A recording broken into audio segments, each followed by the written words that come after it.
โอ้ my god โอ้ my god กูได้ยินเสียงตัวเองไม่กูเปิดไอ้นี่ไงกูเปิดไลฟ์แล้วกูลืมปิดเสียงกราบสวัสดีพ่อแม่พี่น้องทุกท่านคนไทยคนเขมรคนพม่าคนลาวทุกคนครับสวัสดีครับต้องสวัสดีแบบ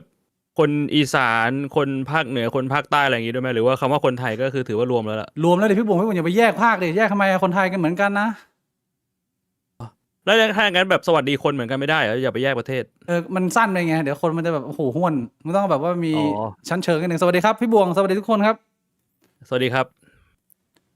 ขอต้อนรับทุกท่านเข้าสู่บิ๊กบวงควงกระโดดเฮ้ยเป็นไงทายถูกไอ้ชีพี่บวงรู้ได้ไงว่ามึงอุตส่าห์ทำกระดาษไว้เลยเหรอโหดจังวะเฮ้ยโหรู้ใจนะโทรจิตนะโทรจิตนะเชี่ยรู้ใจศาสตร์มีการเขียนกระดาษไว้ด้วย โทรจิตนะเป็นไงมึงรู้ได้ไงว่าวันนี้กูจะควงอะไรอ่ะอ่ะกูดูเลิกเฮียเป็นหมอแล้วเหรอกูไปโหราศาสตร์มาโหจัดเลยพี่บวงวงกระดอนะเป๊ะนะแล้วถ้าเกิดผมพูดผิดพี่บวงจะทำไงพี่บวงก็เก็บกระดาษไปเงียบๆอย่างเงี้ย เฮ้ยโอ้โหรู้ไอ้เชี่ยเผยไตดีกว่าพี่บิ๊กกูรู้ไม่ได้ทันนะแบบนี้เผยไตนะไอ้เหี้ยกูมีพถูกลังพี่บิ๊กอย่าพูดอย่างนี้เดี๋ยวถูกคนที่เชื่อถือเขาเสื่อมศรัทธา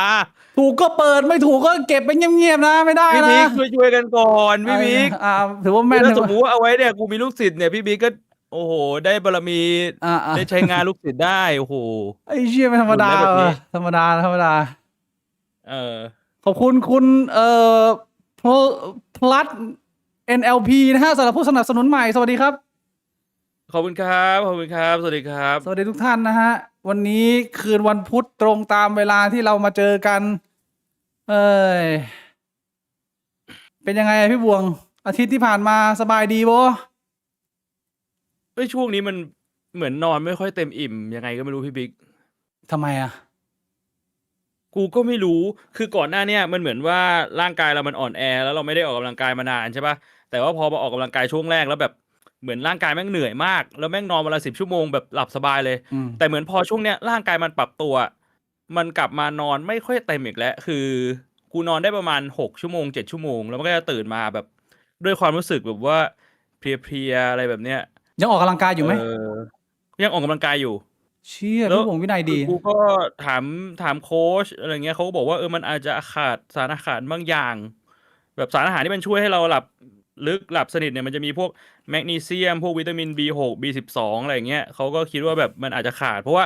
กูก็มานั่งสังเกตตัวเองช่วงเนี้ยกูแบบเน้นแต่คาร์บกับโปรตีนคือกูแทบไม่ได้กินผักเลยไงอ้าวใช่พี่บวงมันก็คืออาจจะแบบในฐานะขาดสารอาหารเพื่อนสนิทเนี่ยผมรู้สึกว่า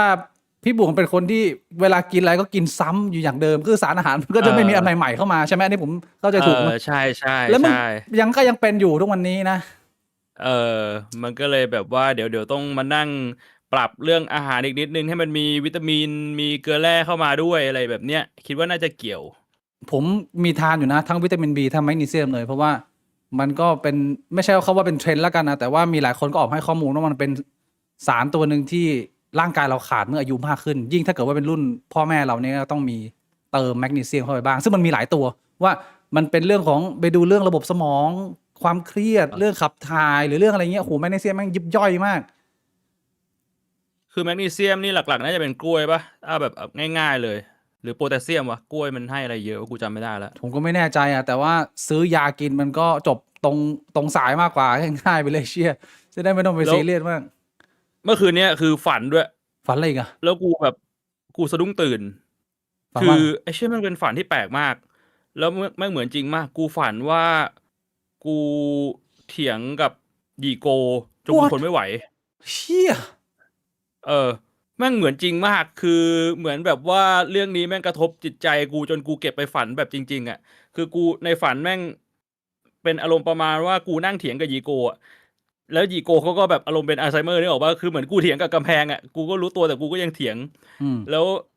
แม่งก็มีญาติกูเข้ามาเว้ยมาแบบเฮ้ยหยุดเถียงกับยีโกได้แล้วอะไรอืเงี้ย มอืมแล้วคือกูจำได้ว่าเรื่องที่เถียงก็คือแบบกูรู้สึกว่าพ่อกูรับมือกับยีโกไม่ไหวแล้วกูมึงอย่าต้องการให้อืมยีโกไปอยู่ที่อื่นคือ อยู่คนละที่เพราะว่ามันอยู่ด้วยกันไม่ได้ แต่ว่าไม่ได้จะไล่ไปแบบว่าไปอยู่ที่ไหนก็ไม่รู้ให้ไปอยู่ที่อื่นที่มันแบบเขาก็อยู่ได้อะไรเงี้ย อืม แต่เหมือนทะเลาะกันแล้วเขาไม่ยอมไปแล้วญาติๆก็มาบอกว่าก็ต้องอยู่ตรงนี้อะไรเงี้ยจนกูแบบกูจำได้ว่าในฝันน่ะกูเดินไปหยิบมีดแล้วกูก็บอกว่า ถ้าไม่ไปอยู่ที่อื่นก็ตายที่บ้านเนี้ย เฮ้ย กูพูด เชี่ย เงี้ย มัน กูเหมือนแล้วแบบกูก็สะดุ้งตื่นว่าแบบเฮ้ยเชี่ยมันขนาดนั้นเลยเหรอวะ คือกูเครียดขนาดนั้นเลยเหรอวะ แต่ว่าอย่างที่ผมเคยบอกไปมันก็เป็นหนึ่งในทางขจัดความเครียดความเก็บกดของเราได้ดีนะ ถ้าเกิดว่าเราฝันอ่ะมันช่วยได้แต่ว่าในความเป็นจริงมันไม่ได้มีความรู้สึกอย่างนั้นหรอกใช่ไหมล่ะเพียงแต่นั่นคือสิ่งที่ฝัน ใช่ใช่คือในฝันมันเหมือนแบบอารมณ์แม่งรุนแรงมากอ่ะเหมือนกูรู้สึกตัวเลยว่า เหมือนใจแม่งเต้นแรงขึ้นเรื่อยๆอ่ะในฝันอ่ะแล้วอารมณ์มันก็ค่อยๆแบบคุกุ่นขึ้นเรื่อยๆเพราะว่าเหมือนในฝันแม่งกูยืนเถียงกับหยิโกอยู่นานอ่ะเออ ไอ้เชี่ยขู่เข้าหัวข้อไลฟ์เลยนะคำว่าเก็บกดหรืออดทนเนี่ยมันมีเรื่อง ในประเทศไทยมากมายที่เกิดขึ้น แล้วก็มีคนส่งคำถามมา คุยกับผม2-3คนแหละไม่ได้เยอะมากหรอก ถึงประเด็นที่ว่าเขารู้สึกเครียดแล้วก็อึดอัดมาก แล้วก็พยายามจะเข้าใจตัวเองพอผมคุยไปคุยมาเนี่ยผมรู้สึกว่าไอ้คำว่าเก็บกดกับคำว่าอดทนเนี่ยมันมีเส้นบางๆขั้นอยู่นะ ซึ่งมันก็มีความเหมือนบ้างและมีความแตกต่างถ้าเราเข้าใจมันในระดับหนึ่งอ่ะ มันก็พอช่วยเตือนสติตัวเองได้นะ เพราะว่าบางคนนะพี่บ่วงไม่รู้เลยนะว่าตัวเองกำลังเผชิญกับสถานการณ์ชีวิตแล้ว มันเข้ามาในรูปแบบที่มึงเก็บกดหรือมึงอดทน เขาบอกว่าความฝันนี้มันอาจจะเป็นไปได้ว่ามันเป็นตัวเราในอีกมัลติเวิร์สหนึ่งอ่ะในอีกไทม์ไลน์หนึ่ง เชี่ย พี่บิ๊กว่ามันเป็นไงถ้าสมมติในอีกไทม์ไลน์หนึ่งคือกูเอามีดช่วง คนในบ้าน ไอ้เหี้ยจบเลยพี่บ่วงก็ที่มึงทำมา10 กว่าปีอ่ะไอ้เชี่ย เออ โอ้ จากที่แบบว่าเราก็อยู่ของเราดีๆ มีการมีงานทำมีเพื่อนฝูงก็เข้าไปแบบว่า เป็นแบบวัยหนุ่มเหรอไม่ใช่วัยหนุ่มแล้วเป็นวัยลุงเหรอในคุกอะ เชื่อแต่เข้าไปพี่บ่วงเข้าไปน่าจะไม่มีใครกล้าทำอะไรพี่บ่วงก็ทรงน่ากลัวไง ทุกคนก็น่าจะเกรงใจนะ หรือเปล่า ใช่เหรอวะกูดูแบบตัวท้วม หน ๆ ว ดู ดอะ สะอาดแบบนี้อาจจะไม่แน่นะ หนวดเขาพี่บ่วงมันดูเถื่อนไง ตอนก่อนเข้าไปเขาต้องแบบโกนหนวดโกนเขาโกนหัวหมดไหมเหรอ อ๋อใช่ใช่ใช่ใช่ โอ้โหนึกภาพเข้าไปแบบเนียนกริปเลยโอ้โห ไม่ดีนะแต่ทำแบบนั้นนะพี่บวง เราถ้าไหนๆก็คุยเรื่องหยีโกแล้วหลายคนก็อาจจะไม่ทราบนะไม่ได้ดูคือ หลายคนที่ตามเนี่ยก็เคยได้ยินพี่บวงเล่าแล้วว่าหยีโกมีช่วงหนึ่งออกมาจากบ้านแล้วแต่ว่า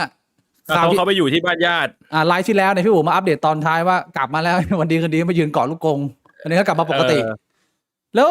ผมถามพี่บวงในมุมบวกบ้างมันจะได้ไม่ได้มีเรื่องเครียดตั้งแต่อยู่กับหยีโกมาเนี่ยน่าจะแบบว่ามีปีนึงแล้วว่าถ้าผมเดานะ พี่บวงมีแบบมุมดีๆไหมความทรงจำดีๆแฮปปี้รอยยิ้มที่มีอยู่กับหยีโกเนี่ย อยู่กันมามันต้องมีแบบมุมน่ารักบ้างเลยวะหรือว่าแม่งไม่มีเลยให้บวงมันแซดอย่างเดียว คือถ้าจะหามันมีอยู่ มีไหม มันก็มีอยู่คือ มันเหมือนว่ามันเป็นยังไงอ่ะ คือกูสงสารเขานะ ในมุมเขาอ่ะเขาคงลึกๆเขาคงมีความรู้สึกว่าเขาไม่มีคุณค่าแล้วไม่มีใครต้องการเขาแล้ว อะไรอย่างเงี้ยเพราะว่ากูสังเกตจากพฤติกรรมเขานะ อืม เขาจะพยายามทำตัวมีประโยชน์กับคนรอบด้านตลอด อย่างเช่นแบบว่าพ่อกูจะไปไหนมาไหนเขาก็จะพยายามเดี๋ยวเปิดไฟให้นู่นนี่นั่น แต่ด้วยความที่มันเป็นคนแก่นึกออกปะมันกลายเป็นว่าความต้องการช่วยเหลือของเขาอะมันเป็นสิ่งที่น่ารำคาญไงคือแบบ พ่อกูจะเดินไปเปิดไฟเงี้ยเขาบอกไม่เป็นไรเดี๋ยวเดินไปเปิดให้ แล้วก็มึงเข้าใจแบบเดินแบบ คนแบบว่าขาไม่ไหวแล้ว ค่อยๆแบบ พ่อกูก็แบบ ไม่ต้องหรือไม่ต้องยุ่งหรือนั่งอยู่เฉยๆเดี๋ยวอ้วเปิดเอง อะไรแบบเนี้ยคือเจตนาเขาว่ามันดีแต่ว่าร่างกายเขามันไม่ไหวแล้ว อืม แต่ว่าแน่นอนมันก็จะมีบางครั้งที่โอเค คือพ่อกูไม่ว่างจริงๆกูไม่ว่างจริงๆเขาก็จะช่วยได้ อย่างเช่นแบบกูไม่อยู่บ้านแล้วพ่อกูออกไปส่งของพอดีแล้วกูสั่งของเอาไว้ทาง Lazada ใช่ไหมของมาส่งเนี่ยเขาก็แบบรับของให้ได้อะไรอย่างเงี้ยคือในมุมหนึ่งอย่างที่กูบอกกูเข้าใจว่าเขาเองก็เป็นคนหนึ่งอ่ะเขาก็ยังมีชีวิตจิตใจอ่ะมันไม่ใช่ว่าจะปล่อยให้เขาแบบนั่งอยู่เฉยๆแล้วมันก็เฉาตายไปอ่ะ มันก็เป็นมุมที่เขาก็ยังอยากช่วยเหลือคนอื่นนะอืม คือผมเข้าใจ แล้วก็เออ ไออาการแบบว่าเดินขึ้นเดินลงบ้านเปิดประตูปิดประตูอะจริง ๆ แล้วมันก็มาจากอาการแบบว่าเป็นห่วงคนในบ้านนั่นแหละเป็นห่วงความปลอดภัย กลัว แต่ โจ ว่าร มันออกมาในรูปแบบที่มันทำให้เกิดความเดือดร้อน เกิดความรำคาญกับคนรอบข้างอะแหละ แล้วเขาก็แก่แล้วเขา เขาแบบว่าสมองส่วนหนึ่งเขาก็มีปัญหาแล้วอะมันก็ประมวลผลตรงนี้ไม่ได้ อืม แล้วพี่บุ๋งรู้สึกว่าตั้งแต่1 ปีที่ผ่านมาเนี่ยเราแฮนเดิลสถานการณ์เนี่ยมันเป็นความรู้สึกเก็บกดหรือมันเป็นความรู้สึกอดทน ผมรู้สึกว่ามันมันเริ่มเป็นความเก็บกดแล้ว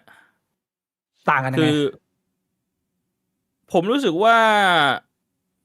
เก็บกดแม่งคืออีกขั้นหนึ่งของอดทนน่ะ อ่าฮะ ช่วงแรกอะมันทนได้แหละ มันนิดหน่อยแต่ว่าพอมันนานเข้ามันสะสมอะคือเราอะคิดว่าเราทนได้ แต่ว่าจริง ๆ เราไม่รู้ตัว นั่น จ สิ ริง ๆ มันเก็บอยู่ข้างใน เพราะอย่างผมเนี่ย ผมคิดว่า ไอ้ฝันเมื่อคืนเนี่ย แม่งคือ ตัวบ่งชี้ได้ชัดเจนเลยว่า จริง ๆ ข้างในผมอะก็ได้รับผลกระทบ ถึงแม้ว่าผมจะบอกกับตัวเองว่า คือเขาก็สมองเขามันไม่ไหวแล้ว เขาไม่ได้ต้องการจะสร้างปัญหาให้เรา แต่เขาไม่รู้เรื่องแล้วจริง ๆ แต่คือสุดท้ายแล้วอะอารมณ์ความรู้สึกลึก ๆ ในใจเราบางทีเราก็ไม่รู้ตัวเองอะมันตามตัวเองไม่ทัน อืม ผมเข้าใจถูกไหมว่า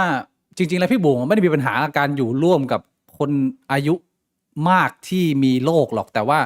สิ่งที่มันเป็นทริกเกอร์คือทุกครั้งที่เราได้ยินพ่อเรา เหมือนกับว่าหงุดหงิดจนเขาฟีลขาดแล้วเขาก็คุมตัวเองไม่ได้ อันนั้นอ่ะมัน ใช่ รบกวนจิตใจเรามาก ใช่ กว่า อันนั้นเป็นปัญหา เพราะว่าตอนที่อากงมาอยู่ที่บ้านกูอะไม่เคยมีปัญหาเลย เพราะว่าอากงไม่ได้เป็นอัลไซเมอร์ อากงเป็นอัมพาต ก่อนตาย อากงกูก่อนตายคือสมองยังดีทุกอย่างพูดคุยรู้เรื่องไม่มีพฤติกรรมแปลกๆ แต่ว่าเป็นอัมพาต แล้วก็คือต้องบอกว่าอากงกูนี่แม่งแบบอึดยิ่งกว่าแมลงสาบอะ คือแม่งดูดบุหรี่แบบว่าไม่รู้ว่าละกี่ซองอะจนเส้นเลือดในสมองแตกแล้วเป็นอัมพาตอะ อ่า แล้วแม่งแบบทำกายภาพบำบัดจนกลับมาเดินได้กลับมาใช้การร่างกายได้ ชีพเป็นคนแข็งแรงอะยีนมันดี มันสู้ชีวิตสัสๆเลยกูต้องพูดตามตรงว่าตรงนี้กูสู้ฮกเขา อืม กลับมาเดินได้คือกูแบบโอ้โหมึงเป็นไปได้ไงวะจากแบบนอนเป็นอัมพาตไปแล้วอ่ะไม่ใช่แค่นอนติดเตียงแบบหมอแม่งบอกว่ามึงเป็นอัมพาตไปแล้วอะ อืม แบบนั้นอ่ะ เชี่ย แต่นั่นแหละ พออากงเขาไม่ได้มีอาการแบบแปลกๆไม่ได้ทำให้ใครมีปัญหาอะไรอ่ะ มันก็ไม่เคยมีการทะเลาะกันไง อ่า แล้วเวลาขี้แตก แต่ อะ ว่า ไอ้ขี้แตกนั่นมันคือ พ่อกูก็เข้าใจนะ คือมันร่างกายมัน อ่า บังคับตัวเองไม่ได้แล้วอ่ะนึก ไม่ อ มี อก ใคร ปะ โมโห ทุกคนเข้าใจหมด ตรงนั้นแม่งมันเป็นความเข้าใจมากกว่าว่าร่างกายเขามันไม่ไหวแล้วเขากำลังจะไปแล้วอะไรแบบนั้นน่ะ แต่ว่าไออาการที่หยีโกเขาทำอ่ะ มันไม่ใช่ เรียกว่ามันไม่ใช่การโจมตีทางด้านกายภาพไง คือไอ้ขี้แตกมันคือการโจมตีทางด้านกายภาพอ่ะ มันรับมือได้แหละ แต่ว่าไอ้ที่หยีโกทำเนี่ย มันเป็นแบบ psychological อ่ะ มันโจมตีทางด้านจิตใจอ่ะ มันก็มีปัญหาแบบกูนั่งอยู่เนี่ยกูได้ยินเสียงพ่อกูตะโกนกูก็แบบไอ้เชี่ยมีเรื่องอะไรกันอีกแล้ววะอะไรแบบเนี้ย หรือว่าอันนี้ผมแค่เรสขึ้นมานะว่า ทางที่จะช่วยบรรเทาสถานการณ์ได้อาจจะเป็นว่าพี่บุ๋งเราต้องไปปรับความเข้าใจหรือเสริมภูมิคุ้มกันให้กับคุณพ่อแทนหรือยังไงว่ามันพอจะช่วยได้ พ ไหม ยายามคุยหลายรอบแล้ว ก็ แต่ว่า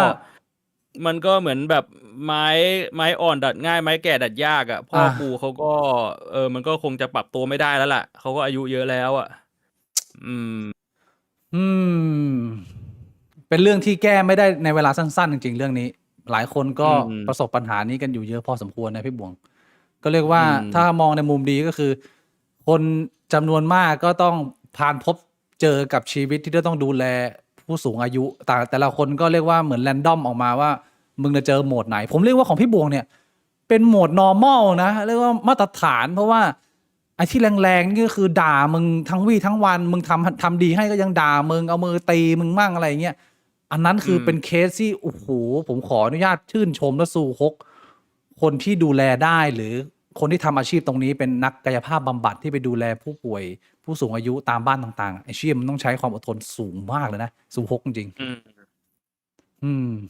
ถามพี่บวงหน่อยพี่บวงแซ่อะไรเนี่ยคนจีนเนี่ยลูกหลานแซ่เฮงมั้งกูก็จำไม่ได้แล้วพี่บวงมีชื่อจีนไหมก็บวงนี่แหละชื่อจีนไม่ใช่ชื่อจริงดิชื่อจริงอะชื่อจริงที่เป็นภาษาจีนไม่มีนะแต่ชื่อเล่นน่ะเสี่ยวบวงมันก็ชื่อจีนเซียวบวงเหรอบวงเซียวกูก็ไม่รู้ไอ้คำว่าเสี่ยวมันแปลว่าอะไรอ่ะเซียวมันแปลว่าเล็กเรียกว่าเหมือนไอตีอ่ะก็เหมือนที่ผมเคยบอกพี่บวงอ่ะที่นี่เขาเรียกผมว่าเฉียวปี้ ก็ไม่เกี่ยวกับปี้เพียงแต่ว่าเขาอ่านคำว่าบิ๊กไม่ได้ มันก็เลยออกเป็นประมาณ อื นี้ ม อ่า คือของผมน่าจะตระกูลเฮงแหรือมั้งกูก็จำไม่ได้แล้วมันตระกูลอะไรวะเมื่อก่อนอ่ะ คือทุกปีอ่ะจะไปสมาคมของตระกูลปีละ2 ครั้ง ก็คือต้นปีกับปลายปี อ๋อนี่ตระกูล เออ เฮงนะ แล้วก็ไปแบบว่าแบบกินเลี้ยงอะไรอย่างเงี้ยโต๊ะจีน มีแบบเป็นสมาคมเลย เดี๋ยวกูลองเสิร์ชดูก็ได้ใน Google Map ว่าชื่อสมาคมมันชื่ออะไร เพราะว่า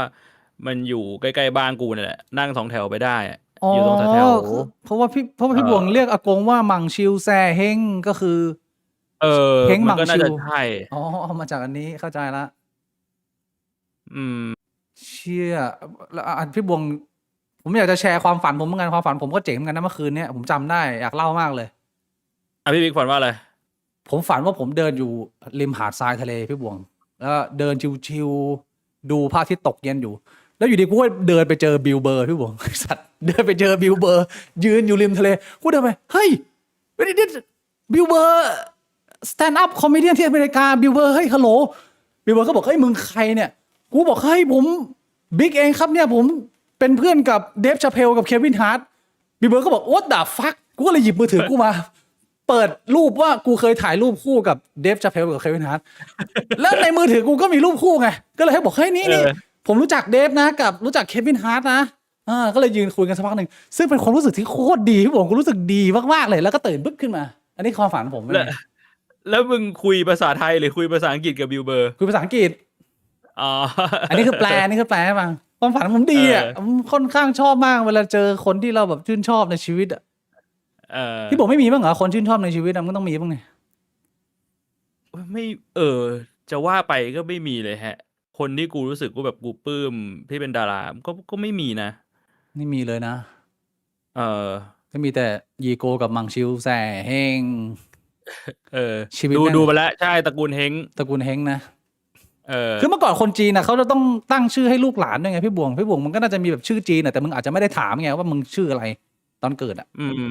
ก็คงอย่างนั้นละมั้ง โอเค แล้วมีอะไรอีกไหมอาทิตย์นี้ที่พี่บวงอยากจะเอามาแชร์ประสบการณ์1 อาทิตย์นอกจากนั่งเล่นเกมนอนไม่หลับติดเกมยาวๆออกกำลังกายแล้วมันมีอะไรอีกอะ ก็เมื่อวานนี้ก็ไปถ่ายรายการมาคือก่อนหน้านี้เนี่ย ตอนที่ไปหัดใหญ่ถ้าจำกันได้ไปวิ่งที่หัดใหญ่ใช่ไหมมีกูมีไนท์แล้วก็มีพี่หมื่นไป ก็ไปเจอพี่เบียร์บับทอล์ก โอ้ ซึ่งจริงๆรู้จักแกมาก่อนแล้วเพราะว่าเคยไปออกรายการบับทอล์กเคยไปถ่ายรายการบับทอล์กกับแก ก็คุยกัน ทีนี้เหมือนไปมาเจอกันอีกไอตอนที่เขามีจัดงานไอ Thailand Content Creator Association อะไรสมาคมก็ไปเจอพี่เบียร์อีกแล้วก็นายก็ชวนพี่เบียร์กินข้าวก็นั่งคุยกัน แล้วก็แบบเหมือน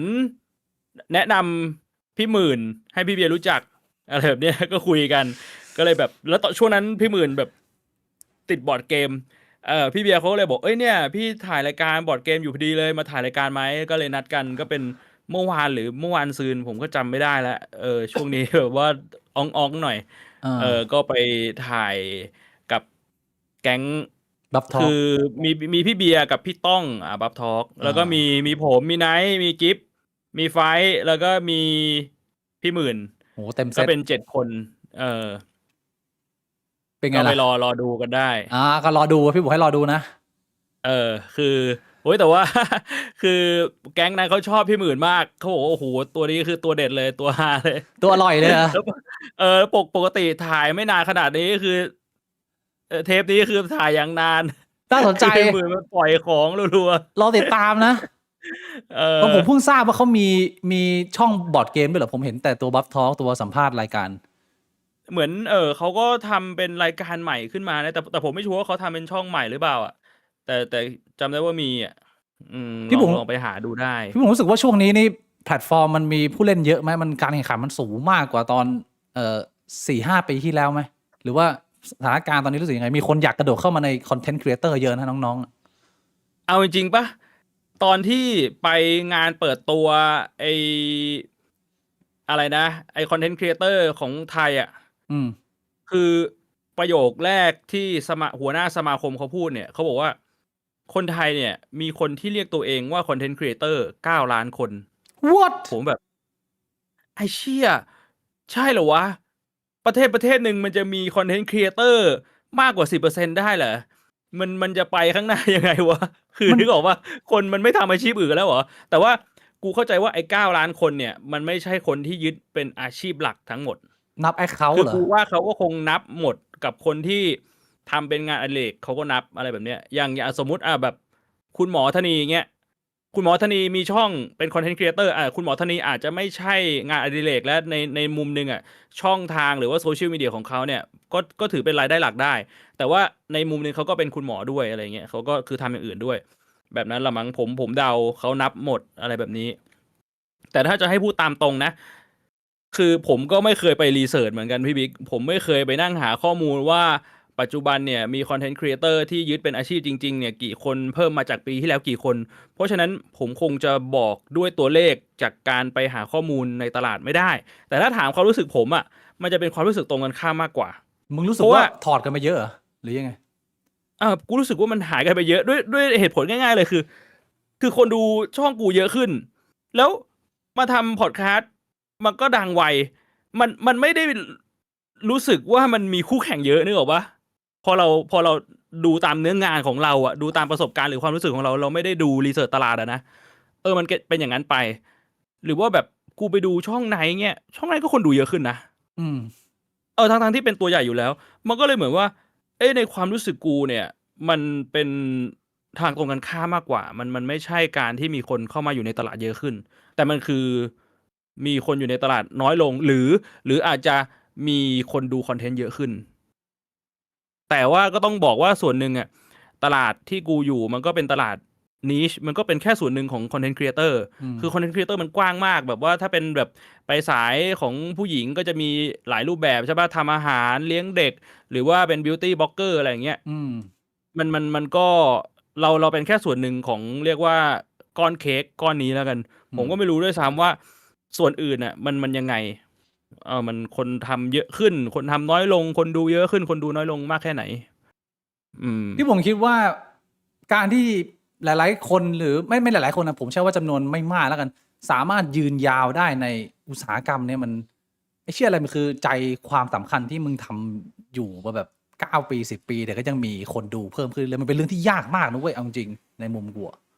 คือผมคิดว่าคนส่วนใหญ่เนี่ยมองเนื้องานของคอนเทนต์ครีเอเตอร์จริงๆไม่ออกว่ามันคืออะไร เขาคิดแค่ว่าส่วนใหญ่จุดเริ่มต้นแม่งจะเหมือนกันหมด คือแบบว่า งานนี้น่าจะได้เงินง่าย หรืออยากทำสิ่งที่ชอบ แล้วมันดันฟุกเกิด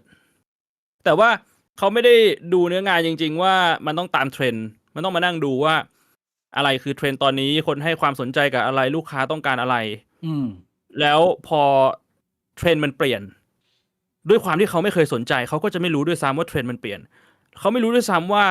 อะไรทำให้เขาดังเขาไม่รู้ด้วยซ้ำว่าอะไรทำให้เขาดับแล้วพอมันเป็นแบบนั้นมันก็อยู่ต่อไม่ได้ มันก็คือพอเทรนด์เปลี่ยนปุ๊บเขาก็ต้องไป คนที่อยู่ได้มันคือคนที่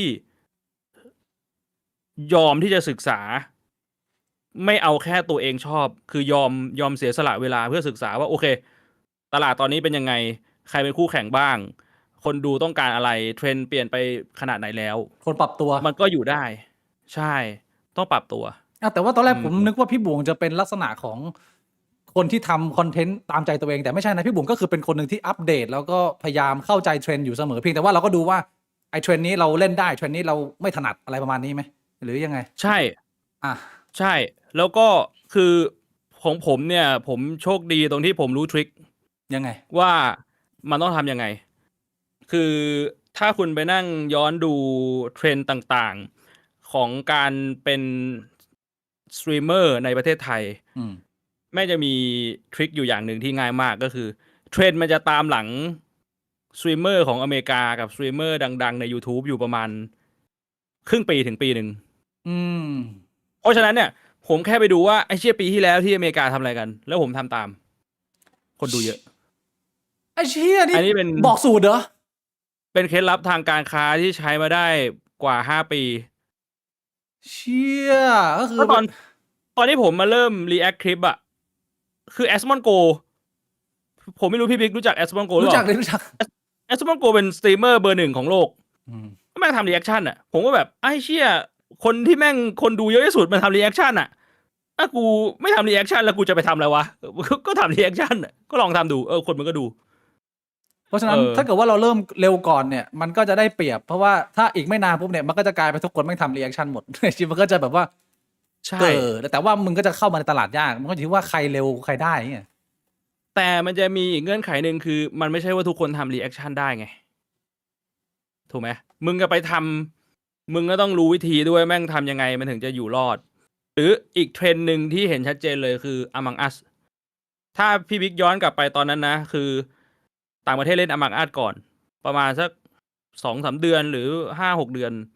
แล้วของไทยก็แก๊งแรกที่เอามาเล่นก็คือแก๊งใส่นัว อืม แล้วคนอื่นก็เล่นตาม มันก็แบบเนี้ย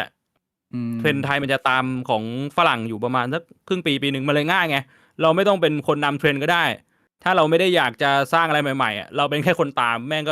ก็เหมือนที่พี่บิ๊กบอกคนที่พี่บิ๊กเคารพชื่ออะไรนะ ก็หลายคนนะชีวิต แต่ว่าไม่ที่พี่บิ๊กพูดถึงอาทิตย์ที่แล้วที่เขาเพิ่งเสียไป แปกีถ้าแปกกีบอกมึงอยากเป็นเบอร์หนึ่งมึงก็ไปดูเบอร์หนึ่งแค่นั้นเองแล้วมึงก็ไปศึกษาว่าเบอร์หนึ่งทำอะไร ไอ้เทคนิคเดียวกัน บางทีมันก็ง่ายแค่นั้นเว้ย ไอ้เชี่ย บางทีผมก็ไม่รู้นะพี่บวงว่าไอการที่เรามายืนอยู่ตรงนี้ได้เนี่ยมันเป็นเพราะอะไรนะอย่างที่พี่บวงบอกเมื่อกี้เนี่ยบางคนไม่รู้ว่าตัวเองดังมาจากอะไร แล้วไม่รู้ว่าตัวเองดับจากอะไรบางทีผมก็ไม่แน่ใจนะว่า ผมเข้าใจถูกไหมว่าพอดแคสต์ของเราเนี่ย จุดเด่นมันคืออะไรเรามาถึงตรงนี้ได้ยังไง พี่บวงรู้ไหมพี่ในมุมพี่บวง คือผมเรียกว่าผมคงพินพอยต์แบบว่าชี้เลยว่าจุดเนี้ย100%ไม่ได้หรอก แต่มันพอมีไอเดียอยู่ อือฮึ เพราะว่าแบบด้วยความที่ AI เดี๋ยวนี้มันก็ช่วยได้เยอะด้วย คือพี่บิ๊กรู้ไหมว่าพี่บิ๊กเอาไลฟ์สตรีมเนี่ยไปโยนให้ AI ดู แล้วก็ถามว่าช่วงไหนคนดูพิมพ์เยอะสุด อืม มันก็บอกมาเลยช่วงนี้ตอนกี่นาทีคุยเรื่องอะไรรีแอคชั่นเยอะ เนี่ยแค่นี้เราพอเดาได้ ขอแค่เรายอมเสียเวลาเพื่อที่จะศึกษา ศึกษาตัวเอง เราลองดูแทร็กผมเลื่อนฟีด Facebook ดูผมเลื่อนนะ คนแม่งพูดกันถึงบิ๊กบ่วงควงกระเจียว คือเราก็รู้แล้วไอ้เชี่ยคำว่ากระเจียวมันคือจุดเด่นเว้ย เชี่ยผมก็ไม่ได้คิด อันนี้เถียงไม่ได้ คือ เถียงไม่ได้ กูไม่ได้จะบอกว่าเฮ้ยพวกมึงต้องมาฟังกูเพราะว่ากูควงกระเจียวกันนะ อืม แต่กูจะบอกว่าแฟกต์คือคนแม่งมาฟังเพราะว่าควงกระเจียวจากการที่กูสังเกต คือสำหรับผมอ่ะมันเป็นผมรู้สึกว่า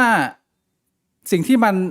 เป็นจุดขายของเราเนี่ย มันยังคงเหมือนกับวันเริ่มต้นเริ่มแรกที่ผมชวนพี่บวงมาทำผมไม่รู้พี่บวงจำข้อความนั้นได้ไหมแต่ผมพิมพ์ประมาณว่าเฮ้ยพี่บวงมาทำพอดแคสต์กันไหม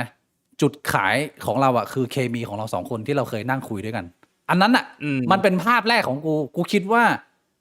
เคมีของเรามันขายได้ แล้วกูก็ยังรู้สึกว่าไอ้ที่เรามาถึงวันนี้เนี่ย อันนี้มันมีผลมาก ซึ่งกูไม่รู้ไงว่ากูเข้าใจถูกหรือเปล่า เรื่องเคมีนี่มันคือกูว่ามันคือพื้นฐานเลย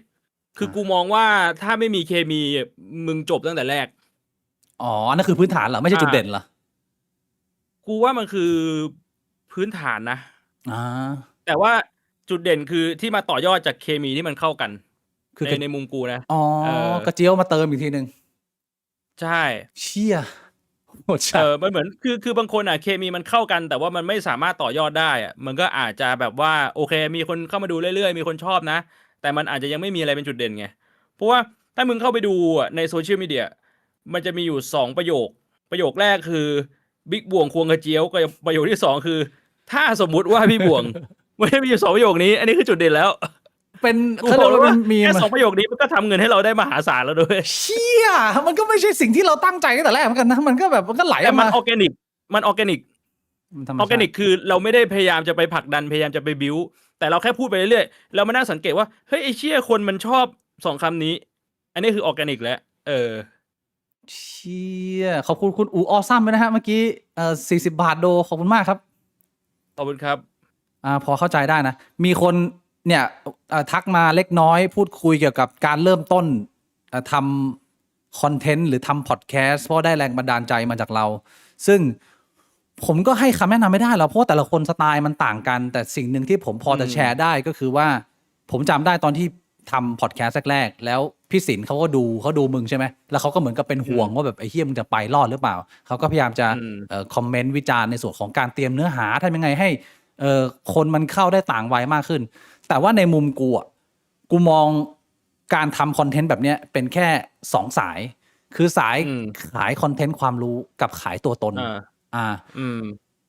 กูก็พยายามจะดูว่าอันนี้พี่บีเข้าใจถูกผมเข้าใจถูกใช่ไหมคือผมพยายามจะประเมินว่าผมจะไปทางไหนดี ซึ่งแต่ละทางเนี่ยมันมีข้อดีข้อเสียต่างกันในมุมผม ในทางของการขายคอนเทนต์เนี่ยแน่นอนว่ามันเข้าถึงคนได้เยอะมาก แล้วก็มันเป็นประโยชน์ความรู้มันสามารถไวรัลได้เยอะ ถ้ามันเป็นสิ่งที่คนหลายคนมองว่าเขาอยากให้คนรอบตัวเขาได้เห็นสิ่งนี้อะไรเงี้ยเพียงแต่ว่าข้อเสียคือแม่งเหนื่อยมาก แล้วมึงต้องทำงานหนักทุกครั้งแล้วกูรู้สึกว่ามันไม่มีใครว่างมากพอที่จะแบบมานั่งหาคอนเทนต์ตลอดเวลาถ้ามึงไม่มีทีมนะมึงต้องมีแบบครีเอทีฟอะไรเงี้ยถ้ามึงเป็นแบบนั่งกระโจบเหี่ยวกัน2 คนอย่างเงี้ยมันไม่สามารถหาคอนเทนต์อะไรที่มันเป็นประโยชน์กับมวลมนุษยชาติออกมาได้ทุกวีคมันเป็นเรื่องที่ยากมากเว้ยก็เลยมาเป็นออปชั่น2ว่าเป็นการขายตัวตนขายตัวตนก็คือแบบว่าเราไม่ได้เน้นขาย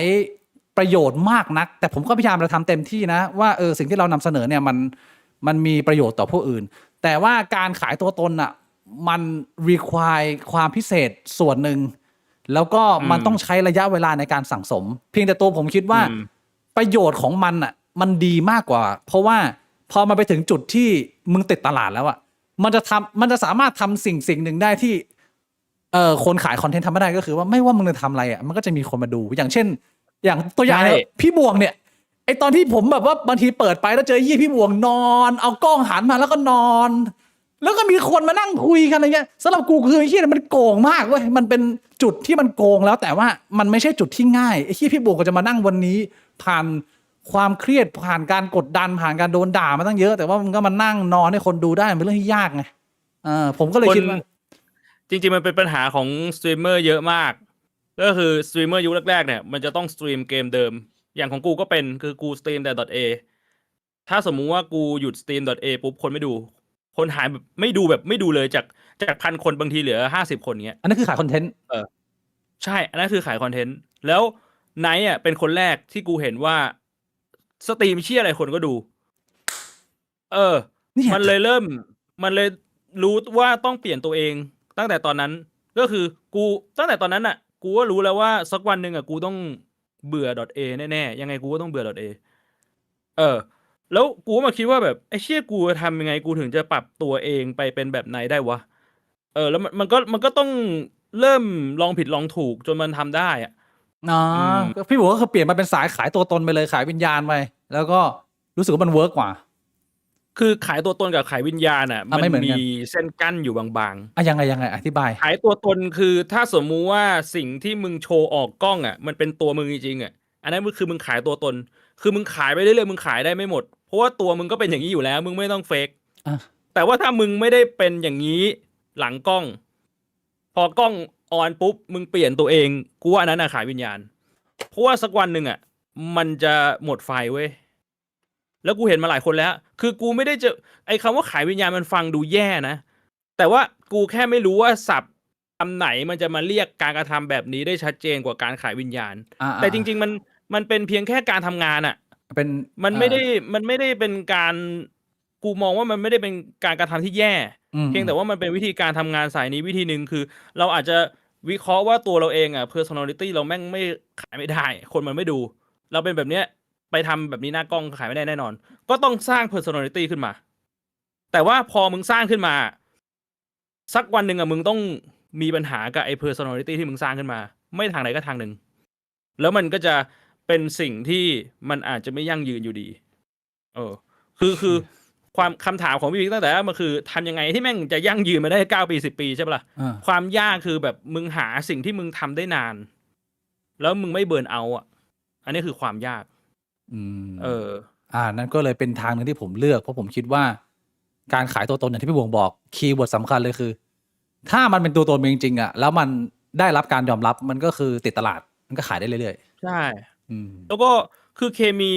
ของคน2 คนหรือของคนกลุ่มหนึ่งมันก็เป็นตัวตนใหม่ขึ้นมานะอย่างกูตามตรงว่าถ้าเป็นกูคนเดียวอ่ะกูว่าแม่งก็ไม่ค่อยน่าดูเท่าไหร่ซึ่งอั นนี้มันก็ชัดเจนคือ ถ้ามึงไปดูช่องที่กูสตรีมคนเดียวคนแม่งก็ไม่ได้ดูเยอะเท่าช่องพอดคาสต์แต่ว่าพอเป็นกูกับพี่บิ๊กเนี่ยเคมีของเรา2คนอ่ะมันก็ถือเป็นอีกตัวตนหนึ่งไงแล้วมันเป็นคาแรคเตอร์ที่คนดูมันชอบมากกว่ามันก็มีคนดูเยอะอันนี้ไอเดียดีมากนะพี่บุ๋งสำหรับคนที่เขาเดินทางมาจุดตันแล้วว่าแบบว่าเขาก็อยู่คนเดียวมาตลอดการเริ่มโปรเจกต์ใหม่หรือสร้างตัวตนใหม่โดยการพาร์ทกับคนอื่นนี่ก็อาจจะเป็นไอเดียที่ดีเหมือนกันนะใช่ไหมล่ะมีอะไรใหม่ๆเกิดขึ้นมามันคือคอนเนคชันแหละมันคือการทำความรู้จักกับคนใหม่ๆได้เห็นว่าเฮ้ยการที่เรามีปฏิสัมพันธ์กับคนนี้มันเกิดเป็นอะไรขึ้นมามันเหมือนปรุงยาแม่งแบบว่าเอายามาผสมกันมั่วไปหมดซึ่งเอาจริงๆนะเมื่อก่อนผมเป็นคนที่ผมไม่ทำอะไรแบบนี้เลยด้วยความที่ผมกลัวว่าการที่ผมจะไปทำความรู้จักกับใครใหม่ๆเนี่ยเขาจะมองว่าผมไปเอาอะไรจากเขาหรือเปล่าผมอยากจะไปเกาะเขาอะไรแบบนี้หรือเปล่าแต่ว่าหลังๆผมเข้าใจว่าไอ้เชี่ยจริงๆบางทีมันไม่ใช่เรื่องของส่วนได้ส่วนเสียทางธุรกิจบางทีมันเป็นแค่เรื่องของความสัมพันธ์ของมนุษย์อันนี้ผมต้องขอบคุณชาเลยนะคือชาเป็นคนที่ทำให้ผมรู้สึกว่าแบบเฮ้ยไอ้เชี่ยจริงๆแล้วการทำอะไรแบบนี้บางทีคนแม่งก็ไม่ได้มองถึงเรื่องของผลประโยชน์หรอกเขาก็ไม่ได้มองหรอกว่าเราจะไปเอาอะไรจากเขาหรือเขาจะมาเอาอะไรจากเราบางทีแม่งก็แค่แบบว่าเขาอยู่กับเราหรือเราอยู่กับเขาแล้วแม่งเฮฮาปาร์ตี้ที่ตอนที่ชามาออกพอดแคสต์กับเราแล้วชาเขาเคยพูดอยู่ประโยคนึงว่าเมื่อก่อนเขาก็เป็นคนที่แบบอินโทรเวิร์ตเขาก็ไม่ยุ่งกับใครนึกออกใช่ไหมแต่พอแล้วเขาก็แบบเขาลองเปลี่ยนตัวเองมันก็ทำให้ผมรู้สึกว่าจริงๆแล้วมันแค่แบบว่าคนแม่งแบบอยากมีสังคมแค่นั้นแล้วหลังๆผมก็แบบนอกจากอยู่กับแก๊งคอเย็นก็คือไปไหนมาไหนมากขึ้นไปเจอคนอื่นคือมันประจวบเหมาะกับแบบว่ามันก็มีคนเข้ามาเยอะด้วยมันก็มีโอกาสให้เราได้ออกไปข้างนอกด้วยผมว่ามันก็เป็นเรื่องที่ดีนะแล้วพอเราเอาตัวเองออกไปข้างนอกคือโอกาสที่เราจะไปเจออะไรแปลกๆโดยที่เราไม่ได้คาดคิดไว้เลยแม่งก็จะเยอะขึ้นอย่างตัวอย่างล่าสุดเลยก็คือเมื่อประมาณ 3-4 วันก่อนคือไม่รู้พี่บิ๊กดูไลฟ์สตรีมของไนท์เปล่าอันไหนล่ะตอนที่ไปวิ่งที่หาดใหญ่มันจะมีอยู่วันหนึ่งคือพวกกูไปนั่งกันอยู่ตรงริมชายหาดแล้วก็เปิดสตรีมแล้วก็นั่งคุยกันผมเข้าไปใจอยู่มันก็มีฝรั่งคนหนึ่งมาจากฝรั่งเศสเปิดสตรีมมาเหมือนกันเดินมาแล้วแบบเอ้ามึงสตรีมเหมือนกันเหรอเอ้ามึงสตรีมเหมือนกันเหรอคือแบบแรนดอมเอนเคาน์เตอร์แบบเชี่ยอะไรก็ไม่รู้ไม่ได้มีการวางแผนไว้ก่อนฝรั่งก็มาแบบเอ้ยผมมาจากฝรั่งเศสเนี่ยผมมาเที่ยวไทยผมชอบเมืองไทยมากเลยนะ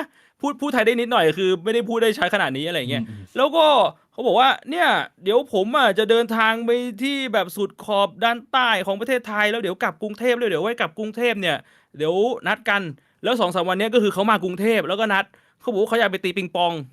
ไปนั่งตีปิงปองแล้วเขาชอบร้องคาราโอเกะตีปิงปองเสร็จไปร้องคาราโอเกะไอ้เชี่ยคือแบบว่าอะไรก็ไม่รู้แต่ว่าแม่งฟีลกู๊ดสัสๆแบบไปเจอใครก็ไม่รู้ที่แบบรู้สึกดีไปทำกิจกรรมอะไรเงี้ยแม่งเป็นฝรั่งที่แบบว่าชอบเพลงดูเธอทำแล้วถ้าพี่บิ๊กไปดูไลฟ์สตรีมแม่งนะไม่จะร้องอยู่กันทั้งวันแม่งร้องแบบว่าคือวันนึงแม่งสตรีม9 ชั่วโมงเงี้ยมึงร้องแบบว่าแบบเป็นช่วงช่วงนี้แบบอยู่ๆแบบเงาแล้วมันควักไมค์ขึ้นมาร้องดูเธอทำแล้วก็เดินไปเรื่อยอันนี้สายเขียวเนี่ยน่าจะใช่เพลงประมาณเลกเก้ไทยเนี่ยไม่ใช่สายเขียวนะเขาไม่ไปทางแบบว่าสิ่งเสพติดหรือไปทางแบบไอ้นี่เลยคือเขาบอกว่าเขาอยากจะทำสตรีมเนี่ยให้เพื่อนๆชาวฝรั่งเศสของเขาได้เห็นว่าที่ไทยเนี่ยมันมีที่เที่ยวที่ไหนบ้างแล้วตอนเขามาถามพวกกูนะเขาบอกเลยว่าไม่เอาอบายมุกไม่เอาพวกแบบว่าโลกีแล้วก็ไม่เอาสถานที่ท่องเที่ยวที่นักท่องเที่ยวทั่วไปเข้าถึงเขาอยากรู้ว่าชีวิตทั่วไปคนไทยเนี่ยไปไหนไม่ได้ขายของที่เป็นทัวริสต์ไทยแลนด์จ๋าๆอะไรอย่างงี้ใช่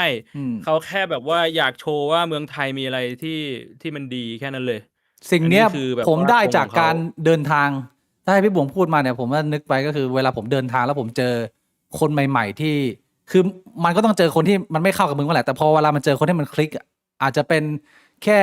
ผ่านมาเจอกันแค่3 วันหรืออะไรอย่างเงี้ยแต่ว่ามันเป็นความทรงจำมิตรภาพที่แม่งโคตรสวยงามพี่บวงอันนี้ผมแชร์ตอนที่ผมเคยไปฮอกไกโดผมเคยทำเหมือนเป็นวล็อกเมื่อ10 ปีที่แล้วแต่ว่าตอนนี้ไม่มีคลิปแล้วนะพาพี่อู๋ไปต่างประเทศครั้งแรกตอนนั้นพี่อู๋เพิ่งเราเพิ่งเรียนจบกันใหม่ๆ พาพี่อู๋ไป เออ แล้วกูไปเดินทางก็คือแบ็คแพ็คแบบไม่ได้วางแผนก็คือว่ามีแค่ตั๋วเครื่องบินอย่างเดียว แล้วไม่รู้ว่าจะนอนที่ไหนแล้วไปนั่นนะแบบ12 วันต้องการจะเดินทางทั่วเกาะฮอกไกโดเงี้ยก็ไปแบบแบ็คแพ็ค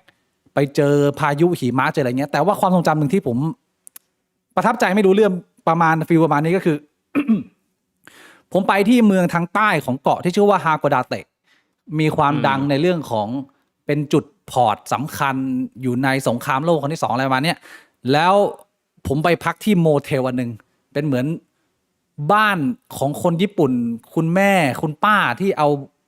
ห้องที่เหลือของลูกๆที่ลูกๆออกไปทำงานในเมืองกันหมดแล้วอ่ะบ้านเขาใหญ่อ่ะเขาก็เอาบ้านเขามาทำเป็นเหมือนที่พักเหมือน B&B แบบเนี้ยแล้วผมก็ไปพักในบ้านเขาแล้วเขาก็ดูแลอย่างดีเลย จนพอเราเดินทางเที่ยวเสร็จปุ๊บเรากลับมาเนี่ยมันก็ไม่มีแขกคนอื่นมันก็มีแค่ทีมเรากับตัวเจ้าของบ้าน แล้วก็นั่งคุยกันจิบชาร้อนๆในท่ามกลางหิมะ แล้วผมก็พูดความตั้งใจไปอย่างนึงว่าเนี่ยผมบอกว่าผมชอบญี่ปุ่นมากเพราะผมรู้สึกว่ามันมีบทเรียนแล้วก็ความคิดอะไรน่าสนใจมากมายของคนญี่ปุ่นที่มันสอดแทรกไปในมังงะแล้วผมก็อยากจะมาเก็บบรรยากาศอะไรพวกนี้นี่คือเดินทางมาญี่ปุ่นครั้งแรกผมอยากมีชุดสูทแบบนักเรียนพี่บุ๋เคยเห็นสูทนักเรียนญี่ปุ่นไหมก็จะเป็นแบบชุดสีน้ำเงินกรมท่ามีแบบว่ากระดุมอะไรเงี้ยคุณแม่เขาก็บอกว่าโอ้โหชุดสูทนักเรียนเนี่ยเป็นเครื่องแบบยูนิฟอร์มที่แพงมากเลยนะมึงเห็นที่เมืองไทยเนี่ยทะเลาะกันเรื่องมีชุดลูกเสือมีชุดพละมีผ้าพันคอวอลเกิลอะไรอย่างนี้ใช่ไหมชุดนักเรียนญี่ปุ่นเนี่ยสูตรชุดหนึ่ง22,000 เยนนะพี่บวงคุณป้าบอกว่าก็ถ้ามีตังค์ก็ได้ก็ไม่มีปัญหาถ้าคุณจะก็เดินไปซื้อสูตรเลยแต่คุณจะไม่สามารถซื้อกระดุมโรงเรียนเขาได้เพราะว่าคุณไม่ได้เป็นสมาชิกหมายความว่าคุณจะได้แค่สูตรเปล่าๆโง่ๆที่มันไม่ครบยูนิฟอร์มหมายความว่าไอ้เชี่ยฝันที่กูต้องการมันก็คงจะไม่สามารถทำได้แต่ว่าคุณป้าบอกว่าแต่เดี๋ยวก่อนนั่งรอตรงนี้แป๊บหนึ่งคุณป้าก็เดินออกไปจากบ้านของเขาฝ่าหิมะไปนะไอ้เหี้ยคือข้างนอกบ้านนี่มึงต้องใส่เกียร์เยอะมากเพราะข้างนอกมันเป็นพายุแบบ-9 -10อะไรเงี้ยหายออกไปครึ่งชั่วโมงเหี้ยกูนั่งกินชากันอยู่ไหนเพราะว่าเขาก็ไม่สามารถอธิบายได้เยอะว่าเขาจะทำอะไรหายไปครึ่งชั่วโมงเขาขับรถไปที่บ้านเก่าเขาเพื่อไปลื้อชุดสูทลูกตัวเองไอ้เหี้ยแล้วก็ขับกลับมาแล้วเข้ามาเนี่ยกลับมาก็คือสูทก็คือตัวเขาปกคลุมไปด้วยหิมะแล้วเขาก็ปัดแล้วก็บอกว่าตัวนี้ใส่ได้ไหมรังเกียจหรือเปล่าเป็นชุดเก่าแต่เขาเก็บไว้อย่างดีเลยก็คือยังสะอาดเลยไอ้เชี่ยกูมาใส่ปุ๊บแม่งพอดีตัวกูเป๊ะหล่อเปียบกระเจียวตั้งเลยพี่บวงไอ้เชี่ยกูแบบน้ำตาจะไหลไอ้เหี้ยคือเกิดมาไม่เคยเจอใครที่มึงต้องทำเพื่อกูขนาดนี้เหรอวะเนี่ยกูจ่ายค่าเช่ามึงแบบโคตรต่ำเตี้ยเล่ดินราคาแบบ 2,000 เยนได้แค่แบบกินข้าวมื้อนึงก็หมดแล้วสุดท้าย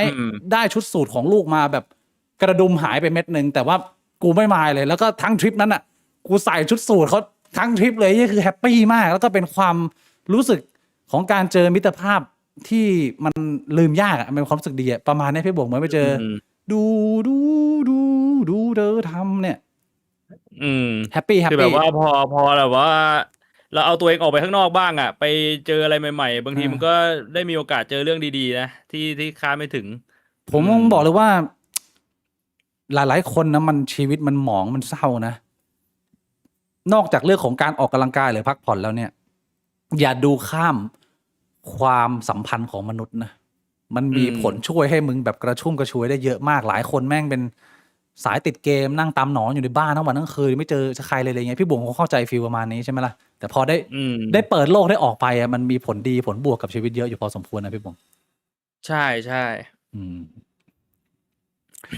โอเคฮะเราคุยทักทายกันมาแล้วนี่เรามาดูสิ่งที่เกิดขึ้นในเมืองไทยสักเล็กน้อยนะข่าวแรกอันนี้ก็ผมก็ว้าวอยู่เหมือนกันต่อเนื่องจากไลฟ์ที่แล้วอันนี้พี่บวงอันนี้คือข่าวอะไร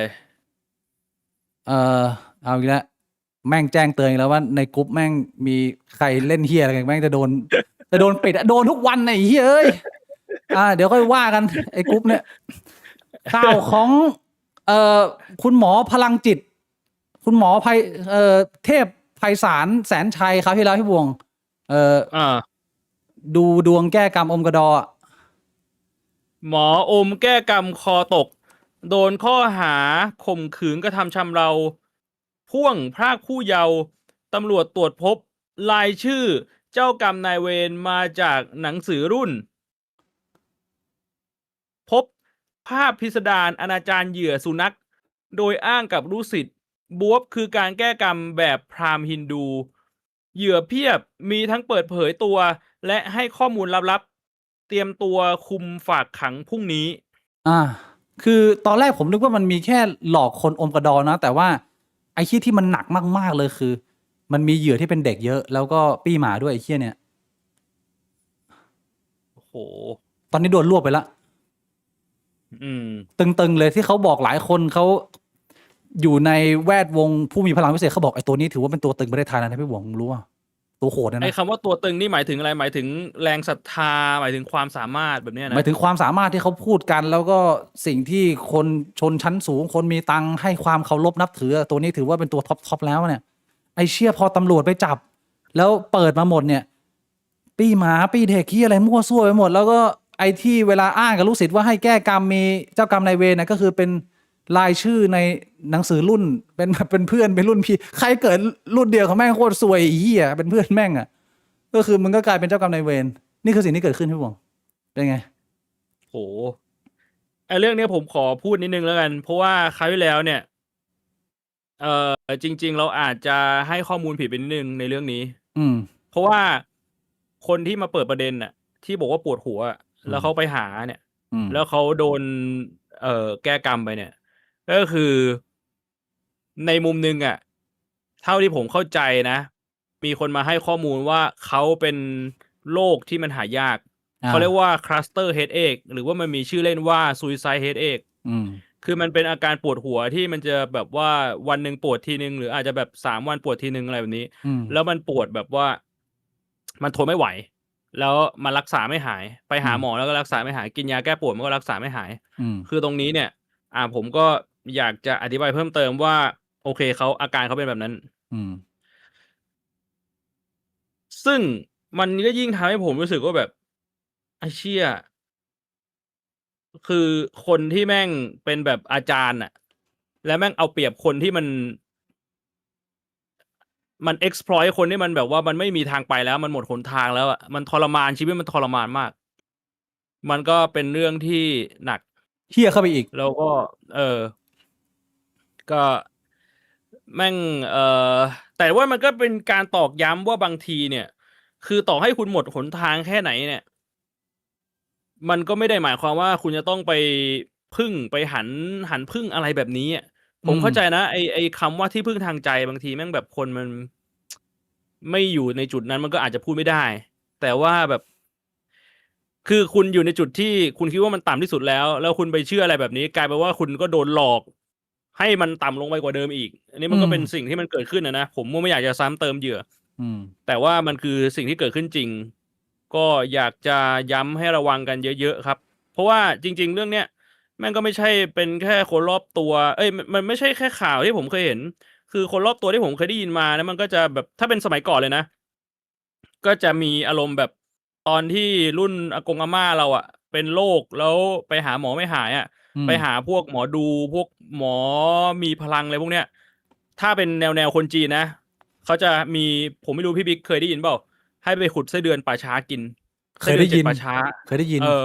ไม่ก็แบบตบแมงวันกินอะไรแบบเนี้ยคือคนแม่งมันถึงที่ตายแล้วมันไม่รู้จะทำไงแล้วใครให้ทำแม่งก็ทำหมดแต่สุดท้ายผมพูดในมุมที่ว่าเราเห็นแล้วว่าเหตุการณ์มันอันโฟมายังไงเหตุการณ์มันเกิดอะไรขึ้นบ้างแล้วมันมีผลยังไงสุดท้ายก็คือไอ้เชี่ยต่อให้แม่งคุณจะถึงที่ตายแล้วแต่คุณไปพึ่งเรื่องพวกนี้แม่งไม่ได้ทำให้สถานการณ์คุณมันดีขึ้นมันกลับทำให้แม่งแย่ลงขึ้นมาอีกมึงก็ต้องเสียทรัพย์เสียที่อะไรตามที่แม่งเรียกร้องเพราะว่ามันอยู่ในจุดที่มึงเปราะบางสุดๆแล้วใช่ก็อยากจะให้ระมัดระวังกันแล้วก็ให้เรื่องนี้ไม่เป็นอุทาหรณ์ซึ่งจริงๆมันก็ไม่ใช่ครั้งแรกด้วยซ้ำเรื่องแนวๆเนี้ยแล้วถ้าเกิดว่ามันเกิดขึ้นกับพี่บวงถ้าเกิดว่าพี่บวงวันนึงนอนติดเตียงแล้วรู้สึกว่าไอ้เชี่ยแม่งไร้หนทางแล้วมีคนบอกว่าเฮ้ยลองทางนี้ไหมลองไปเจออาจารย์คนนี้ก็แบบเสียสัก50,000 100,000อะไรเงี้ยไม่ต้องอมกระดอก็ได้เอาแบบว่าเป็นเงินมึงมองในมุมมึงไม่เลือกทางนี้เลยนะมันแบบหมดหนทางแล้วอะไรเงี้ยมันเป็นไปได้ไหมหรือพี่บวงก็จะเลือกกูก็นอนอยู่บ้านจะไงมึงทำไมกลัว ผมว่าถ้าตอนนั้นน่ะสติสัมปชัญญะผมยังครบผมก็คงจะใจแข็งผมก็คงไม่ไป อ๋อเราแต่ผมรู้พูดตามตรงว่าถ้าแบบสมองผมมันมีปัญหาแล้วอะผมว่าอาจจะไม่ใช่คนแบบปัจจุบันแล้วไงนึกออกปะ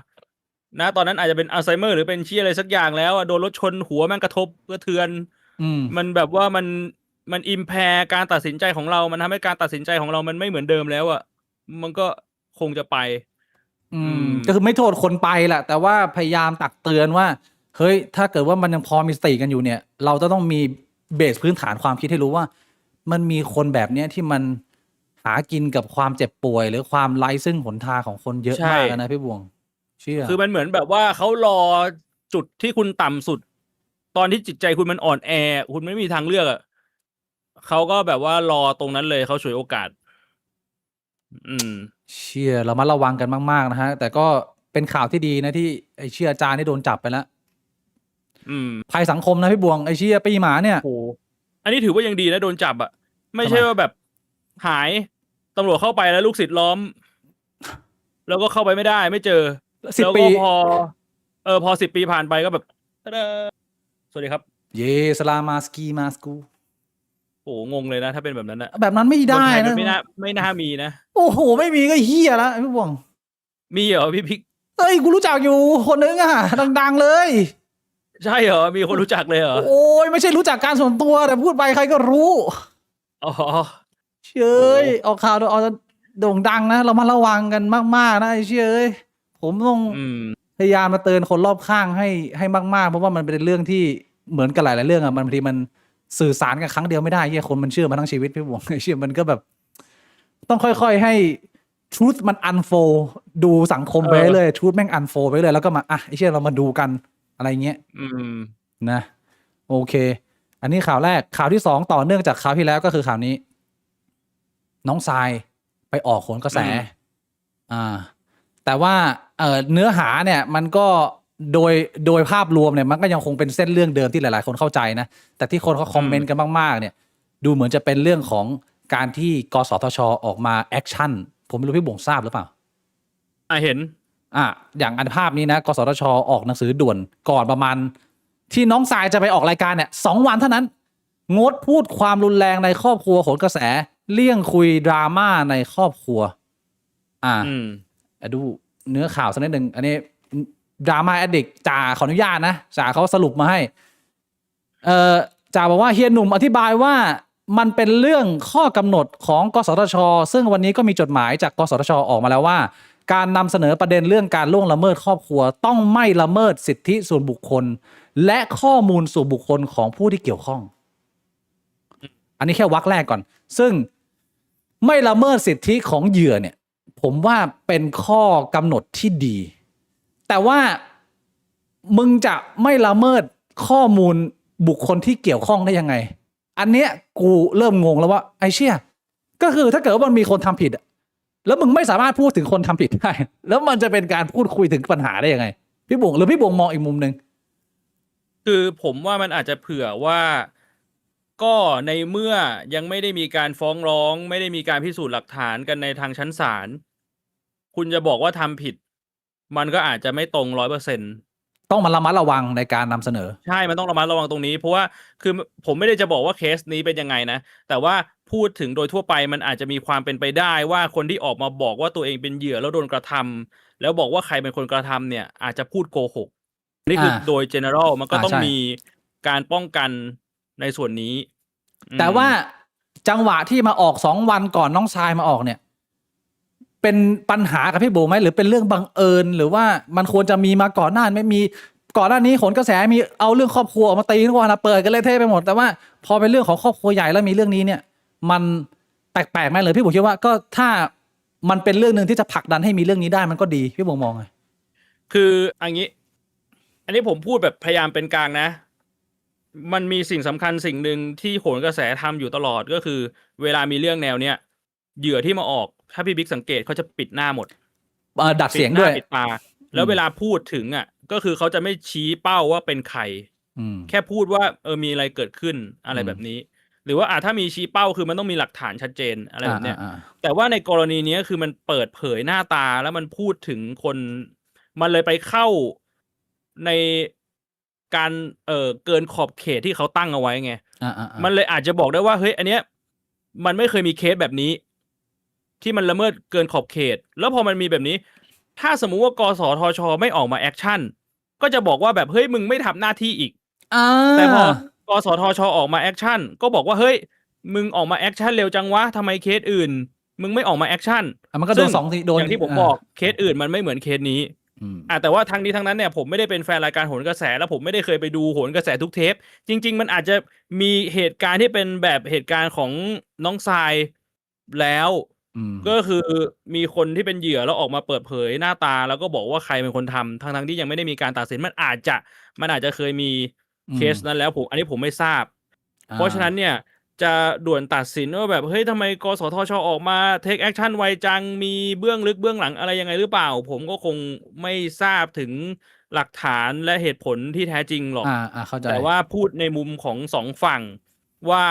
ก็ถ้าสมมุติว่าเขาจะทำละเมิดกฎที่มันเคยมีการวางกรอบเอาไว้แล้วจริงอ่ะแล้วถ้ากสทชไม่ออกมาเทคแอคชั่นแบบเนี้ยคนก็จะไปต่อว่าได้ไหมก็ถ้าเขาทำหน้าที่ตามกรอบกฎเกณฑ์ของเขามันก็ไม่ใช่เรื่องดีเหรออันนี้เป็นการตั้งคำถามนะวรรคแรกไปวรรคที่ 2ต้องเคารพสิทธิมนุษยชนศักดิ์ศรีความเป็นมนุษย์ความเป็นส่วนตัวของผู้ตกเป็นข่าวและผู้เกี่ยวข้องอันนี้ก็น่าจะโอเคนะซึ่งในสถานการณ์ความเป็นจริงเนี่ยทุกวันนี้มันก็ห้ามยากแล้วแม้ตัวสื่อมันจะไม่พูดเองซึ่งมันก็เป็นสิ่งที่ดีแต่ว่าพอมันเป็นประเด็นแล้วไอ้เชี่ยมันก็โดนชาวบ้านขุดกันเละเทะไปหมดไอ้ความเป็นส่วนตัวมันก็หายไปหมดแต่ว่าอย่างน้อยๆสื่อหลักไม่ควรทำอะไรประมาณนี้ไม่มีปัญหาวรรคที่ 3หลีกเลี่ยงเนื้อหาที่ซ้ำเติมความทุกข์สร้างตาบาปของสังคมทางสังคมหรือกระทบต่อจิตใจของผู้เสียหายและครอบครัวอันนี้มีปัญหาไหมว่าแบบถ้าเกิดว่ากำลังพูดถึงครอบครัวที่ทำความผิดแล้วถ้าเกิดว่าเราจะพูดถึงประเด็นที่มันละเอียดอ่อนมากเนี่ยจะทำยังไงให้มันไม่กระทบใจเขามันก็อาจจะยากไหมวงหรือว่าใช่เพราะพูดตามตรงว่าต่อให้ไม่พูดมันก็มีคนได้รับผลกระทบไปแล้วมันเป็นเรื่องที่มันไม่มีเส้นนะเรื่องนี้มันก็ไอ้เหี้ยแล้วเขาจะบังคับใช้ยังไงอะไรเงี้ยมันก็คนก็ตั้งคำถามนะต้องไม่เปิดเผยข้อมูลส่วนบุคคลอัตลักษณ์ของผู้ตกเป็นข่าวอันนี้คุยไปแล้วและสมาชิกครอบครัวหรือบุคคลใกล้ชิดที่เกี่ยวข้องในลักษณะที่สามารถระบุบุคคลได้ก็ถ้าอย่างเป็นกรณีนี้ก็คือตัวจำเลยอีกคนหนึ่งที่ยังไม่ได้ให้การซึ่งเป็นพี่เลี้ยงเนี่ยตอนนี้ก็อยู่ในเมืองไทยเนี่ยก็ทางสื่อหลักก็ต้องระมัดระวังแต่ว่าไอ้เหี้ยในโลกอินเทอร์เน็ตแม่งก็ขุดเปิดกันเลยเทะไปหมดนะไอ้เชี่ยกูว่ามันก็มีความสุ่มเสี่ยงผมไม่รู้ว่า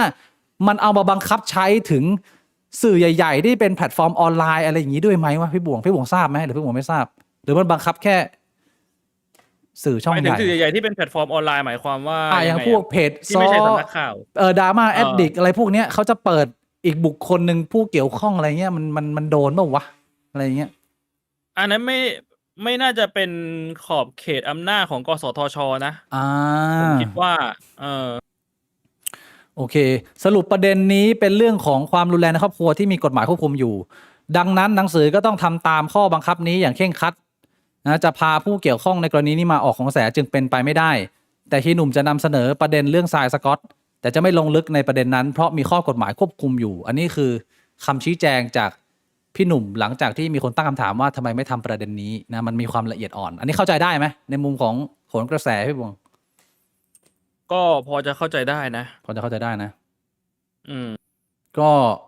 เป็นอีกเรื่องหนึ่งที่เป็น Talk of the Town แบบมหากาพย์อุ้ยพี่บวงผู้หายเหรอเดี๋ยวพี่บิ๊กเฮ้ยมาแล้วกลับมาแล้วเชื่อผมลวนกดผิดไปผิดมานี่ไอ้เจ้า Photoshop เด้งมาแล้วเดี๋ยวแป๊บนึงผมขอปิด Photoshop ก่อน What the fuck โอเคเรื่องต่อไปอันนี้เราไปคุยเรื่องต่อไปแล้วนะเรื่องน้องทรายไม่มีแล้วนะเรื่องน้องทรายมันมีอีกเรื่องนึงไม่รู้พี่บิ๊กเห็นข่าวเปล่าก็คือทางบริษัทสิงห์เขาออกมาเทคแอคชั่นแล้วที่เขายื่นหนังสือว่าแบบขอแสดงความเสียใจกับทางทรายด้วยอะไรแบบเนี้ยแล้วก็บอกว่าพายก็คือพี่ชายคุณพายสกอตเนี่ยก็คือออกจากตำแหน่งที่อยู่ในเครือบริษัททุกตำแหน่งแล้วที่มีอัปเดตนะใช่ไหมไม่รู้พี่บิ๊กเห็นไหมเห็นก็ชัดเจนดีนะพี่บอกว่ามันก็ดีไหมในขณะที่เขาทำขนาดนี้ ก็ถือว่าดีอ่ะที่มีการออกมา take action อืม คุณพายออกจากทุกตำแหน่งในบริษัท ซึ่งถ้ามันเคลียร์ประเด็นได้จบมันก็มีโอกาสกลับเข้าไปก็อะไรอย่างเงี้ยแต่ว่าณตอนนี้โอ้โหไต้หวันนี่คุยกันเป็นทอล์กมากพี่บวงไปถึงญี่ปุ่นเรื่องนี้นี่รุนแรงมากไม่รู้ว่าความโด่งดังของแบรนด์บริษัทเขานี่โอ้โหเชี่ย มันเป็นตระกูลใหญ่แล้วมันแบรนด์ก็คือมันเป็นมัลติเนชั่นแนลนะแบรนด์มันไม่ได้แค่ดังในประเทศไทย อืม เรื่องใหญ่จริงเรื่องใหญ่จริงก็ติดตามดูกันต่อไป ขอบคุณคุณนันทวัฒน์นะฮะ มาใส่บรรยากาศคือยังไงฮะบรรยากาศบิ๊กบวงอย่างนี้เหรอ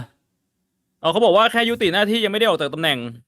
ก็คือยังมีชื่ออยู่ในตำแหน่งแต่ว่าตอนนี้ไม่ได้ทำงานแบบนั้นใช่ไหมฮะ อ้าวเหรอผมเข้าใจเหมือนพี่บวงนะไอตัวเอกสารว่าออกจากทุกตำแหน่งเหรอเป็นแค่ยุติหน้าที่เหรอ ไม่ชัวร์เหมือนกันฮะ ไม่แน่ใจแต่ว่าเราเห็นเอกสารชี้แจงจากทางบริษัทแล้วนะ เคสนี้คือเกิดเป็นคดีฟ้องร้องแล้วใช่ไหมครับผมว่ามันไม่รอดแน่นอนอ่ะ ต่อให้ยังไม่มีการฟ้องร้องคือที่แน่ๆไอ้เรื่องของการฟ้องร้องน่าจะมีแน่ๆแล้วที่ออกมาเป็นข่าวก็คือเรื่องระหว่างคุณแม่กับทางน้องทรายไหมเกี่ยวกับที่ดินตรงบ้านพักที่หัวหิน เรื่องทรัพย์สิน ส่วนเรื่องอื่นอ่ะผมว่าเดี๋ยวมันมีตามมาแน่นอน ต่อให้ถ้ายังไม่มี คือผมเคยฟังที่ทรายเขาพูดในที่หนึ่งที่เขาบอกว่าเป้าหมายเขาคือเอาพี่ชายติดคุกไอ้เชี่ยก็โหดอยู่พี่บวงใช่ปะล่ะ แต่ก็ไม่รู้ว่าทำได้จริงหรือเปล่านะ เพราะว่าถ้ามองในมุมที่ว่ามันผ่านมา10 กว่าปีแล้วอ่ะ แล้วแบบหลักฐานคลิปเสียงอ่ะ ไม่รู้ว่ามันเอาผิดได้มากแค่ไหน มันมีเรื่องของอายุความเรื่องของน้ำหนักของหลักฐานด้วยไง เข้าใจว่าอายุความ20 ปีเคสแบบเนี้ย ก็ผมว่าทางทรายก็น่าจะมีคุยกับทนายไว้เรียบร้อยแล้วถ้าเขาทำได้เขาก็ทำใช่ไหมล่ะมาดูกันต่อไปย้ำว่าผมไม่ได้จะบอกว่าทำได้หรือทำไม่ได้นะ ผมก็แค่แบบลองมานั่งคิดดูว่ามันดูจะยากเฉยโอเค อีกอันหนึ่งครับพี่บวงข่าวสดๆร้อนๆจากเมื่อคืนนี้มวยชื่อดังพี่บวงดูเนี่ยก็เห็นไฮไลท์นะจะเรียกว่าไฮไลท์ได้ไหมก็เห็นทั้งไฟแหละพี่บวงดูทั้งไฟเหรอจะบอกว่าไฮไลท์มันก็ไม่ใช่ว่าน่าจะทั้งไฟแล้วมันก็มีให้ดูแค่นั้นเดี๋ยวก่อนที่จะไปดูไฮไลท์นะผมตัดไฮไลท์มาเพราะว่ามีคนเขาแบบดราม่ากันสักเล็กน้อยนะเกี่ยวกับการตัดสินของกรรมการแต่สำหรับคนที่ไม่ได้ตามข่าวเนี่ยเราต้องมาอัปเดตตัวละครคาแรคเตอร์ของเราก่อนนะที่ลงไปต่อยนะฮะก็คือเป็นการย้อนเหตุการณ์ที่สงกรานต์เมืองไทยปีนี้เนี่ยมีน้องสนายทางขวาเนี่ยก็เดินเข้าไปชกน้องบุญมีที่กำลังขับมอไซค์อยู่ปมเรื่องที่ว่าน้องสนายไปเล็งสาวแต่ว่าน้องบุญมีแบบว่าเป็นสาวของน้องบุญมีอะไรประมาณเนี้ยใช่ป่าวว่าผมก็ไม่รู้ผมเข้าใจถูกหรือเปล่าไม่คือน้องบุญมีเนี่ยซ้อนท้ายจักรยานยนต์มาใช่ไหมถ้าเอาแบบจากในคลิปเลยนะซ้อนท้ายจักรยานยนต์มาแล้วก็มีสาวมาขอปะแป้งน้องบุญมีก็ยิ้มแล้วสาวก็ปะแป้งน้องบุญมีก็ไม่ได้ทำอะไรก็เต้นเยอะแล้วรถมันก็ค่อยๆขยับไปแล้วอยู่ๆน้องสนายก็เดินมาข้างหลังแล้วก็มองแล้วก็บุแบบนี้ไอ้หลอนจัดเลยพี่บวงก็เลยงงเลยก็เลยกลายมาเป็นมหากาพย์ใหญ่ที่ไปออกโขนกระแสแล้วก็ทางโปรโมเตอร์มวยใช่ไหมก็เห็นว่าไหนๆก็เป็นข่าวจุดกระแสแล้วก็เลยมีการเนี่ยจัดไฟนี้ขึ้นมาคนก็รอมาเป็นเดือนพี่บวงโอ้โหเมื่อวานนี้พี่สินก็บอกให้ผมดูแล้วผมก็นั่งรอแม่เรา6 โมงเย็นไอ้เชี่ยนั่งสลับไปทำอย่างอื่นบ้างนักข่าวไปทำข่าวแต่สุดท้ายเนี่ยมันก็มาเป็นภาพของเนี่ยไฟดูหน่วยก้านหน่อยสนาย25ต่อยน้องบุญมีอายุ21 ปีนะฮะน้ำหนัก52 53ใกล้เคียงอันนี้งานเด็กเลี้ยงไก่นะ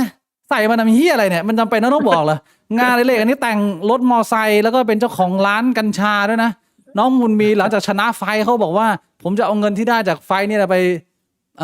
ธนุบำรุงร้านกัญชาผมตอนนี้โดนปิดกันไป10,000 กว่าแห่งแล้วโดนกฎหมายเล่นงานเขาไล่ปิดแล้วจะทำนุบำรุงทำไมแทนที่จะเอาไปแต่งมอไซค์ต่อเขาบอกว่าอนาคตมันยังมีถ้าเกิดว่าผมปรับเปลี่ยนให้มันเป็นเชิงการแพทย์อะไรเงี้ยก็เป็นความฝันเขาคือเขาฉายาบุญมีแคนาบิสนะพี่บวงไอ้เชี่ยโอ้โหอันนี้สไตล์การชกนะขวาทางเดียวอาวุธหลักก็แต่ฟ้าคู่ต่อสู้ก็รู้ดิอันนี้สไตล์การชกมวยฝีมืออาวุธครบเครื่องแข้งเป็นอาวุธหลักถิ่นที่อยู่เด็กลาดลีนี่นักกีฬายูโด ก็อย่างอื่นเวลาซ้อมเนี่ยซ้อมมันแค่2 สัปดาห์ให้บวงต่อยกันแล้วมันก็พี่บวงเห็นผมเอาอันนี้มาให้ดูก่อนที่เราจะนั่นเรามาดูช็อตไฮไลท์นะฮะนี่คือช็อตไฮไลท์นะไม่ใช่ทั้งไฟนะไม่ใช่ทั้งไฟคืออธิบายให้คนทราบก่อนว่าอันนี้คือยกแรกเพิ่งเปิดมาเนี่ยถ้าตามเวลานี่คือเวลาเต็ม2 นาทีช็อตไฮไลท์ฮะเลยเอาทางซ้ายบุญมีทางขวาสไนครับสไนค่อยๆขยับเขาบอกว่าสไนนี่เป็นมวยที่ออกแข้งขวาได้หนักเหมือนกันเบียดโอ้เอาแล้วครับจบเลยโอ้เกมหัวฟาดนะครับโอ้บ้าหัวฟาดพื้นเวทีนะครับทีเดียวปลือเลยเนี่ยแล้วคนเขามานั่งถกเถียงกันเยอะอยู่พอสมควรว่าจุดเมื่อกี้ฟาวไหมจังหวะเกี่ยวขาพี่บวงพี่บวงมันต้องดูว่ากฎกติกามันใครตั้งกฎมันก็บอกได้เด็กคนตั้งกฎว่ามันฟาวไม่ฟาวคนดูจะรู้เหรอเพราะว่าเดี๋ยวนี้คือกีฬาการแข่งขันทางด้านการต่อสู้แม่งกฎมันยั่วเย้ไปหมดใช่ปะแบบ MMA ก็กฎหนึ่งมวยไทยก็กฎหนึ่งยูโดเทควันโดแล้วแม่งแบบเป็นมวยไทยเพียวๆกับมวยไทยของแบบ international ผมรู้สึกว่าแม่งก็เป็นอีกกฎหนึ่งใช่ไหมเพราะบางที่บอกมวยไทยแต่ว่าห้ามใช้ศอกใช้เข่าเตะได้อะไรแบบนี้บางทีก็เรียกว่าเป็นคิกบ็อกซิ่งไปอะไรเงี้ยมันดูแบบว่าซับซ้อนและสับสนไปหมดกฎแต่ว่าเหตุการณ์เนี้ยพอหลังจากจบแล้วเนี่ยโปรโมเตอร์เจ้าของรายการเนี่ยผมว่าก็มีความเซ็งในระดับหนึ่งเพราะว่ามันเป็นมวยจบแค่20 วินาทีนะให้บวงคนเขานั่งรอมาตั้งนานไฮไปกันไส้แตกนึกว่าเทรนกันมาแบบเป็นนักมวยโหดแล้วแต่ว่ามันก็ฉายให้เห็นภาพหนึ่งว่าการที่มึงจะเป็นนักมวยอาชีพไม่ใช่ง่ายไม่ง่ายนะเว้ยเชี่ยไม่ว่ามึงจะไปฝึก2 สัปดาห์แล้วมึงจะเก่งเนี่ยคือคนมันไม่เป็นมันแบบ20 วิมันก็เห็นผลแล้วซึ่งมันโอเคมันก็จะมีความบังเอิญด้วยแหละแต่ว่าโปรโมเตอร์มวยก็ออกมาบอกแล้วว่าจริงๆแล้วจังหวะนี้มันฟาวล์แต่ว่ากรรมการรีบตัดสินไปก่อนแล้วคือฟาวล์ผมว่าก็ส่วนหนึ่งแต่คือถ้ามึงดูหน้าน้องสนายต่อให้มึงโดนฟาวล์แต่ตามึงลอยแล้วจะให้ลุกขึ้นมาต่อยต่อมันก็ไม่ได้เลยมันมึนแป๊บเดียวแต่ตอนหลังมันสติมันกลับมาแล้วมันก็อยากจะจัดต่อไงมันก็เฮ้ยเชี่ยไม่ได้เลยก็ถ้าอย่างนั้นมันต้องนับแล้วป่ะล่ะมันต้องนับ10แล้วป่ะผมไม่รู้กติกาเดี๋ยวต่อให้โดนฟาวล์แต่ว่าถ้าลงไปนอนกองกรรมการมันต้องนับ10ก่อนป่ะวะอันนั้นมันมันหรือว่าถ้าสมมุติว่าโดนฟาวล์ไม่ต้องนับเป็นเคสพิเศษคือโดนฟาวล์แล้วคือมึงรอให้มึงตั้งสติแล้วต่อยต่อแล้วผมไม่รู้กฎไงที่คนเขามาให้ข้อมูลผมก็คือว่าจริงๆแล้วการเกี่ยวขาเนี่ยลักษณะนี้เนี่ยมันเรียกว่าฟาวล์แต่มันไม่ได้ฟาวล์ปรับแพ้มันเป็นฟาวล์แบบทางเทคนิคถ้าเกิดว่ามันไม่หัวน็อกไปก่อนเนี่ยก็คือก็เรียกว่ากรรมการก็มาเตือนว่าให้เตือนครั้งที่1นะอะไรเงี้ยเตรียมตัดคะแนนแต่ว่าประเด็นก็คือว่ามันเสือกแบบอาจจะเป็นจังหวะล็อกแล้วก็กดลงไว้หัวกระแทกก็เรียกว่าน็อกไปซึ่งคนมาดูมวยก็ไม่พอใจในส่วนที่ว่ามันก็ไม่เคลียร์ไงว่าสรุปแล้วเนี่ยชัยชนะเนี่ยมันได้มาอย่างแบบสมหรือเปล่าก็เลยมีเห็นเขาก็ไปขอน้องว่าอีกเดือนนึงจะจัดใหม่เดี๋ยวต้องมีไฟแก้มือไอเชี่ยแล้วผมเห็นคนดูไลฟ์แม่ง 4-5 แสนปะหลายช่องไอเชี่ยมันจะดูช่องไหนคือแบบบ้าไปแล้วแต่ว่ามาเจออย่างนี้ก็สักง่องเลยพี่บวงไอเชี่ยผมบอกเลยว่าผมเจอยก1ไปเนี่ยผมว่าตามมาดูนะอยากจะรู้ว่าเป็นยังไงแต่ว่ายก2เนี่ยผมคงไม่ตามไปดูแล้วผมว่าสภาพมันก็คงจะไม่ต่างมากเพราะว่ามีเวลาฝึกแค่เดือนเดียวผมก็ไม่ต่างกันเยอะหรอกก็เรียกว่าผิดหวังไปสำหรับแฟนมวยนะฮะแล้วอีกคู่หนึ่งพี่บวงมวยคู่หนึ่งมีคู่เหรอคู่เนี้ยไอเชี่ยคู่นี้นี่ไปทำอะไรกันมาก่อนไม่รู้คนมันทำอินโฟกราฟิกมาให้เชี่ยคนแม่งมือไวจัดเลยเราสักลายซะเต็มตัวเลยของจริงมันมีลายขนาดนี้เหรอหน้ากูยังเถื่อนหน้าแบบปรุมากไอเชี่ยแต่รอยสักสวยอยู่นะเท่าไหร่เนี่ยอายุ36เท่ากันนะน้ำหนักผม100แต่ว่ารวมกระเจียวถ้าตัดกระเจียวออกก็370ก็ถือว่าตรงอยู่นะโอ้พี่บวง83ใกล้ไหมถูกไหมข้อมูลถูกไหมตอนนี้83อยู่ไอเชี่ยตั้งใจทำข้อมูลงานดิเลกควงกระดอไม่ใช่นะนี่ผิดผมไม่ได้เป็นงานดิเลกนะของพี่บวงเล่นเกมผมทำอะไรเนี่ยเล่นเกมใช่ไหมโอ้แม่นนะนี่สไตล์การชกเน้นการใช้เจียวฟาดคู่ชกใช่เหรออะไรวะโอ้ผิดกฎปะเนี่ยฟาวปะเนี่ย พี่บวงเป็นสาย เชี่ย สายตั้งรับอ่ะพี่บวงเวลาสู้เวลาต่อยมวยพี่บวงเป็นบุกหรือว่าเป็นตั้งรับส่วนใหญ่ เอ้ยผมบุกนะ ตอนนี้ไปต่อยกับไนท์กับพี่หมื่นเขาไปแล้วผมว่าบุกนะ อันนี้ข้อมูลผิดนะ เออ ประวัติ ผมต่อยนะครับออกหมัด ประวัติไม่ต้องลงหรอกไม่ซ้อมเพราะชนะอยู่แล้ว ซ้อมที่โต๊ะคอมว่าแต่ฟักพี่บวงคิดว่าถ้าเกิดว่าเราขึ้นไปชกมวยนี่ใครชนะ ผมว่าถ้าสภาพตอนนี้ผมน่าจะชนะนะ ผมว่าพี่บวงชนะเพราะว่าผมไม่ได้ออกกำลังกายหนักเท่าพี่บวง เออ เชื่อ ออกกำลังกายแล้วมันเห็นผล แข็งปาก เพ เลย ราะว่าผมจำได้ว่าไอ้คราวที่แล้วอ่ะมันเป็นครั้งที่พี่หมื่นมาครั้งแรกเลย อืม พี่หมื่นมันชวนผมกับไนท์ไปต่อยมวย ผมไม่รู้ อ๋อ พี่บิ๊กเห็นเปล่า เห็น ตอนนั้นมีกิฟต์ด้วย คือโอ้โห เวลาเราดูคนต่อยมวยเนี่ย เราก็รู้สึกว่าแบบไอ้เชี่ยมันจะเหนื่อยเร็วอะไรขนาดนั้นวะพอไปต่อยเองแม่งรู้สึกเลยว่าแม่งเหนื่อยสัตว์ 2 นา แล้ว ทีนี่คือแบบแม่งแบบเข้มข้นมากมันเครียด คือผมรู้เลยว่าแม่งเหนื่อยเพราะใช้สมอง ไม่ได้เหนื่อยเพราะใช้ร่างกาย เพราะว่าก่อนที่เขาจะให้เราชกอ่ะเขาให้เราวอร์มเขาให้เราต่อยกระสอบทรายไอ้เชี่ยตอนที่ต่อยกระสอบทรายแบบไม่คิดอะไรอ่ะมันก็ต่อยไปอ่ะแล้วเขาก็มาปรับท่าปรับทางเราอ่ะต่อยแม่งเป็น10 นาทีไม่เหนื่อย แต่ว่าพอขึ้นไปชกจริงๆอ่ะคือแค่ตั้งการ์ดแล้วก็คิดว่าแบบไอ้เชี่ยมันจะต่อยมาหรือเราต้องต่อยตรงไหนอ่ะแม่งเหนื่อยแล้วแค่นั้นอ่ะ อืม ตอนที่แบบว่าสถานการณ์แบบว่ามันต้องสู้กับคนอื่นจริงๆแล้วต้องมานั่งคิดจริงๆว่าแม่งจะหลบยังไงแม่งใช้พลังงานเยอะมาก มันเหมือนกับมึงเปิดโหมดสงครามแล้วร่างกายมันก็จะแบบรวบรวมพลังงานทั้งหมด ใช่แล้วขนาดว่าอันนั้นมันเป็นการซ้อมเล่นๆนะคือเราก็ตั้งกฎไม่ต่อยแรงนะ ไม่ต่อยหัวอะไรแบบนี้ อืม เน้นต่อยแขนน่ะต่อยเข้าไปที่การ์ดอ่ะแบบนั้นน่ะยังเหนื่อยเลย อืม ผม ว่าสุดท้ายแล้วเรื่องเนี้ยมันเป็นมุมที่ดีมาก เพราะว่าตอนแรกผมก็นึกว่ามันเป็นแค่ไฮธรรมดา แต่พอดูบรรยากาศการถ่ายทอดสดเมื่อวานนี้ของคู่น้องเนี่ย ผมรู้สึกว่ามันมีความดีตรงที่มันฉายภาพให้คนจำนวนมากเห็นว่าถ้าคุณมีทักษะอะไรอย่างนี้ในชีวิตอ่ะมันมีมูลค่ามากกว่ามึงเป็นจิกโกอยู่ข้างถนนแล้วก็แบบว่าแบบหวานเจี๊ยบมันจะมีคนแบบพูดหน้ากล้องอ่ะหวานเจี๊ยบอะไรไอ้พวกเนี้ยคือ พอมันมีเหตุการณ์แบบนี้มันก็ทำให้คนมันผลักดันเข้าไปในวงการกีฬามากขึ้นคนออกไปดูแลสุขภาพหรืออาจจะมีอนาคตที่ก้าวไกลกว่ามึงจะมาเป็นจิกโกข้างถนนถูกปะล่ะเอาจริงสุดท้ายแล้วมันดีว่ะเพียงแต่แค่ที่แย่ก็คือว่าไอ้เหี้ยมวยมันจบเร็วไปหน่อยช่วยคือแล้วมันเป็นอย่างนั้นจริงๆบางทีเนี่ยในจินตนาการเราเนี่ยเราดูหนังมาเยอะเราเห็นแบบว่าพระเอกหนังแอคชั่นแม่งทำนู่นทำนี่เราคิดว่าเราทำได้ไม่เคยฝึกก็ทำได้แต่ว่าพอไปจริงๆแม่งไม่ได้ง่ายขนาดนั้นเพราะว่าตัวอย่างที่เห็นชัดเจนเลยคือพี่หมื่น คือตอนที่พี่หมื่นจะขึ้นชกกับผมพี่หมื่นบอกว่าเนี่ยเดี๋ยวฉันจะทำแบบ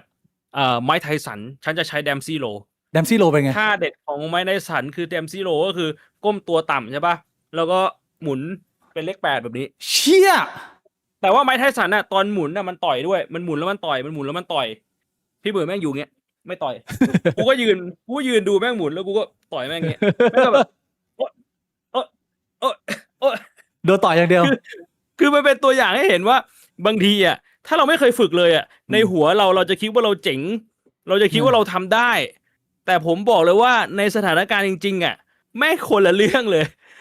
ย้ำอีกครั้งว่าขนาดตอนที่ผมไปกับพี่หมื่นกับไนท์กับกิฟเนี่ยมันเป็นแค่การซ้อมนะมันไม่ใช่แบบว่ามีอารมณ์ความรู้สึกร่วมจริงๆแบบกูจะทำร้ายร่างกายมึงอ่ะมันยังโอ้โหมันยังเห็นเลยว่าเฮ้ยความเป็นจริงกับสิ่งที่เราคิดในหัวแม่งต่างกันลิบลับคนที่เป็นนักมวยนักกีฬาอาชีพพวกนี้แม่ง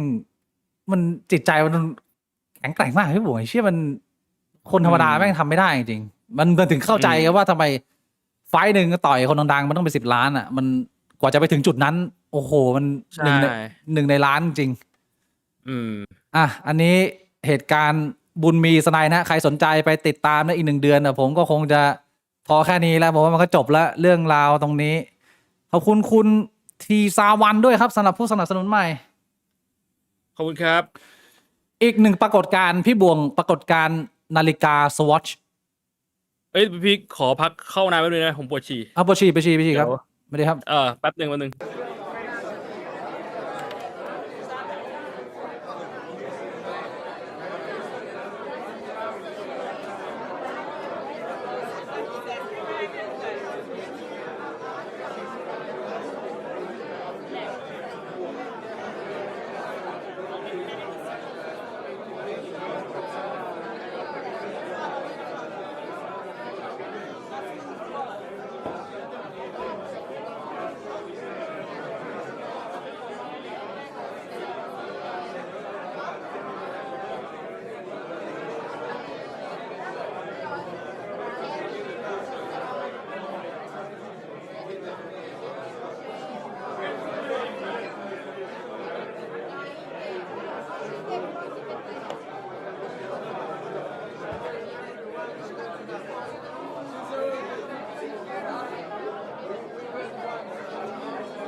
พี่บุ๋งเห็นปรากฏการณ์มหากาพย์คนไปเหยียบกันที่หน้าร้านนาฬิกาสวอชไหม เฮ้ยอันนี้ไม่เห็นแฮะ มันคืออะไรเอ่ย คือมันมีโปรเจกต์ร่วมของแบรนด์ดังอะไรไม่รู้อ่ะเขาทำร่วมกับนาฬิกา แล้วก็ประกาศขายนาฬิกาแบบ limited edition 150 เรือนอะไรประมาณเนี้ยแต่ว่าเอามาขายจริงมี70 เรือนนะซึ่งก็เป็นดราม่าอะไรของเขาแต่ว่าปรากฏการณ์ที่มึงเห็นคือว่ามึงเห็นคนอ่ะแม่งไปยืนรอต่อกันอะที่จะซื้อนาฬิกา แล้วพอเขาเปิดป้ายให้อ่ะคนแม่งเหยียบกันอะไอ้เชี่ยแบบว่าพ่อค้ารีเซลแม่งแบบรีบจะวิ่งเข้าไปแล้วพอมันต่อแถวได้ปุ๊บใช่ไหม คนมันไปยืนบิดราคากันอะโหดมากนะเว้ยเหมือนประมาณว่าอันนี้ผมไม่แน่ใจนะแบบสมมุติมึงไปซื้อ10,000เงี้ยแต่แค่มึงยืนต่อแถวอะถ้าเกิดว่าแถวมึงอยู่ในแบบ70 คนอะมีฝรั่งมีคนมาแบบมาดีลกับมึงว่า ผมเอาต่อจากคุณ50,000โอ้โห อันนี้คือในไทยเหรอ ในไทยนะ what แล้วไม่ใช่แค่ในไทยไอปรากฏการณ์เนี้ยเกิดขึ้นหลายประเทศทั่วโลกเดี๋ยวผมเอาของเมืองนอกมาให้ดูเพราะว่าส่วนใหญ่คนจะเห็นของไทยนี่ อันนี้ของเมืองนอกนะ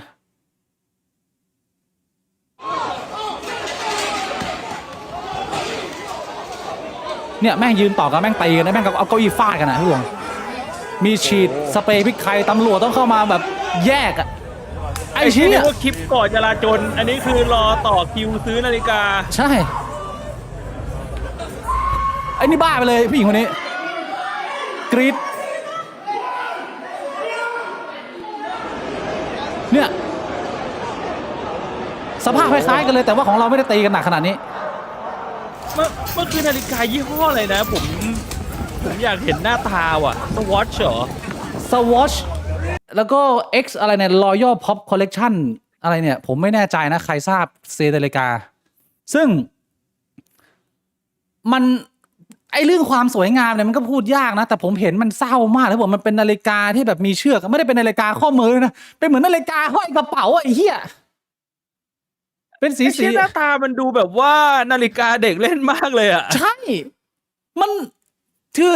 พอเราเห็นเหตุการณ์แบบเนี้ยพี่บุ๋งคิดว่ามันเป็นภาพดีของแบรนด์ไหมคือผมคิดว่ามันก็เป็นโคตรประสบความสำเร็จอะในการที่มึงทำยังไงก็ไม่รู้อะแต่มึงทำให้คนแม่งมาเหยียบกันขนาดเนี้ยแต่ในอีกมุมหนึ่งมันก็มีคนเขาถอยห่างแล้วก็มองแบบมองลบกับสิ่งที่แบรนด์ทำอะไรเงี้ยพี่บุ๋งมองว่าถ้าแบรนด์มึงทำถึงในขนาดนี้เนี่ย ถือว่าเป็นจุดสูงสุดเป็นจุดประสบความสำเร็จไหมหรือว่าอะไรยังไง แต่ผมมองว่ามันเป็นจุดประสบความสำเร็จนะ คือคนที่มองแบบว่าด้านลบกับแบรนด์มันก็คงจะมีแต่ผมเดาว่ามันไม่น่าจะเยอะ อืม ถ้าให้ผมเดานะ ไม่รู้ดิ โอ้โหแล้วเขา คือกับการที่แบบแม่งถึงขนาดนั้นน่ะมันแบบมันเป็นฟีเวอร์อ่ะ แล้วเอามารีเซลกันก็คือรีเซลกันเป็นแสนพี่บุ๋งสุดท้ายแล้วมันขายต่อกันหลายมือมีคนในอินเทอร์เน็ตจำนวนมาก ก็ถ่ายคลิปตัวเองลง Facebook ลง Instagram อย่างเงี้ยถ่ายนาฬิกาไอ้ที่เป็นเชือกสีฟ้าเนี่ย แล้วก็บอกว่าอันเนี้ยผมได้มา100,000ก็คือภูมิใจแบบเต็มแม็กเต็มหน่วย ก็มีคนเข้าไปด่าเขาบอก ซื้อทำโง่อะไรเงี้ยซึ่งไอ้เชื่อคือของแบบเนี้ยมันก็พูดยากนะพี่บุ๋งว่า มันไม่ใช่ของที่เราชอบไงมันนึกภาพออกไหมมันก็ พี่บุ๋งคิดว่า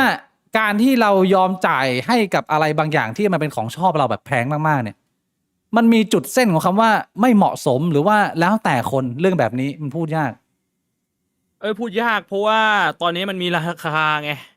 ซื้อมา100,000อาจจะขายต่อได้500,000 300,000ใครจะไปรู้ ใช่ปะเพราะว่าถ้าผมบอกผมถ่ายนาฬิกาบอกซื้อมา100,000คนมาด่าโง่ แล้วผมรีเซลได้300,000แบบนี้เรียกโง่เหรอผมว่ามันก็ไม่เรียกโง่นะ ถูกไหมโดยเฉพาะว่ามึงมองหลายๆมุมซื้อมา100,000ทำคลิปลงคนแม่งมาด่า engagement viral ได้เงินจากการทำคลิปแล้วมันหลายต่อ บางทีมันก็เป็นคอนเทนต์น่ะจริงจริง มันพูดยากเลยเงินในคอนเทนต์ครีเอเตอร์มันเอามาต่อยอดได้หลายรูปแบบ แล้วพี่บวงส่วนตัวมีอุปกรณ์หรือว่าวัตถุอะไรที่พี่บวง ไม่ต้องว่าวัตถุก็ได้อะไรที่พี่บวงยอมจ่ายเกินราคาของมันมีไหมชีวิตมึงหรือว่าพี่บวงเป็นคนไม่จ่ายอะไรพวกนี้ ไม่ ถ้าสมมติว่าเอาว่าแบบในข้อของเครื่องใช้ที่ผมเคยจ่ายเงินแล้วมันแพงอ่ะ มันก็มีแค่คอมแต่คอมมันเป็นอุปกรณ์การทำงานไง อ้าวพี่บวงไม่ได้จ่ายเกินราคาไงพี่บวงก็คือจ่ายราคา พูดถึงมีแค่มือถือนั่นแหละที่ผมรู้สึกว่า มือถือผมก็ไม่ได้จ่ายเกินราคาหรอกผมก็ซื้อเท่ากับราคาที่คนอื่นเขาซื้ออะ เออ แต่ว่าผมก็พูดตามตรงว่า อันเนี้ยผมซื้อเพราะว่าแบรนด์ เออ อันนี้ไม่ได้จ่าย ในมุม จ่ายกันนะครับผมกำลังถามพี่บวงว่าอะไรที่แบบว่าต่อให้ราคามันคูณ3คูณ4จากราคาตลาดอ่ะพี่บวงก็ยอมจ่าย อืม ในตัวพี่บวงมีไหม โหถ้าอย่างนั้นคงไม่มีนะ ไม่มีเลยเหรอ ผมไม่ได้เป็นคนที่แบบว่ามีอะไรที่มันคือถ้าเป็นแบบนั้นมันต้องเป็นสิ่งที่ผมชอบหรือต้องการมากๆ ผมถึงจะยอมจ่ายถูกไหม อ่า คิดกันตามหลักเหตุและผลน่ะ แต่ว่าผมอ่ะเป็นคนชอบของอะไรแปลก เช่น ๆ เช่นเดี๋ยวผมเอามาให้ดู บัตรปลั๊ก เหี้ยละ บัตรปลั๊กสีทอง เป็นหางแมว2ผู้เป็นผู้คู่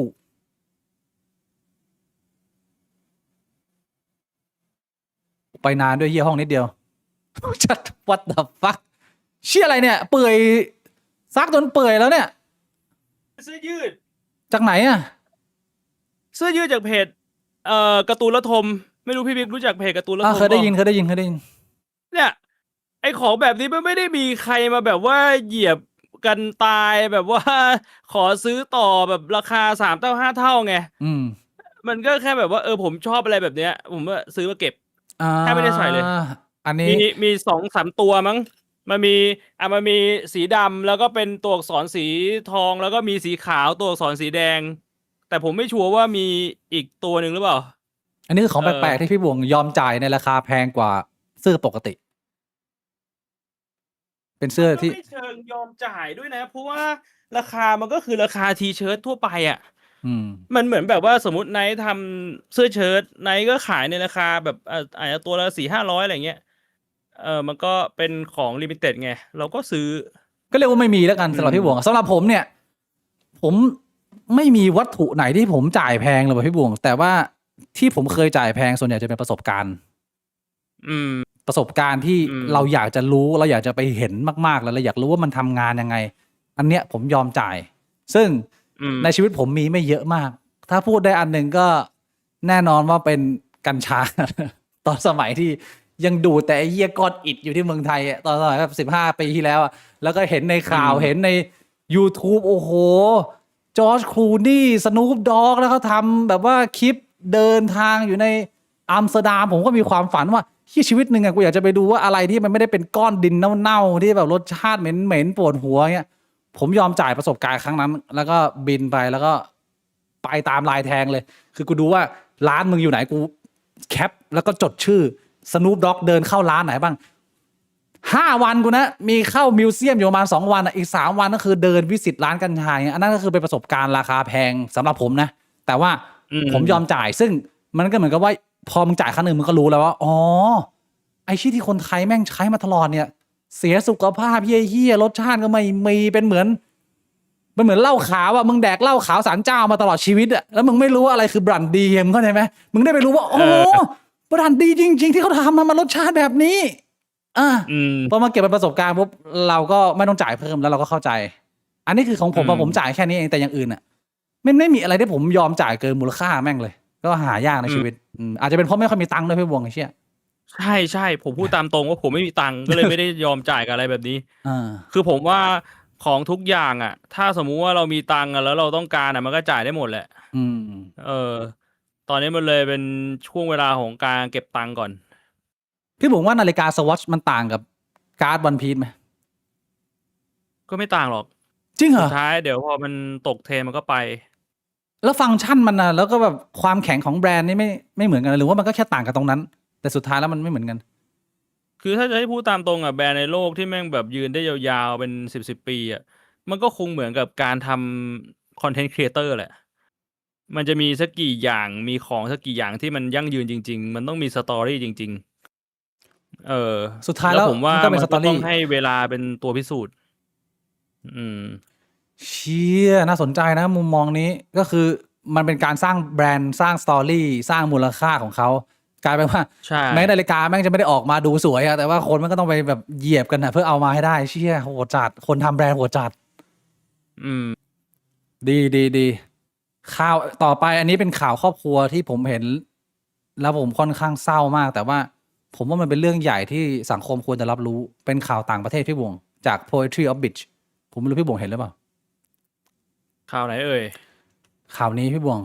ขออนุญาตนะครับ Poetry of Bitch ผมไม่ได้อ่านทั้งหมดนะแต่ว่ามีแค่ทางเนี้ยที่ทำข้อมูลมาเยอะมาก ครอบครัวอบอุ่น เพียบพร้อมและร่ำรวยเอริกคูรีกับลูกชายทั้ง3อืม ผมซูมเข้าไปไม่ ทำ ได้ ไมครอบครัวนี้เขาไป เกิดอะไรขึ้นไปเจออะไรมา เล่าแบบคร่าวๆแล้วกันนะ เดี๋ยวนะเล่าแบบคร่าวๆผมเคยได้ยิน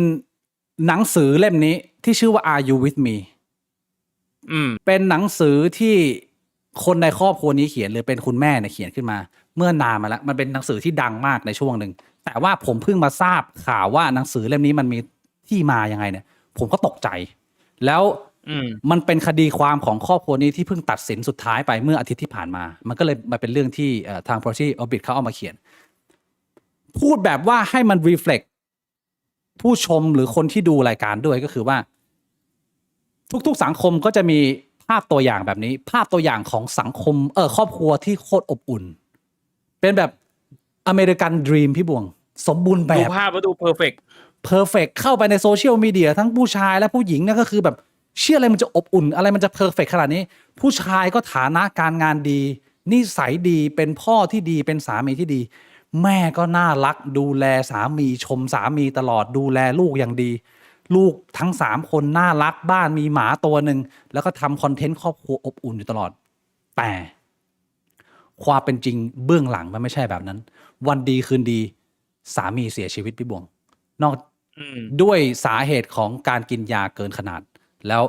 ตัวภรรยาเนี่ยก็เป็นคนพบศพแล้วก็แจ้งความเสียใจมาก แล้วก็เขียนหนังสือออกมา ตัวภรรยาที่ชื่อว่าคูรีเนี่ย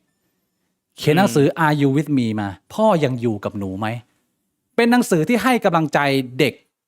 ทั่วสหรัฐที่กำลังเผชิญหน้ากับการเติบโตมาโดยที่ไม่มีคุณพ่อบ่งบอกเรื่องราวว่าคุณพ่อในอุดมคติ อะไรอย่างเงี้ยมีมุมยังไงเขาทำอะไรมาบ้าง แล้วเขาก็จะอยู่กับเราตลอดไป หนังสือเล่มนี้พอออกมาระเบิดขายดีแบบมหาศาลมากพี่บวง แต่ความเศร้าคืออันนี้คือเป็นภาพคูรีโปรโมทหนังสือตามภาพตามทีวีอะไรเงี้ยความเศร้าก็คือพ่อแม่ของผู้ชายสามีที่เสียชีวิตเนี่ยเขาอยู่ในแวดวงของแพทย์หรือว่ายาหรือนักวิทยาศาสตร์เนี่ยเขามีความสงสัยว่า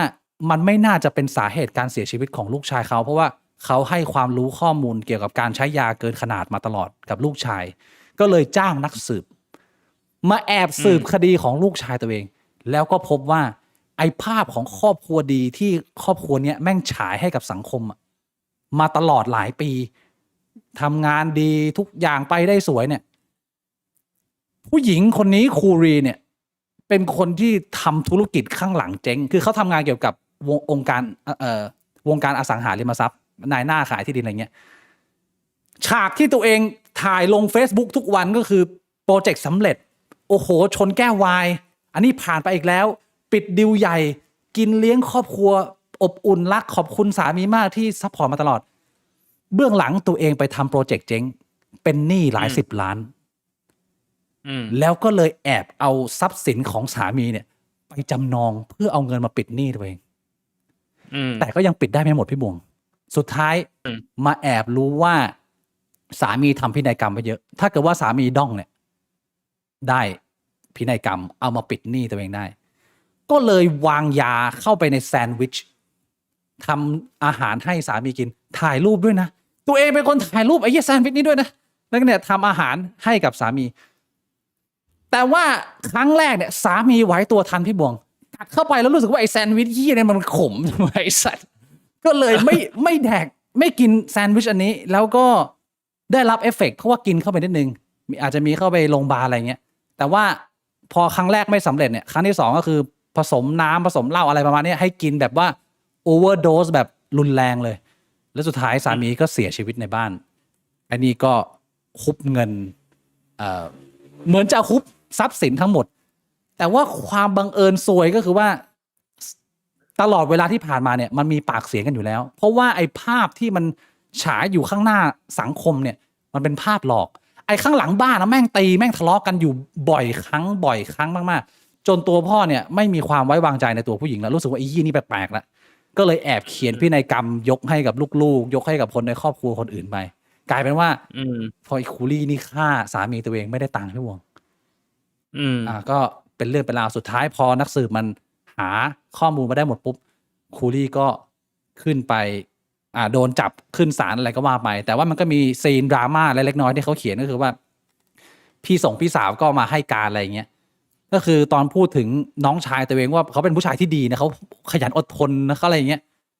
คือคูลี่เนี่ยคือแบบยิ้มหัวเราะแบบว่าเล่นหน้าเล่นตาแบบเยาะเย้ยไอ้เหี้ยคือมึงไม่ได้ซึ่งก็ไม่สำนึกผิดไม่ได้รู้สึกเหี้ยอะไรก็คือแล้วมึงทำไมอะไรประมาณเนี้ยมันก็เป็นความเดือดดาลของคนแบบจำนวนมากที่เขามองเข้ามาเห็นถึงไอ้เหี้ยเปลือกของความส้นตีนตรงเนี้ยก็เป็นคดีใหญ่แล้วสุดท้ายเนี่ยโดนตัดสินจำคุกตลอดชีวิตก็คือเป็นการจบคดีอเมริกันดรีมหรือคนที่เคยได้รับการชื่นชมจำนวนมากเขียนหนังสือแล้วอีกอันนึงก็คือไอ้หนังสือเฮียเนี่ยอีคุณแม่เนี่ยไม่ได้เขียนเองใส่ไปจ้างคนอื่นเขามาเขียนเฮียคือแบบแม่งปลอมไม่รู้จะปลอมกี่ซ้ำกี่ซ้อนแล้วที่ผมเอามาพูดก็คือว่า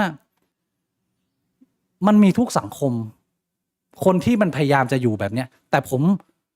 ตอนแรกๆตอนที่ผมยังเด็กๆไม่ใช่แรกๆตอนเด็กๆคือตอนที่เป็นวัยรุ่นเติบโตมาเนี่ยผมเห็นคนที่ทำแบบนี้แต่พอเรารู้เบื้องหลังตอนแรกผมก็รู้สึกสมเพชนะพี่บวงรู้สึกแย่นะว่าไอ้เหี้ยมึงต้องทำแบบนี้ทำไมวะมันโคตรเฟกเลยว่ะแต่พอได้มีโอกาสพูดคุยกับคนที่เป็นแบบเหมือนคุณพ่อคนเนี้ยคนที่เขาเคยอยู่ในตำแหน่งแบบเนี้ยมันเป็นความเศร้าและความน่าเห็นใจเพราะว่าตอนที่เขาเริ่มต้นความสัมพันธ์เขาก็เริ่มแบบไม่รู้จะทำยังไงพี่บวงไม่ได้ตัดสินใจด้วยตัวเองโดนบีบคั้นจากสภาวะกดดันจากสังคมจากคนรอบข้างอะไรอย่างเงี้ยแล้วพอเข้าไปในชีวิตครอบครัวปุ๊บก็ถูกบีบให้รีบๆออกมามีลูก3จะได้ครอบครัวสมบูรณ์คือไอตัวแม่อยากจะขายมากอยากจะโชว์สังคมมากแต่ตัวผู้ชายเองเครียดแล้วก็มีความกดดันสูงมากแล้วณวันนี้เนี่ยพอผมเห็นลักษณะครอบครัวแบบนี้เนี่ยมันก็มีเนี่ยอีกมุมมองหนึ่งขึ้นมาว่าไอ้เชี่ยมันถ้าเกิดว่าเขาไม่ได้เป็นตัวละครแบบคูรี่นะที่เป็นคนปั่นทุกอย่างมาซึ่งอันนี้ไม่ได้น่าเห็นใจอยู่แล้วแต่อย่างตัวผู้ชายเนี่ยเขาไม่ได้อยากทำแบบนี้ไงมันก็เป็นความน่าเห็นใจว่ามันเข้าไปอยู่ในจุดที่มันจะออกมายังไงวะพี่บ่วงถ้าเกิดว่ามึงเป็นผู้ชายคนเนี้ยก็มันก็ต้องหย่าปะวะมึงอยู่ในสถานการณ์ที่มึงพาตัวเองมาถึงวันนี้ได้ส่วนหนึ่งก็คือมึงไม่เข้มแข็งพอมึงมีความกังวลที่เราเคยคุยให้แล้วกับดักนู่นนี่นั่นกับดักทางความสัมพันธ์อะไรอย่างเงี้ยความหวังว่ามันจะดีขึ้นกับดักอีโก้หน้าตามันรุนแรงกว่าที่จะทำให้มึงกล้าตัดสินใจออกมาสำหรับคนหลายๆคนสำหรับคนหลายๆคนเนี่ยไม่ออกมาแล้วก็ทนอยู่ไปเรื่อยๆมันมีคนแบบนี้เยอะพี่บวงผมอยากให้พี่บวงพูดคุยสื่อสารกับคนที่ตกอยู่ในสถานการณ์สภาวะตรงนี้ที่มีความใกล้เคียงกับครอบครัวอเมริกันดรีมนิดหน่อยฮะ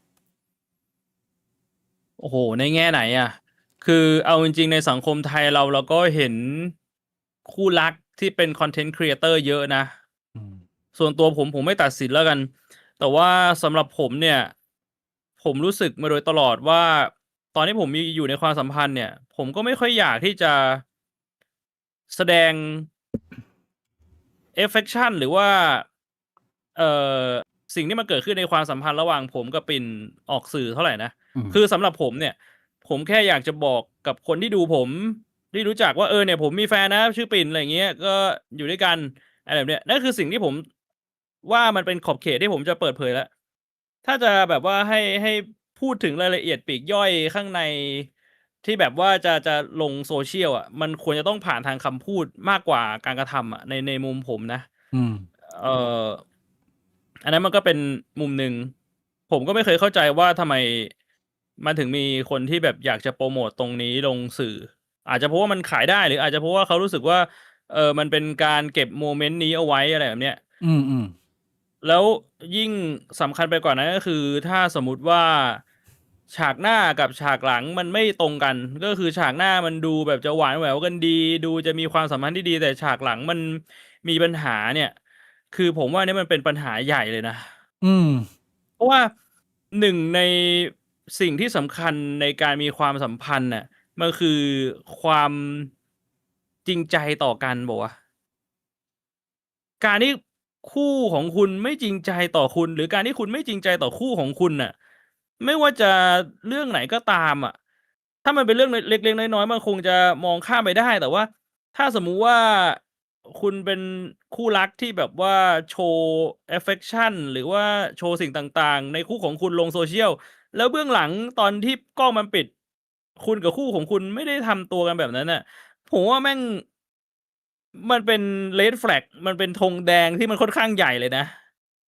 กับการที่ เฮ้ย เราไม่ได้อยู่ในความสัมพันธ์ที่มันมีความจริงใจให้กันน่ะ อืม มันเหมือนมันเป็นแค่หุ้นส่วนธุรกิจมากกว่าเปล่า? มันเหมือนมันเป็นดาราที่แบบว่าพอผู้กำกับบอกว่าแอกชันปุ๊บ มันก็แสดงกัน แล้วพอคัตปุ๊บ มันก็แบบต่างคนต่างไปใช้ชีวิตเหรอ? โคตรเศร้าอะไอ้เชี่ย การที่ถ้าสมมุติว่ามันมีใครที่อยู่ในความสัมพันธ์แบบนั้น ผมว่า คุณก็ต้องลองทบทวนดูว่า อันนี้ทำไมคุณถึงยังอยู่ในความสัมพันธ์แบบเนี้ย? มันแบบ โอมั้นโฮ แปลกมาก สำหรับผมมันแปลกอะ มันพูดยากมากนะพี่บวง เพราะว่ายิ่งถ้าเกิดว่านึกภาพว่า สมมุติพี่บวงมีลูก 3 แล้วพี่บวงได้แต่งงานกับคนที่เขาเนี่ยเป็น working woman เขาแบบว่าแอกทิฟมากเลย เขาไม่ได้เป็นสายซัปพอร์ตเนี่ย โดนบีบให้พี่บวงทำนู่นทำนี่ พี่บวงจะมีความกล้าหาญพอไหมที่จะเดินตัดออกมาแล้วก็แบบไอ้เหี้ยลูก 3 ก็ลูก 3 ไอ้สัตว์ มันเป็นเรื่องที่ไอ้เหี้ยกูจินตนาการกูนึกไม่ออกแล้วว่ากูจะกล้าตัดสินใจงั้นไหม เอาจริง ใช่ คือพอเราไม่ได้อยู่ในจุดนั้นน่ะ มันก็จินตนาการไม่ออกเลยนะว่าแม่งจะยังไง ส ผมว่าแม่งก็คงจะต้องกัดฟันแล้วก็ต้องเลิกอะ สำหรับกูเนี่ยมันคงจะเป็นเหตุผลเดียวที่ทำให้กูเลิกได้คือ กูไม่ปล่อยให้ตัวอีกคนหนึ่งพาร์ตเนอร์เราอะมันมาใช้งานเราแบบเฟกๆอย่างนี้จนกูทนไม่ไหวแล้วคงจะต้องทะเลาะกันแบบไอ้เชี่ยแยกออกมาไม่ได้ด้วยสติแล้วต้องด้วยความโกรธอะคือแบบไอ้เชี่ยวันนี้กูโกรธแล้วมึงมาเซ็นใบหย่ากูเลยสำหรับกูอะมันอาจจะต้องเป็นซีนแบบนั้นอะก็น่าเศร้านะ ผมคิดว่าแม่งเป็นอะไรที่ตัดสินใจยากมาก แล้วก็ต่อให้มึงหย่านะ สิ่งที่จะตามมาก็คือ มึงอะต้องโดนกีดกันไม่ให้เจอลูก โอ้ แล้วสิ่งที่ตามมาต่อมาจากการโดนกีดกันก็คือ ลูกมึงก็จะมองมึงโบ๋ เพราะว่าฝั่งผู้หญิงก็ต้องไปไซโคลูกก็แบบเลิกกันเพราะอย่างนั้นอย่างงี้ ทีนี้มันก็จะเป็นแบบ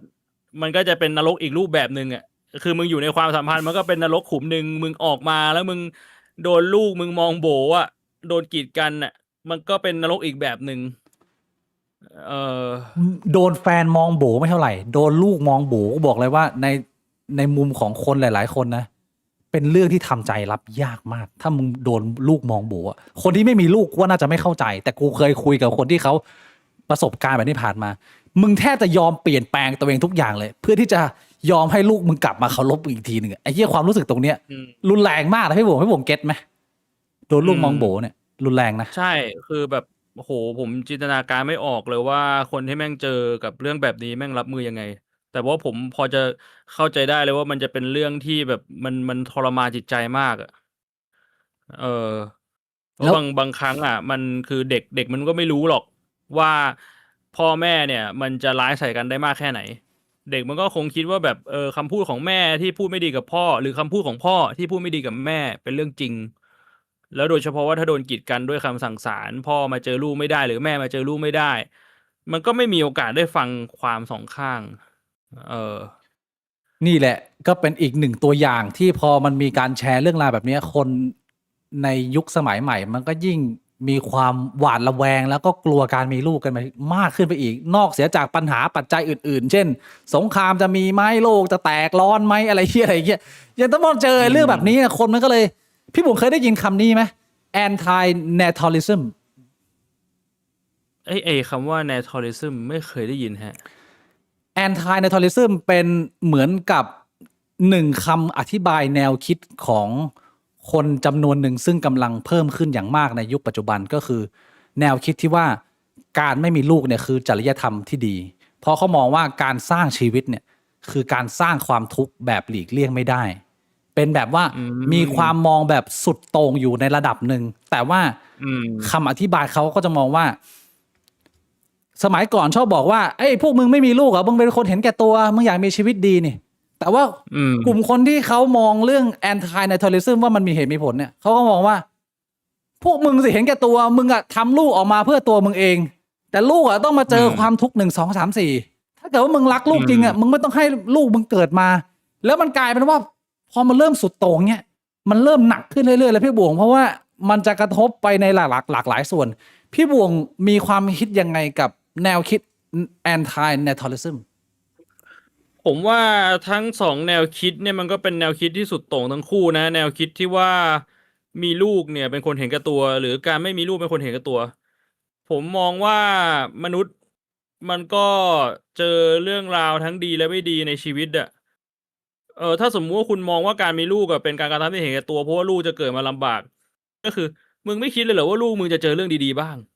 หรือถ้ามึงบอกว่าคนที่ไม่มีลูก แม่งเป็นคนเห็นแก่ตัวต้องมีลูกดิวะ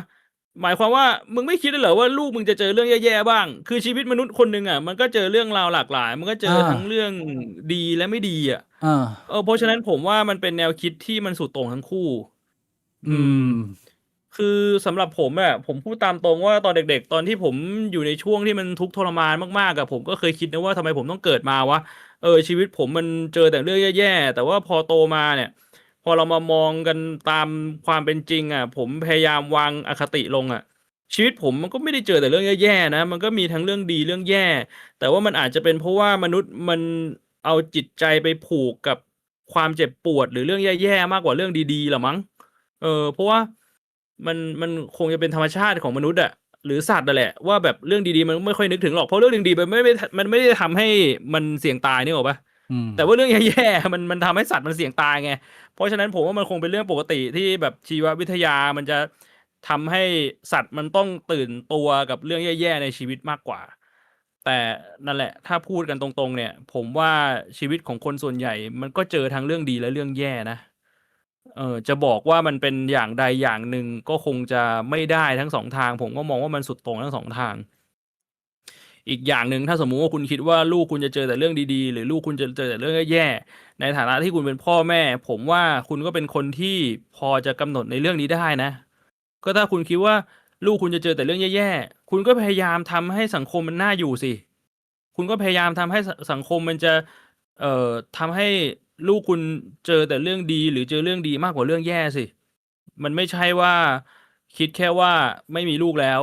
แล้วต่อให้คุณคิดว่าคุณไม่มีลูกแล้วเอาแล้วตอนนี้คุณก็เป็นคนคนหนึ่งที่มีชีวิตอยู่บนโลกเนี้ย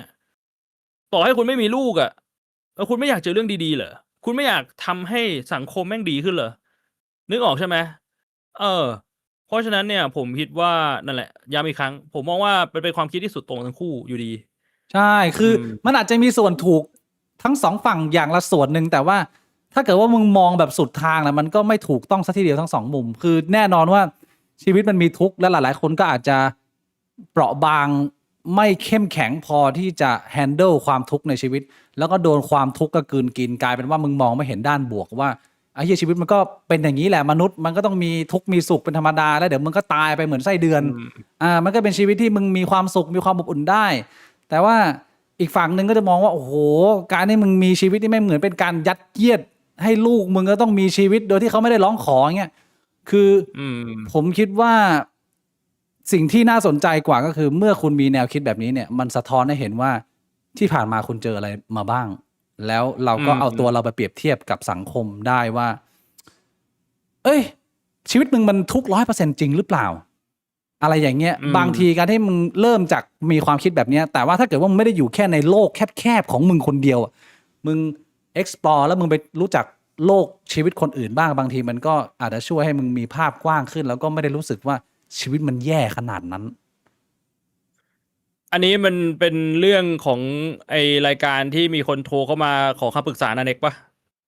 ไม่ใช่หรือว่าไม่เกี่ยวอันนี้ไม่เกี่ยวนะแต่ว่าถ้าพี่บงจะพูดเรื่องนั้นด้วยพี่บงมีจะพูดแล้วเวลาผมก็เห็นประเด็นนั้นอยู่แต่ว่าอันนี้ไม่เกี่ยวเลยผมเรื่องนี้มันก็เกี่ยวมันก็เป็นเรื่องของการมีลูกใช่ไหมแต่ผมว่าผมไม่ได้ไปเปิดคลิปฟังไงผมไม่ได้ ฟังรายละเอียดว่าบทสนทนาระหว่างนาเน็กกับคนที่เขาโทรเข้ามาถามเนี่ยเขาพูดประโยคไหนบ้าง แต่ผมแค่อ่านสรุปว่ามีคนทำโพสต์สรุปประมาณว่ามีคนโทรเข้ามาหานาเน็กว่าแบบตอนนี้ท้องแต่ว่าไม่พร้อมจะทำแท้งดีไหมแล้วนาเน็กเขาก็พูดประมาณว่าทำแท้งนี่มันเห็นแก่ตัวนะ อะไรแบบเนี้ยว่าถ้าสมมติว่าคุณรักสนุกแต่คุณท้องแล้วคุณอยากจะทำแท้งอ่ะใช่ไหมมันน่าจะประมาณนั้นปะ ประมาณนั้นแต่ผมไม่เข้าใจอาจจะไม่ผมจำไอ้ตรงที่เป็นจุดถกเถียงไม่ได้ว่าเขาแค่ท้องแล้วอยากทำแท้งเลยหรือว่าเขาเอาลูกเขาไปเป็นเดิมพันในการดึงแฟนกลับมาอะไรสักอย่างเนี่ย อันนี้ผมไม่แน่ใจ ตรงนั้นเพราะว่าผมอะดูคลิปเต็มเลย ผมดูตอนนันเน็กร้องไห้เลย คือนันเน็กเห็นการที่น้องทางบ้านเนี่ยมาสอบถามเนี่ยแล้วนันเน็กก็เหมือนไอ้เหี้ยทนไม่ได้ร้องไห้เลยพี่บวงแบบว่าทันทีแล้วก็บอกว่าเหี้ยมึงอย่าเป็นคนกระจอกงั้นเดี๋ยววะทำไมมึงต้องเอาชีวิตมาเบ็ดอะไรกับเรื่องแบบนี้มึงไม่สมควรเลยเชี่ยแล้วก็แบบ คือเขาแล้วสุดท้ายก็แบบพอละไม่คุยกับสายนี้ถอนละอะไรอย่างเงี้ยอันนี้ผมไม่แน่ใจพี่บวงมีความคิดเห็นมั้ยล่ะ ผมคิดว่า อันนี้มันก็จะเป็นมุมมองของเรื่องการทำแท้งอะนะ เรื่องเดิม ซึ่งใช่มันเป็นเรื่องที่เราก็พูดคุยกันมาหลายรอบแล้วแหละสำหรับผมว่ามุมมองตรงนี้ผมก็ยังไม่เปลี่ยนนะผมคิดว่าถ้าสมมุติว่าคุณจะทำแท้งเนี่ย ผมให้แค่อย่างเดียวเลยคือ คุณโดนข่มขืนอะที่มัน make sense อะเพราะว่าอันนั้นมันเป็นกรณีพิเศษที่ผมว่ามันส่งผลกระทบกับชีวิตของแม่ แต่ว่าถ้าสมมุติว่าเป็นกรณีอื่นน่ะผมไม่เห็นถึง เหตุผลที่มันมีน้ำหนักมากพอ ที่มันจะหนักพอที่แบบว่าเราจะทำแท้งอะในมุมผมอะนะไม่ว่าคุณจะบอกก็แบบเฮ้ยก็เรายังไม่พร้อมหรืออะไรก็ตามอะผมคิดว่ามันคำพูดพวกนั้นอะมันไม่มีน้ำหนักเท่า1ชีวิตอะผมมองงั้นอะซึ่งแต่ละคนอันนี้ผมย้ำอีกทีนึงไม่จำเป็นต้องมองเหมือนพี่บวงนะไอ้พี่เป็นความคิดเห็นพี่บวง แต่ละคนมันก็จะมีมุมมองต่างกันบางคนก็จะมองว่าแบบเอ้ยมันเป็นทารกอยู่3 เดือน 4 เดือนมันยังไม่นับเป็นคนมันยังไม่นับเป็นชีวิตหรอกมันมันก็เป็นมุมมองที่มันแตกต่างกันอันนี้ผมก็เหมือนเดิมผมก็จะมองว่าก้อนเนื้อมันไม่มีค่าเชี่ยอะไรมากเลยจัดให้แม่งด้องไปเฮียถ้าเกิดว่ามึงไม่พร้อมจะดูแลแล้วมึงต้องทำให้ทุกอย่างแม่งพังขึ้นไปแล้วมึงมาเป็นอีกหนึ่งบุคลากรที่ไร้คุณภาพของสังคมเนี่ยว่าก็จัดการให้มันดีอันนี้ในมุมผมแต่ว่าผมก็ไม่ได้บอกว่าพี่บวงผิดหรือผมถูกไงแต่ว่าอีกคำถามหนึ่งที่น่าสนใจก็คือบางคนเขาก็อึดอัดแล้วก็เครียดมากกับสถานการณ์เมืองไทยแล้วเขาก็มองว่ามันมันแก้ไขให้สถานการณ์เมืองไทยดีขึ้นยากมากเลยเหรอดูแบบว่าไม่มีวี่แววแล้วมันจะดีขึ้นเลยสัปดาห์นี้มีโศกนาฏกรรมครั้งใหญ่ของเมืองไทยที่ช็อกมาแบบเป็นข่าวใหญ่ไปทั่วโลกเหมือนกันนะพี่บวงเหตุการณ์รถไฟชนอ่ะ1 ครั้งไหมพี่บวงนี่เราดูพี่บิ๊กรู้ไหมว่าอันนี้ผมเล่าให้ฟังแล้วใช่ปะว่าไอ้ปู่อ่ะจอดอยู่หลังรถไฟหลังรถเมล์คันนั้นไม่กี่คัน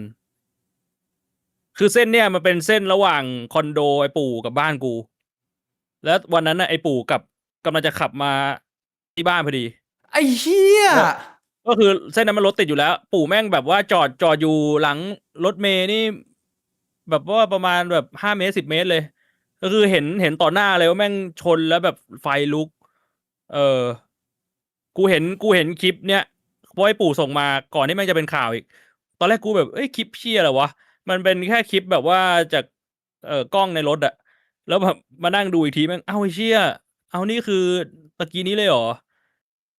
แบบรถไฟแม่งชนแบบโหขออนุญาตรีรันนะสำหรับใครที่ไม่เห็นข่าวจากเพจ FM 91 Traffic Pro ไม่มีเสียงมีแต่ภาพระยะใกล้ที่เบลอชนปุ๊บไฟลุกเลยรถไฟกวาดรถเมล์และรถเล็กๆข้างๆไปเยอะอยู่พอสมควรอันนี้อีกมุมหนึ่ง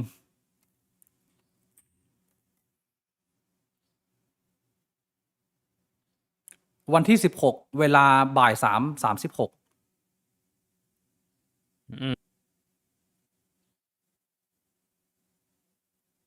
ไอ้เชี่ย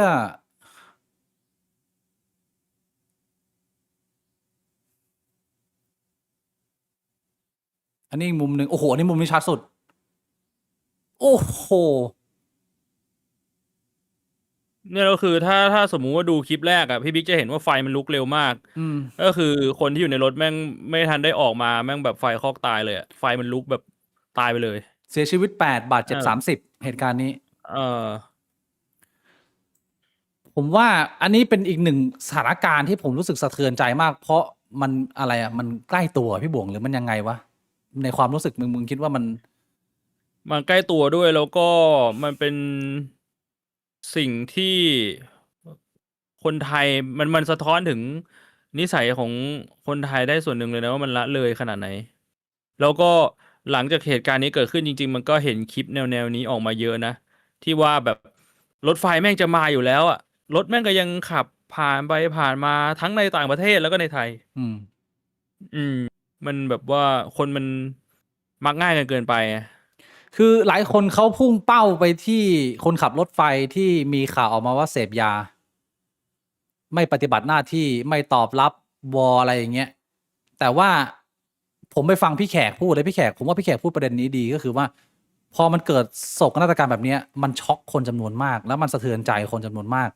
ยิ่งถ้าเกิดสมมติพี่บุ๋งจินตนาการนี่ผมไม่ได้แช่งสมมติไอ้เหี้ยปู่โดนปกเข้าไปที อืม อืม มันเข้าใจได้ง่ายที่คนมันพยายามหาที่ลง หาผู้ผิดอะ อืม ต้องการแบบหาจำเลยสังคมว่าไอ้เชี่ยมึงอะใช่ไหมมันเป็นหน้าที่มึงใช่ไหมแต่ว่าพี่แขกบอกว่า ไอพฤติกรรมแบบนี้ของคนไทยเนี่ย มันเป็นตัวซ้ำเติมให้ปัญหามันไม่ได้ถูกแก้ เพราะว่ามึงไม่ยอมไปแก้ที่ภาพรวม มึงพยายามจะหาคนผิดแค่คนเดียวว่าอ้าวคราวหน้านะ ใช่ มึงต้องเล่นงานคนขับรถไฟให้ดีให้แบบนั่นนะถ้าเกิดว่ามึงไม่เมายาใครให้มึงเมายาวะหัวหน้ามึงปล่อยให้มึงเมายาได้ไงแต่ว่ามันมีความเละเทะไปในเรื่องของผังเมืองที่วางมาแย่ แล้วก็ไม่ได้แก้จราจรก็ไม่มี อะไรอย่างเงี้ยคือทุกอย่างแม่งละหลวมไปหมดจนคุณภาพแม่งต่ำไปหมดอะแล้ว ใช่ พอปัญ คือ หา มั มัน นจะ มันเป็นปัญหาที่เกิดขึ้นจากความบกพร่องของหลาย ๆ คนที่พี่แขกพูดเนี่ยถูกเลย มันไม่ใช่แค่เรื่องของคนขับรถไฟคนเดียว คือต่อให้คนขับรถไฟไม่จะเป็นเชี่ยก็ตามอ่ะ ถ้ารถไฟมันยังอยู่บนแทร็กของมันอ่ะ มึงไม่ควรจะมีรถอยู่ตรงทางรถไฟตั้งแต่แรกอ่ะนึกออกปะมันแบบก็ถ้าสมมุติว่าข้างหน้ามันมีทางไปอ่ะ มึงก็แค่ขับไป แต่ว่าถ้าข้างหน้ามันรถมันเต็มแล้วอ่ะ มึงจะไปขับจอดตูดมันแล้วก็ไปจอดอยู่บนทางรถไฟแต่แรกทำไมวะ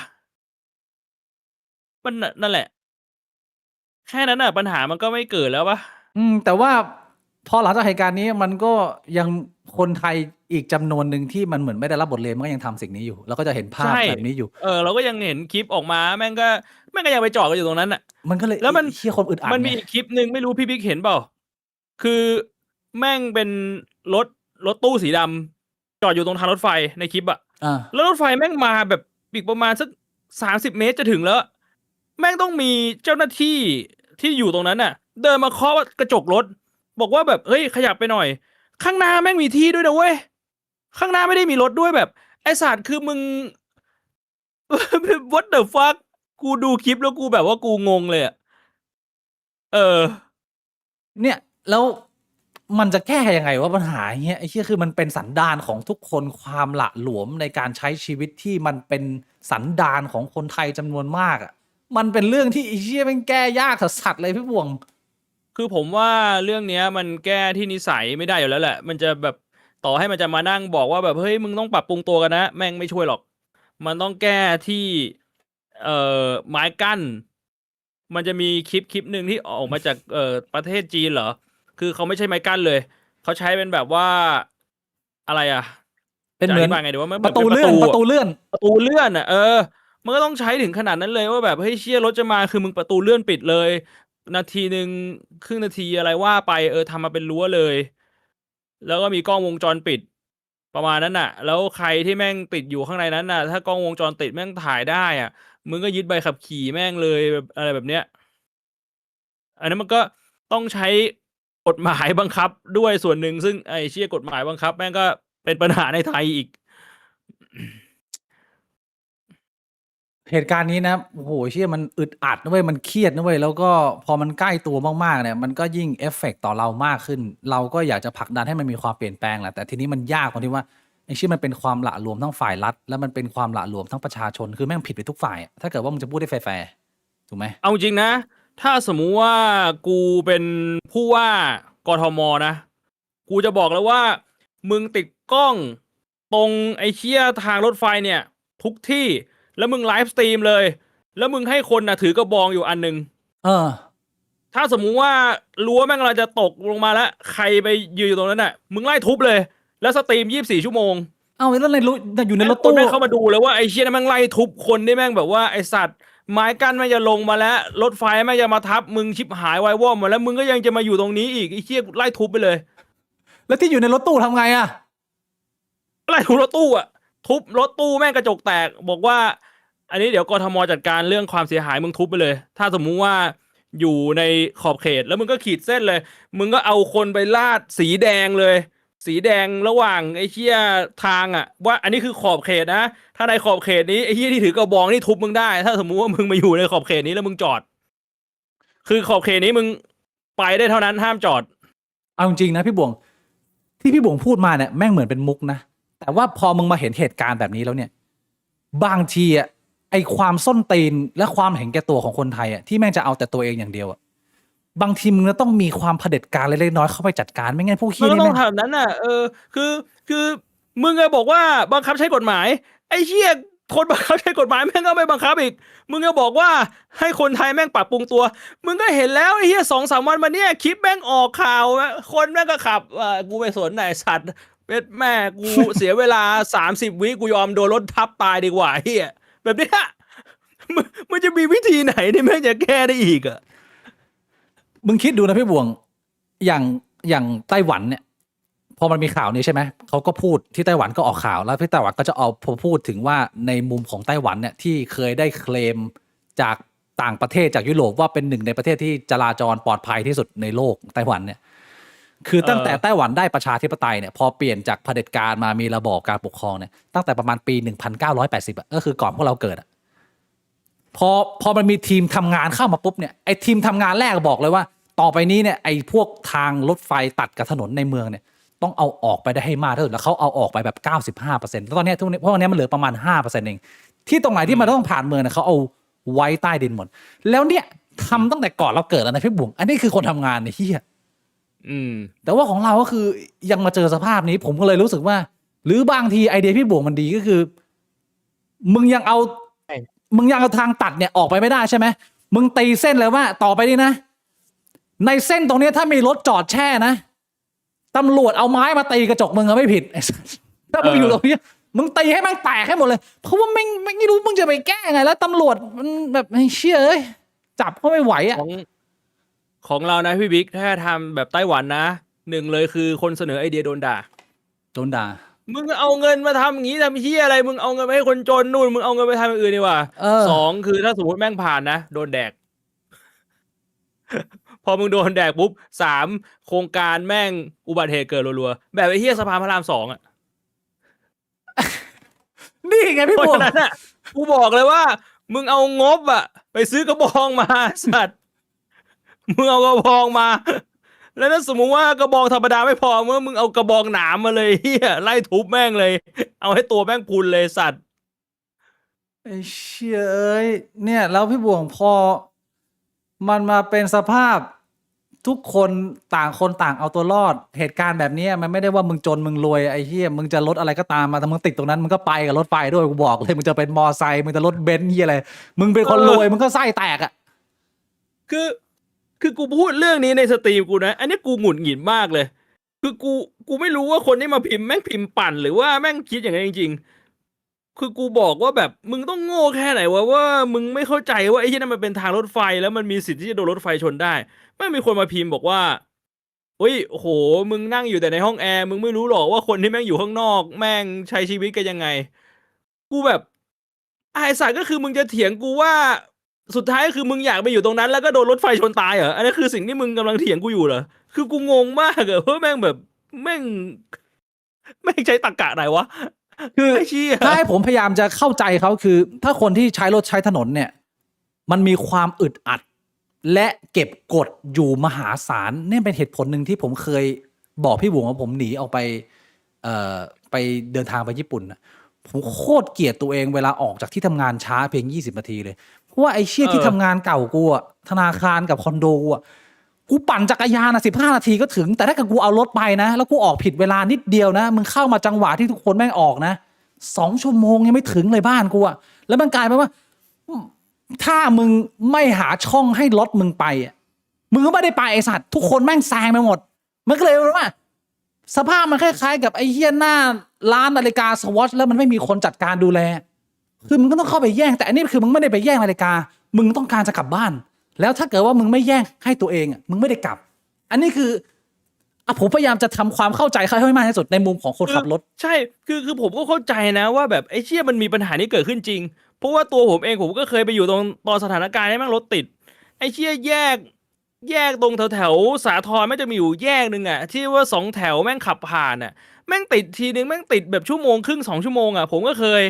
ยืนจนกูแม่งมานั่งอยู่ตรงถนนน่ะมันก็เคยเว้ยผมเข้าใจเว้ยแต่ว่าสุดท้ายก็คือ ก็อีกทางเรื่องหนึงก็คือมึงไปจอดตรงรางรถไฟแล้วมันก็โดนรถไฟสอยไปอ่ะมันก็มีโอกาสอ่ะไอ้เชี่ยบางทีมันก็แบบว่า นั่นแหละแม่งก็เลยเป็นปัญหาที่แบบผมว่าน่ะทางออกเดียวอ่ะมึงไลฟ์สตรีมเถอะมึงไลฟ์สตรีมแล้วมึงเอาบองมา แล้วถ้าสมมุติมึงจะทำกันนะกูบอกเลยว่ามึงไม่ต้องไปจ้างใครเดี๋ยวกูเป็นอาสาถือกระบองเอง กูอาสาด้วยคนหนึ่งกูว่าง กูเดี๋ยววันไหนกูว่างกูอาสาถือกระบองไล่ทุบ กูเอา ถ้า แถว สมมุติว่า ถนน แบบ จันทร์เนี่ย เสียงแม่งขึ้นแล้วตะดึงไม้ก้านแม่งลงมาแล้วกูเตรียมเลยกูไล่ทุบเลย อาสาไม่ต้องจ่ายตัง กู ค์ ออกกำลังกายมาแล้วเนี่ยกูพอมีแรง เดินตีแม่งไปเรื่อยสัตว์ออกกำลังกาย5 ชั่วโมงเปลี่ยนเวรไปเรื่อยหาคนจัดคิวหน่อย มันก็ต้องทำอ่ะ ใช่ ไม่งั้นมันก็แบบก็อยู่กันแบบนี้แหละเสี่ยงกันไปอ่ะ อันเนี้ยเราพูดกันอาจจะแบบว่า พูดให้มันเครียดน้อยลงนะ แต่ว่าคนจำนวนมากที่เขาใช้ชีวิตอยู่ไอ้เชี่ยมันมีความตกใจมีความกลัวอย่างแม่กูนี่คือหลอนเลยพี่บวยไอ้เชี่ยมันบอกว่าให้กูเอารถไปขายสัตว์นี่ขนาดกูอยู่ต่างประเทศได้กูเอารถไปขาย ไอ้เชี่ยคือ ผมพอจะพยายามนึกถึงคนที่เขารับมือกับเหตุการณ์แบบนี้ไม่ได้ แล้วพอมองไปลึกขึ้นเราดูเหมือนว่าเราจะหาต้นตอของปัญหาไม่เจอไงมันก็เลยเป็นต้นที่มาของหัวไลฟ์ว่าเก็บกดหรืออดทน แล้วมันเป็นหัวข้อหนึ่งที่ผมอยากฝากให้ทุกๆคนที่มีโอกาสฟังเนี่ยสำรวจตัวเองกับการใช้ชีวิตในช่วงเวลาปัจจุบันที่ว่ามันมีเรื่องมาเยอะนะเว้ยแล้วหลายๆคนก็พยายามจะผ่านมันไปโดยการตั้งสติพูดคุยหาอะไรอย่างเงี้ยแต่พอมันเยอะมากๆในหลาย ๆ มุมแล้วบางทีมันแยกไม่ออกว่าตอนนี้มึงกำลังเก็บกดอยู่หรือมึงกำลังอดทนอยู่แล้วผมคิดว่าถ้าคุณตั้งคำถามตรงนี้ตัวเองกันดีๆเนี่ยมันเป็นประโยชน์ตรงที่ถ้าคุณรู้ทันว่าคุณกำลังเก็บกดอยู่มันจะไม่นำพาชีวิตให้คุณทำลายตัวเองความโกรธความแค้นความไม่พอใจความอึดอัดหรือว่าแบบไร้ซึ่งความหวังเนี่ยบางคนมันเอาเข้าไปในตัวเองแล้วมันแบบมันไม่รู้ไงมันรู้ไม่ทันแล้วแบบมึงไม่สามารถโปรเซสตัวเองได้และที่สำคัญคือมึงไม่สามารถควบคุมมันได้มึงก็ปล่อยให้แม่งมึงก็หงุดหงิดก็น่ามึงก็แก้ได้แค่แบบออกไปเดินดูดหลีบ้างหรือว่ารีบกลับบ้านไปหาเกมอะไรเล่นอะไรเงี้ยแต่จนถึงจุดหนึ่งพอแบบว่ามันเต็มถังแล้วมึงก็อาจจะใช้วิธีการปลดปล่อยที่มันทำร้ายตัวมึงเองมันทำร้ายคนรอบตัวสังคมรอบตัวมึงไม่มีใครอยากอยู่กับมึงไม่มีใครอยากเป็นเพื่อนมึงเพราะว่ามึงดูเป็นคนควบคุมอารมณ์ตัวเองไม่ได้ที่ผมพูด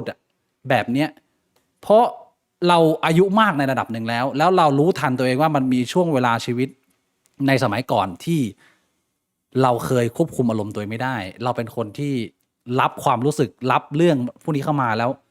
มันโกรธแล้วมันอยากจะหาทางระบายมันอยากจะด่าคนมันอยากจะแบบทำผิดกฎหมายมันอยากจะแบบแอนตี้โซเชียลแต่ผมโชคดีที่ผมไม่ได้ทำแบบนั้นแต่ผมมีเพื่อนที่ทำแบบนั้นแล้วพอเราเห็นเหมือนกับตอนแรกมึงฟูมไฟล์แล้วมึงไปยืนอยู่บนตึกอะไรเงี้ยมึงแบบรู้สึกแย่มากๆเลยแต่ถ้าเกิดมึงเห็นคนกระโดดลงไปก่อนมึงคนนึงเงี้ยมึงก็อาจจะแบบไอ้เชี่ยเฮ้ยจริงๆกูไม่ต้องทำขนาดนั้นก็ได้ว่ะพอเราเห็นคนที่เขาสูญเสียไปแล้วเราก็มีสติมากขึ้นเพราะฉะนั้นในมุมของคำว่ากดดันและอดทนเนี่ยความอดทนมันมีความทับลาย กับความกดดันมากในมุมของผม แล้วในหลาย ๆ ครั้งเนี่ยอดทนนะก็ไม่ได้แปลว่ามึงรู้ทันตัวเองเสมอนะว่าความอารมณ์ตรงเนี้ยอารมณ์โกรธอารมณ์เศร้าเนี้ยมันเข้ามาในตัวมึงแล้วมันเอฟเฟกต์มึงขนาดไหน แต่มันจะต่างกันตรงที่มึงสามารถนั่งพูดคุยและควบคุมมันได้ไหมมึงแบบยังมีอีกตัวตนหนึ่งที่ทักมึงว่าไอ้เชี่ยมันเครียดว่ะแต่ว่ามันยังไงต่อว่าเพื่อนมันยังแบบมีความซอฟต์มึงพยายามจะปลอบตัวเองอ่ะแล้วถ้าเกิดว่ามึงพอจะควบคุมอารมณ์ตรงนั้นได้อะมันก็จะเกิดเป็นเหมือนชุดความคิดที่มึงคุยกับตัวเองว่าไอ้เชี่ยหลากหลายปัญหามันต้องรอจังหวะในการที่มึงจะปลดปล่อยความรู้สึกของมึงออกมาอย่างเหมาะสม ถ้าเกิดว่ามึงสามารถเคลียร์คัดกับตัวเองได้อะมันพอจะเปลี่ยนความกดดันให้เป็นความอดทนที่มันไม่สร้างผลลบให้กับตัวมึงและสังคมมากขนาดนั้น ในช่วงเวลาที่มันมีเรื่องราวเยอะมากมายที่มึงแก้ไม่ได้ มันเป็นความทุกข์แล้วมึงก็ต้องเก็บ ผมอยากเอาตรงเนี้ยมาย้ำเตือนพ่อแม่พี่น้องนะ อืม พี่บุ๋งอยากจะเติมตรงนี้อะไรตรงนี้ไหมฝากคนทางบ้านที่เขาเครียดชิบหายไปบุ๋งอยากจะออกไปทุบอะไรเชี่ยอะไรแต่ว่าไม่ได้ทุบภายใต้กฎหมายนะอยากออกไปทุบแบบจริงๆอะไอ้เหี้ย คือมันบางทีแม่งก็ต้องทำการโซเชียลดีท็อกบ้างนะ โอ้โห ผมว่ามันก็ถือว่าเป็นการแบบ ถ้าเรายังไม่สามารถรู้เท่าทันตัวเองได้ ยังรู้ใจตัวเองได้ไม่ทันน่ะ เราก็คิดซะว่าเราต้องโซเชียลดีท็อกสักเดือนละ3 วัน5 วันอะไรก็ว่าไปก็คือมันมี3 วัน5 วันที่พยายามที่จะแบบว่าไม่ใช้โซเชียลไม่เสพข่าวโซเชียลมันน่าจะช่วยได้บ้าง กลับมาใช้ชีวิตเป็นเหมือนมนุษย์ที่รับรู้แค่ที่สายตาเห็นก็พอ ไม่ต้องมีอิเล็กทรอนิกส์ออกไปเดินออกไปยืนรอรถเมล์ซื้อก๋วยเตี๋ยว อะไรอย่างนี้นะ มันก็ต้องพยายามทำบ้างอ่ะ อันนี้ผมแนะนำเลย ผมว่าช่วยได้เยอะมาก ซึ่งคนอย่างเราเจนอย่างเราเนี่ยบางทีก็เป็นเรื่องที่มึงเห็นตัวเองปุ๊บมึงก็ดีดทำได้เลย แต่ไอ้ที่เติบโตมากับอินเทอร์เน็ตบางทีก็อาจจะยากสำหรับพวกมึงหน่อยแต่ว่าผมบอกเลยว่า มึงต้องฮึบเลย คือมึงรู้สึกว่าหงุดหงิดแล้วไหล่มึงตึงคอมึงตึงเริ่มหายใจไม่ออกแล้วมึงวางโทรศัพท์ออกเดินออกไปนอกบ้านเลยเดินออกไปแตะเสาอะไรเงี้ยแล้วก็เดินกลับมาช่วยได้นะพี่บวงจริง ๆ ไอ้ตรงเนี้ย อืม ผมแนะนำ อืม ขอบคุณหน่อยพี่บวงเติมน้ำ ขอบคุณครับ คุณอนัทอะไรเนี่ยโหชื่ออ่านยากจัง ขอบคุณสำหรับ100 โดด้วยครับ ทางไปทำงานจราจรเส้นอโศกแย่มาก เส้นเพชร7จะแทรกเข้าทุกคันเลย พยายามจี้ตูด ข้ามทางไปให้พ้นเพราะกลัวไม่ได้ไปแล้วติดยาวเป็นชั่วโมง แถมคิดว่ารถเราไม่โดน อืม แล้วปู่ว่าไงบ้าง ก็ อ่ะ คือช่องแชทเขาก็บอกว่าช่วงนี้ตำรวจเขาก็ลงพื้นที่ไปดูนะ ต้องลงอยู่แล้วล่ะไอ้ แต่ก็ เชี่ยเรื่องใหญ่ขนาดนี้ ไม่รู้ว่าแม่งจะเป็นแค่แบบก็ลงไปดูแล้วก็อาทิตย์หนึ่งก็ไม่ไปดูแล้ว หรือเปล่า นี่แหละ มันจะเป็นหนึ่งในสิ่งที่หลายๆ คนเขาคาดการณ์ว่าไอ้เฮียมันก็หลายๆเรื่องอ่ะมันก็อย่างเงี้ยพอจะเกิดปัญหามันก็ชุดใหญ่ไปครับแต่สุดท้ายถามว่าคุณภาพของทางการรถไฟคุณภาพของทางกรมขนส่งจะสามารถบังคับใช้กฎ เราก็ได้แต่หวังว่าลงไปแล้วเขาเปลี่ยนแปลงอะไรอ่ะเขาพัฒนาอะไร หวังมันแห้งมากเลยดิไอ้ปู่มัน เรา เล่า ดูกันต่อไปครับ ปู่มันเล่าอะไรให้มึงฟังไหมในฐานะที่ประสบกับเหตุการณ์ห่างกัน10 เมตรแบบข้างหน้าตากูว่าแม่งคง มันไอ้เหี้ย มันก็ตกใจแหละ มันก็แบบว่าโอ้โหมันเล่าให้กูฟังมันก็บอกว่ามันเหวอเหมือนกันนะดีที่มันไม่ได้แบบว่าไปอยู่ตรงทางรถไฟไงแล้วมันบอกว่าทุกอย่างมันเกิดขึ้นเร็วมากคือแม่งชนปุ๊บไฟแม่งก็ลุกเลยแล้วเหมือนถ้ามึงดูอ่ะมันก็ชนจากทางด้านซ้ายแล้วมันชนตรงประตูพอดีคนแม่งก็ออกไม่ได้ไอประตูตรงกลางอ่ะแต่ประตูข้างหน้ากูก็ไม่รู้ว่าแม่งเปิดไม่ได้หรือแม่งเสียอะไรยังไง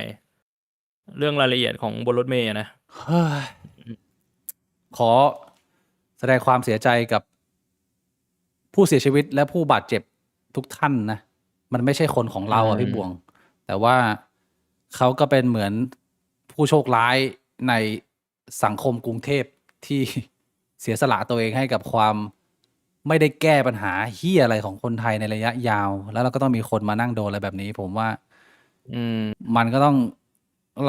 ราเสพสื่อเราก็ต้องใช้ความอดทนในการรับข่าวสารนะแล้ว ข เรื่ อ อบ ง คุณคุณโนบุเบเบ้ด้วยครับ สำหรับซัพพอร์ตครับผมขอบคุณครับ ขอบคุณมากครับ คุณโนบุเบเบแล้วมันไม่ได้มีแค่ปัญหาความเครียดจากเมืองไทย มันจะมีปัญหาดราม่าคนแม่งตีกันในอินเทอร์เน็ตด่าความเกลียดชังเรซิสศาสนา มากมายอาทิตย์ที่ผ่านมาไอ้เหี้ยกลุ่มเราก็มีโพสต์ เรื่องมุสลิมซึ่งคือผมอะไม่มีปัญหาหรอกไอ้ที่ผมจะมีปัญหาคือพอมึงเล่นกันเกินไปแล้วเนี่ยไอ้ Facebook มันเด้งเตือนว่ามึงเอาอีกแล้วนะเดี๋ยวมึงจะโดนปิดอีกกรุ๊ปนึงแล้วนะถ้าเนี่ยเรื่องนี้มีปัญหาviolate rule ของทาง common group ของทาง Facebook อะไรเงี้ยไอเรื่องความเกลียดชังที่ใส่เข้าไปเนี่ยมันก็ทำให้คนแม่งฟีลขาดแค้นหรือตัดสินใจทำเหี้ยอะไรโง่ๆที่จะทำให้มึงไม่สามารถแก้ปัญหาได้ในภายหลังนะเอาอย่างอันนี้ข่าวใหญ่ที่สหรัฐพี่บวง มีเด็กวัยรุ่นบุกเข้าไปในมอสก์ซึ่งเป็นโบสถ์ของคนอิสลาม แล้วก็กราดยิงเสียชีวิตทันที3 ศพในเนี่ยอิสลามิกเซ็นเตอร์ในซานดิเอโกแล้วก็ปลิดชีพตัวเองทิ้ง เพราะว่าเกลียดคนมุสลิมมากจากการที่แค่ว่ามึงนั่งเสพข่าวฟังข่าวดูข่าวที่คนเขาเอามาลงว่าผู้อพยพไม่ไปข่มขืนเขาอีกแล้วอะไรเงี้ยแล้วก็ความเกลียดชังเข้ามาควบคุมไม่ได้ไอ้เหี้ยก็มึงเถียงกันไม่จบไอ้เหี้ยนี่ก็หลุดออกไปทำเหตุการณ์แบบนี้ขึ้นมาแล้วมันก็สไปรัลคนมุสลิมที่เขาไม่เกี่ยวข้อง ก็ต้องมานั่งโดนแบบนี้ส่วนไอ้มุสลิมที่คิดไม่ได้เป็นสุดโต่งก็ยิ่งโมโหก็ยิ่งจัดคืนอีกว่าเนี่ยกูจะจัดพวกมึงอัลลอฮฺอักบาร์อีกมันไอ้เหี้ยเป็นความสไปรัลของ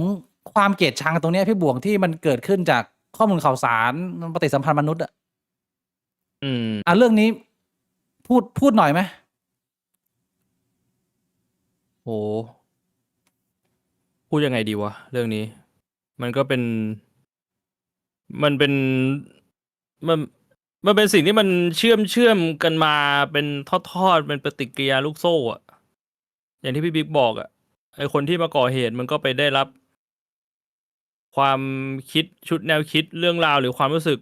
มาจากอีกเหตุการณ์หนึ่งแล้วมันมาต่อเหตุการณ์นี้แล้วมันก็จะเหตุการณ์นี้มันก็จะทำให้มีคนที่มีความรู้สึกแตกต่างหลากหลายออกไปแล้วก็ไปทำอย่างอื่นอีกเป็นสิ่งที่มันก็กระทบกระเทือนกันไปไม่รู้จบคือสิ่งที่ผมอยากจะแชร์ในข่าวนี้เนี่ยมันเป็นสิ่งที่เราเคยคุยกันมาแล้วแต่ผมอยากจะเอามาย้ำเตือนทุกท่านที่ชมอีกทีหนึ่งว่าหนึ่งในต้นทางปัญหาความเกลียดชังที่มันสไปรัลและรุนแรงเนี่ยมาจากความคิดตื้นของคนจำนวนมากที่ชอบเหมารวมผมอยากให้คุณรีเช็คตัวเองว่าเวลาคุณอ่านข่าวเนี่ยคุณเจอข่าวเหมารวมเยอะแค่ไหนที่เกลียดคนเป็นกลุ่มๆแบบว่าคนดำเลวหมดมุสลิมเลวหมดคนจีนเลวหมดคนอเมริกาเลวหมดคนยิวเลวหมดถ้ามึงยังมีชุดความคิดเหมารวมอยู่ในตัวมึงนะมึงช่วย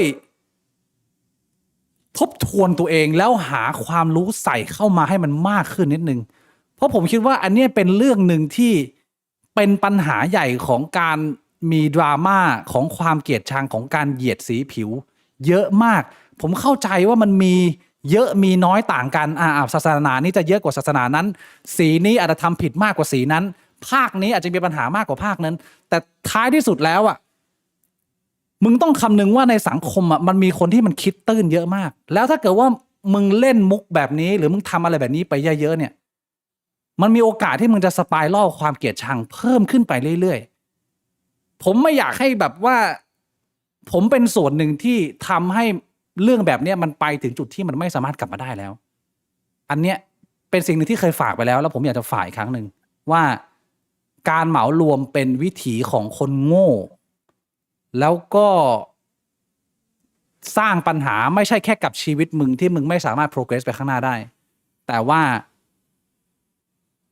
มันอาจจะเป็นผลร้ายผลลบที่ส่งต่อให้กับผู้อื่นแล้วก็ทำลายกันเองในสังคมนะเห็นว่ามีแต่ข่าวเหนื่อยใจอีกอันนึงมามุสลิมอีกครั้งหนึ่งพี่บวงข่าวต่างประเทศจาก journalist พี่พิภพขออนุญาตนะพี่บทความพี่ดีมากเลย มันไม่มีใครเขียนแบบพี่แล้วผมก็เลยต้องมาอ่านพี่บุ๋มเห็นเหตุการณ์นี้ไหมมันเป็นเหตุการณ์เวทีปราศัยของขวาจัดสุดโต่งที่อเมริกาที่เกลียดมุสลิมแบบเกลียดสัสๆเลยแต่ว่าคนเขาถกเถียงกันว่าไอการกระทำแบบเนี้ยเกินเส้นหรือเปล่า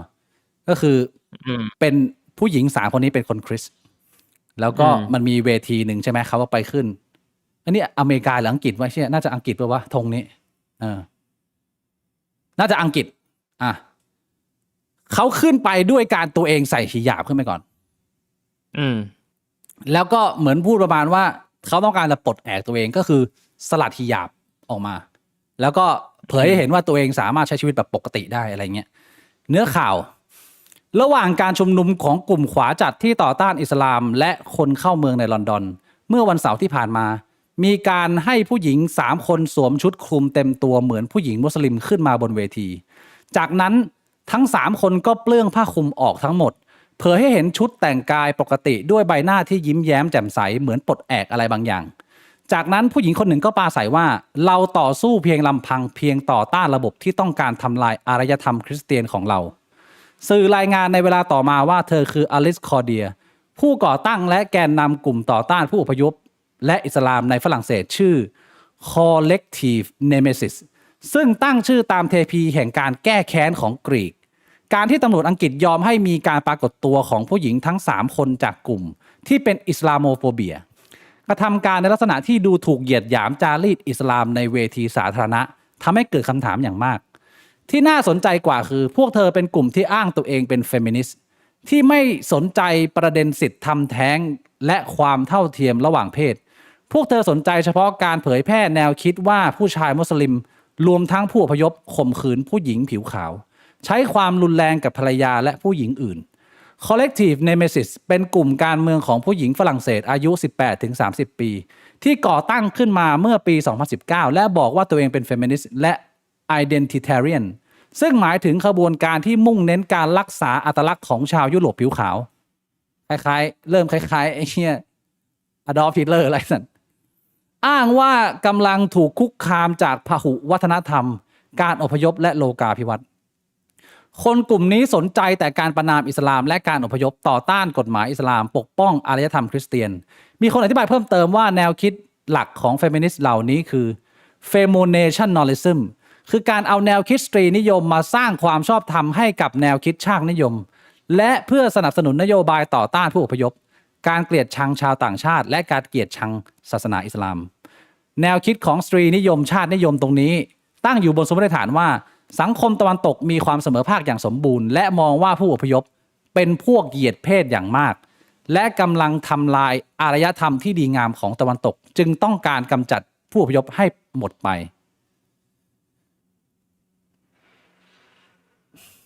เป็นไงพี่บวงก็ไอเรื่องผู้อพยพที่แบบว่าเข้าไปในประเทศที่ยุโรปแล้วก็ไปข่มขืนไปฆ่าคนนี่แม่งมันข่าวมันก็ออกมาเรื่อยๆนะที่หนักไปกว่านั้นก็คือไม่โดนดีพอร์ตได้ยินข่าวแบบเนี้ยบ่อยมากเลยอันนี้ผมไม่ได้จะพูดเพื่อโจมตีศาสนาหรือไม่ได้พูดเพื่อโจมตีชาติพันธุ์อะไรยังไงนะแต่ว่ามันเป็นข่าวที่ออกมาจริงๆแบบว่าล่าสุดเนี่ยมีเด็กผู้หญิงอายุ16โดนข่มขืนแล้วรัฐก็บอกว่าคนที่ก่อเหตุเนี่ยดีพอร์ตไม่ได้นะเพราะว่าไม่ใช่อาชญากรรมที่รุนแรงเกิน What the fuck แบบแล้วคนมันก็เลยแบบยังไงมันต้องยังไงคืออันนี้มันเป็นปัญหาของการจัดการของรัฐแล้วไหมพอมึงแบบว่าอาจจะเลือกปฏิบัติหรือว่ามึงทำไม่ถูกต้องเนี่ยมันก็เป็นส่วนหนึ่งที่มึงไปสไปรัลให้คือเหมือนที่กลับไปประโยคคลาสสิกเมื่อความยุติธรรมมันไม่เกิดอะความสงบสุขมันก็ไม่มีพี่บุ๋งไอ้เชี่ยถูกไหมแต่ว่าอันนี้ผมไม่รู้ว่าข่าวแม่งพยายามจะปั่นเราหรือเปล่าเพราะว่าข่าวมันเสนอแค่ว่าไม่ดีพอร์ตออกแต่มันก็ไม่ได้บอกนะว่ามีการลงโทษไหมอาจจะโดนจับเข้าคุกอันนี้มันอาจจะเป็นไปได้ว่าข่าวแม่งพยายามที่จะปั่นให้เรามีแนวคิดเกลียดชังคนกลุ่มนี้จาก ปลาเน่าแค่ตัวเดียวหรือเปล่า อาจจะหลายตัวแต่ก็ไม่ทั้งหมดอะ มันเลยเป็นสิ่งที่ทำให้ผมสงสัยไงว่าเฮ้ยเชี่ยมันเบื้องลึกเบื้องหลังมันเป็นยังไงวะเราก็ไม่รู้อีก คือจริงๆไอ้เชี่ยนั่นมันอาจจะโดนจับเข้าคุกไปแล้วก็ได้ หรือมันอาจจะไม่โดนจับก็ได้ มันประเด็นคือไม่ข่าวมันไม่นำเสนอ ก็เลยกลับมาเป็นเหมือนที่ผมบอกเลยก็คือ ถ้าเกิดว่ามึงเริ่มรู้สึกว่าจะเหมารวมแล้วเนี่ยมึงต้องโฮแบ็กตัวเองไว้ก่อนเลย มันต้องเช็คตัวเองก่อน มันต้องเช็คตัวเองนะเว้ยไอ้เชี่ยถ้ามึงไม่เช็คตัวเองนี่มึงหลุดไปเป็นคนโง่ได้เลยอ่ะในหลายๆสถานการณ์ที่มึงมานั่งตามข่าวที่มึงก็รู้ว่ามันมีคนมีอเจนดาที่จะต้องการจะโจมตีฝ่ายเดียวอยู่แล้ว ถ้าเกิดว่ามึงบังเอิญไปอยู่ในแวดวงข่าวนั้นก็คือเสร็จเพราะฉะนั้นเดี๋ยวนี้ อืม แม่งมีเป็นเว็บไซต์หรือเป็นแอปไม่รู้พี่บิ๊กเคยเห็นเปล่าตามช่อง YouTube ช่องใหญ่ๆแม่งจะมีโฆษณาชื่อว่า Ground News หรือว่าอะไรสักอย่าง แม่เป็นเว็บที่คอยบอกว่าสำนักข่าวสำนักนี้อยู่ฝั่งซ้ายหรือฝั่งขวา แล้วไอ้เรื่องเนี้ยถ้าคุณเสพจากฝั่งซ้ายอย่างเดียวคุณไปเสพจากฝั่งขวาบ้าง แล้วเรื่องราวจริงๆทั้งหมดแม่งเป็นยังไง คือแม่งต้องมีเว็บแบบนี้ออกมา เพราะว่าสำนักข่าวแม่งมันมีอเจนดาจริงๆแล้วมันเลือกฝ่ายจริงๆเว้ย โอ้โหมึงนอกเยอะ ในไทยและสื่อต่างประเทศดังๆ เยอะ สื่อใหญ่ มันก็อาจจะเป็นช่วงเวลาแบบนี้ที่มันมีสื่อแบบสื่อควงกระเจี๊ยบแบบเราไม่ใช่สื่อไอ้เหี้ยแต่ว่าเราก็ปฏิเสธไม่ได้ว่าสิ่งที่เราพูดมันไปสู่คนเยอะ แน่นอนว่าสิ่งที่ผมกับพี่พิกพูดบางทีแม่งก็เป็นเรื่องที่ผิดบ้างอะแต่ว่าเราก็พยายามที่จะหาข้อมูลมาให้แม่งรอบด้านที่สุดแล้วเราพยายามที่จะมองหลายๆด้านที่สุดแล้วถ้าเรื่องไหนมันผิดอะถ้าบอกเราอะเราก็จะบอกว่าเรื่องนี้เราขอโทษนะเราได้รับข่าวสารมาผิด อะไรแบบเนี้ยผมว่ามันเราอย่างน้อยๆเราพยายามอะ ใช่ผมขอยืนยันอีกทีนึงว่ามันไม่ใช่ว่าสิ่งที่ผมพูดหรือพี่บวงพูดแม่งถูกทุกอย่างนะหลายๆครั้งผมก็ต้องกลับไปรีเช็คกลับไปทบทวนตัวเองแล้วก็กลับมาแจ้งให้ทุกคนทราบว่าผมอาจจะอคติเกินไปหรือผมจะได้รับข้อมูลมาผิดอ่ะแต่สิ่งหนึ่งที่ผมยืนยันได้คือผมพยายามที่จะไม่ให้ตัวเองเป็นคนที่ต้องการเลือกโจมตีฝ่ายใดฝ่ายหนึ่งโดยที่แบบว่ามีอารมณ์มากเกินไปอันนี้คือสิ่งหนึ่งที่ผมพยายามแม้ผมจะยังทำได้บ้างไม่ได้บ้างอ่ะแต่มันเป็นความพยายามไงขอบคุณคุณ brush มากครับผมขอสอบถามครับแล้วถ้าเป็นการเล่นมุกใน IG ที่ล้อทุกคนเนี่ยนับว่าเป็นการสร้างความเกลียดชังไหมครับพี่รักครับเนี่ยอันนี้เป็นเรื่องที่น่าสนใจหลายๆคน enjoy และสนุกกับพวกมุกเหยียดแล้วเราเห็นหลายๆคนเล่นแล้วมันเวิร์กแล้วมันได้รับความสนใจมากแต่ว่าไอ้เรื่องที่มันเป็นเรื่องหมิ่นเหม่เรื่องที่มันก็แบบว่ามึงเดินบนเส้นได้เล่นมุกเหยียดมุกความเกลียดชังเนี่ยมันต้องมีศิลปะในการเล่นถ้ามึงไม่มีศิลปะในการเล่นแม่งแบ็คไฟร์ตัวมึงเองแล้วมันก็เป็นผลลบต่อสังคมโดยรวมมันไม่ใช่ทุกคนมันจะรับมุกแบบมึงได้เราจะเห็นมุกที่มันเวิร์กมากๆแล้วมันสามารถเข้าถึงทุกคนได้แล้วมันไม่สร้างความเกลียดชังด้วยไอ้มุกแบบนั้นน่ะมันเป็นมุกที่มันไม่ใช่ทุกคนจะทำได้ไงเพราะฉะนั้นถ้ามึงไม่ถนัดมึงต้องระมัดระวังการเล่นมุกนิดนึงผมยกตัวอย่างอันนี้ตัวอย่างชัดเลยวันก่อนผมเล่นเกมที่ชื่อว่า I am Jesus Christ ซึ่งในฐานะของคนที่ไม่ได้เชื่อในพระเจ้าหรือสิ่งศักดิ์สิทธิ์อะไรเนี่ยแต่ผมมีความชื่นชอบในประวัติศาสตร์และเรื่องราวของศาสนาผมเวลาเล่นบทไปเนี่ยในฐานะที่ผมเป็น Jesus Christ เนี่ยบางทีผมก็พูดหยอกล้อกับ Jesus เป็นเหมือนว่าเราเป็นเพื่อนกันมั่งอะไรอย่างเงี้ยคุยแม่ Jesus แต่ว่าอันนั้นคือผมพยายามเล่นให้มันไม่เกินเส้นทีนี้มันมีผู้ชมคนหนึ่งพี่บ่งมันโดเนทเข้ามาโดเนทเข้ามาประมาณว่าพี่บิ๊กครับรูในมือพระเยซูตอนโดนตึงกางเขนเนี่ยพี่บิ๊กคิดว่ามันสามารถใส่กระเจียวพระเยซูเข้าไปได้พอดีไหมครับเหี้ยอะไรแบบเนี้ยซึ่งตอนนั้นน่ะกูกำลังอยู่ในเนื้อเรื่องบางคนมันอาจจะตลกแต่ว่าสำหรับกูอะหน้าโมเมนต์ตอนนั้นน่ะแม่งไม่ตลกเพราะว่ามึงมาแต่ประโยคมึงไม่มาบริบทสีหน้ามึงด้วยถ้าเกิดว่ากูพูดนี่มันอาจจะดูขำใช่ไหมแต่พอมึงมาเป็นประโยคสั้นๆไอ้เหี้ยมันขัดจังหวะคนดูแล้วมันก็มีคนดูที่เป็นคนคริสต์เยอะอยู่พอสมควรอะไรแบบเนี้ยพอมันเล่นแล้วมันไม่ตลกเนี่ยมันกลับกลายเป็นว่ามันทำลายมูดทุกอย่างแล้วมันก็ไม่ได้เป็นภาพดีกับคนที่เขาอยู่ในนั้นผมยังยืนยันว่าไอ้มุกศาสนาความเชื่อสีผิวเนี่ยมันเล่นได้มันไม่มีลิมิตแม้กระทั่งมุกข่มขืนหรือว่ามุกเกย์มุกเหี้ยอะไรมันเล่นได้หมดเว้ย แต่ว่ามึงเล่นออกมาแล้ว มันดีกับตัวมึงไหมแล้วสังคมเพอร์ซีฟแบบไหน ผมว่ามันเป็นศิลปะที่มันอ่อนไหวมากตรงนี้ บางคนมันทำได้ง่ายๆเลยมึงพูดออกมาทีก็ดูตลกตลอดบางคนน้องบางคนเอามุกกระเจี๊ยวกูไปเล่นกับที่บ้าน แล้วโดนที่บ้านด่าว่ามึงไปดูช่องเหี้ยอะไรมามึงเลิกดูช่องนี้เลยเพราะว่ามึงไม่สามารถเล่นมุกกระเจี๊ยวแบบกูได้ไงกูไม่ได้บอกว่ากูเก่งนะพี่บวงแต่มึงต้องยอมรับว่าตั้งแต่กูรู้จักมึงตั้งแต่เด็กๆคือกูฝึกมานานแล้วมันเป็นสิ่งหนึ่งที่กูฝึกโดยที่กูไม่รู้ตัวเหมือนที่ไนท์ฝึกอะความเป็นไนท์อะนึกออกไหมแล้วน้องๆบางทีมันดูเชี่ยกระดอแม่งฮาว่ะก็เอาไปกระดอไปเล่นกับพ่อเงี้ยพ่อบอกกระดอแม่มึงดิอะไรอย่างงี้มันเล่นได้แต่ว่าโอ้โหผมจะตัดสินว่าอันไหนเล่นได้อันไหนเล่นได้เมื่อไหร่เนี่ยมันพูดยากเพราะฉะนั้นเนี่ยคุณต้องศึกษาแล้วก็ยับลองกับสังคมที่มันเริ่มรับได้เยอะๆก่อนแล้วค่อยๆกระเถิบไปเพราะฉะนั้นมุกมันยิ่งแรงเนี่ยมันก็ต้องยิ่งระวังในมุมผมอะที่พี่บุ๋งมองยังไงเรื่องมุกเหยียดศาสนาความเชื่อสีผิวอะไรอย่างนี้ผมคิดแบบพี่บิ๊กเลยคือทุกอย่างมันมีจังหวะและเวลาว่ะแล้วเรื่องพวกนี้แม่งมันต้องใช้เซนส์อะมันมันไม่เหมือนตัวเลขที่มันบวกลบคูณหารออกมาได้เป๊ะๆอะคือบางครั้งถ้าคุณไม่มีเซนส์อะมันอาจจะดีกว่าไหมถ้าคุณจะหลีกเลี่ยงอะเพราะว่าไอสถานการณ์ที่พี่บิ๊กเล่ามาตะเกียตอนเด็กๆผมก็เคย คือตอนเด็กๆเนี่ยผมไม่รู้จักคำหยาบเลยผมไม่รู้ว่าคำนู้นคำนี้มันแปลว่าอะไร แล้วผมไปรู้จักเพื่อนคนหนึ่งแถวบ้าน มันก็สอนผมร้องเพลงหนึ่งผมก็ร้องเพราะมันสอนอ่ะ แล้วผมไม่รู้ว่าความหมายแม่งคืออะไร เพลงมันร้องงี้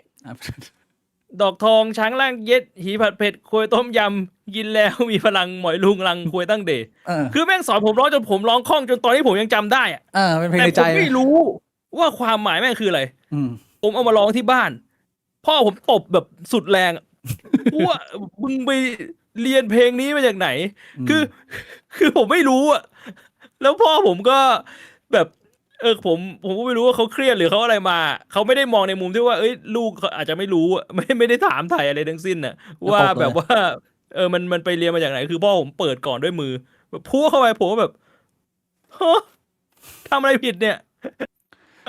อันนี้ส่วนหนึ่งผมว่าพ่อผมก็บอกว่าแบบมันก็แบบอย่าพูดอีกซึ่งมันไม่ใช่มุกหรอกแต่ว่าบริบทมันคล้ายๆกันคือบางทีแบบว่าการกระทำหรือคำพูดของเราอ่ะแม่งคือไทมิ่งมันคือการเทศะว่าเราพูดที่ไหนแล้วใครเป็นคนฟังอะไรแบบเนี้ยในบริบทของแบบถ้าเราพูดในคอมเมดี้คลับหรือในวงเพื่อนที่แม่งเรารู้อยู่แล้วว่าเพื่อนเราแม่งเป็นยังไงเทสมันเป็นแบบไหนอ่ะมันก็เรียกว่ามันพูดได้ไงมันอยู่ในใช้คำว่าอะไรมันอยู่ในระบบปิดไงแต่ว่าคุณเอามาโพสต์ใน IG อ่ะมันเป็นระบบเปิดไงใครมาเห็นคุณไม่รู้ใช่ปะอีกอย่างหนึ่งบริบทเนี่ยมันไม่ได้แค่เป็นเรื่องของสิ่งที่จะสื่อออกไปมันรวมถึงรูปร่างหน้าตาของคุณน้ำเสียงของคุณจังหวะการพูดเพราะฉะนั้นพอมันเป็นแค่ภาพกับประโยคใน IG เนี่ยโอ้มันโดนตัดบริบทออกไปเยอะมากใช่ไหมเพราะฉะนั้นผมว่ามันก็ต้องเป็นเรื่องที่แต่ละคนก็ต้องเรียนรู้กันไปอ่ะต้องระมัดระวังให้มากๆสังเกตว่าผมแม้จะเล่นหลายๆมุมเนี่ยแต่สิ่งที่ผมระวังมากๆเลยคือผมพยายามจะไม่ให้มันเกิดความเกลียดชังต่อเนื่องแบบไร้เหตุผลไปเลยก็พยายามจะระมัดระวังสิ่งที่ตัวเองเล่นให้มากที่สุดแต่ถ้าเกิดว่าครั้งไหนที่มันเกินเลยอ่ะผมพูดตรงว่าผมขอโทษแล้วผมก็จะพยายามปรับปรุงและนั่นทำให้ผมเนี่ยมาเล่นมุกกระเจียวได้ถึงวันนี้เพราะว่าผมพยายามจะปรับปรุงและขัดเกลาตัวเองตลอดไม่ใช่ว่าแบบอ้าวก็กูทางเนี้ยทำไมอ่ะมึงไม่ขำปัญหาของมึงแล้วสุดท้ายมึงก็นั่งเงียบๆเงาอยู่คนเดียวไม่มีใครรับมุกมึงเลยเงี้ยคือมึงก็ต้องพัฒนาตัวเองไปเรื่อยๆนะพูดถึงเรื่องมุกกระเจียวผมนึกได้ถึง2เรื่องพี่บิ๊กแล้วผมอยากจะพูดเรื่องนี้กับพี่บิ๊กนานมากแล้วแต่ว่าลืมตลอดเลยว่ามาตอนนี้นึกขึ้นได้ขอพูดหน่อยเดี๋ยวลืมคือตอนที่ผมไปวิ่งที่หาดใหญ่ก็อาจเจอคนรู้จักเยอะคนมาขอถ่ายรูปเยอะก็มีน้องๆมาขอถ่ายรูปแล้วมีน้องอยู่คนหนึ่งเป็นน้องผู้ชายเดินมาบอกผมว่าพี่หวงครับช่วยบอกพี่บิ๊กให้เผาๆเรื่องมุกกระเจียวหน่อยได้ไหมครับผมก็เลยบอกว่าได้เดี๋ยวผมจะไปบอกพี่บิ๊กให้แล้วผมก็ลืมไม่ได้บอกเดี๋ยวฝากบอกครับผมแต่ทีนี้ ตอนที่2 วันที่แล้วที่ไปเล่นปิงปองกับคนฝรั่งเศสซีเบอร์ฝรั่งเศสแล้วไปร้องเพลงอ่ะ อืม มันมีจังหวะหนึ่งคือไปเดินสวนสาธารณะ อืม แล้วก็ไปเจอน้องผู้หญิงเดินกันมา3 คน อืม เลยแบบเอ้ยพี่บวงขอถ่ายรูปหน่อยค่ะ แล้วตอนที่ถ่ายรูปเขาก็บอกว่าไม่ฝากบอกพี่บิ๊กหน่อยหนูอะชอบเพลงควงกระเจียวของพี่บิ๊กมากเลย กูก็เลยอันนี้นำสารมาบอก ซึ่งคนหนึงบอกว่าเผามุกกระเจียวหน่อยคนหนึงบอกเอ้ยชอบมุกกระเจียวมากเลย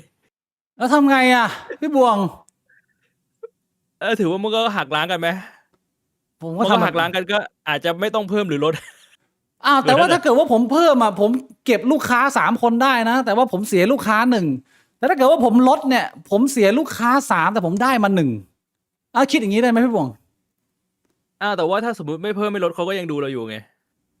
เก็บไว้ทั้ง4 คน อ๋อถ้าเกิดเลเวลเดิมได้นะ เออ ก็คือเล่นแบบเดิมต่อไปเหรอ เออ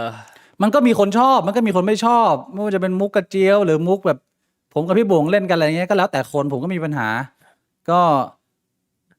ผมไม่สามารถปรับได้เยอะเพราะว่าอย่างหนึ่งก็คือมันก็เป็นตัวตนผมอะ นึกออกไหมพี่บวงนี่คือมาตัวตน บาง กู ที ไอ้เหี้ บาย งทีมันเราไม่ได้คิดไง เราไม่ได้คิดว่าแบบเฮ้ยเชี่ยวันนี้เล่นเยอะเกินไปหรือเปล่าหรือว่าวันนี้ยังไม่ได้เล่น มันแค่แบบว่า จังหวะมันได้ว่าต้องเล่นหมวะใช่ไหม ของผมก็มีของขายอย่างเงี้ยคือ คุณดูผมวันนี้กับผมคุณดูผมอีก10 ปีผมบอกให้ว่ามันก็จะวนเวียนอยู่แต่เรื่องนี้แหละมันก็ไม่มีอะไรเยอะหรอกมันไม่ใหม่เท่าไหร่มันก็ไปเรื่อย ก็แล้วแต่นะก็เลือกชมตามสบายไม่มีปัญหาอันนี้คือเรื่องที่ฝากนะน้องฝากมาพูดเรื่องกระเจียวนะเป็นพี่บวงจะพูดน้อยลงหน่อยเวลาเรื่องกระเจียวอ่ะ ผมก็คงปรับไม่ได้หรอก อย่างที่พี่บิ๊กบอกบางทีมัน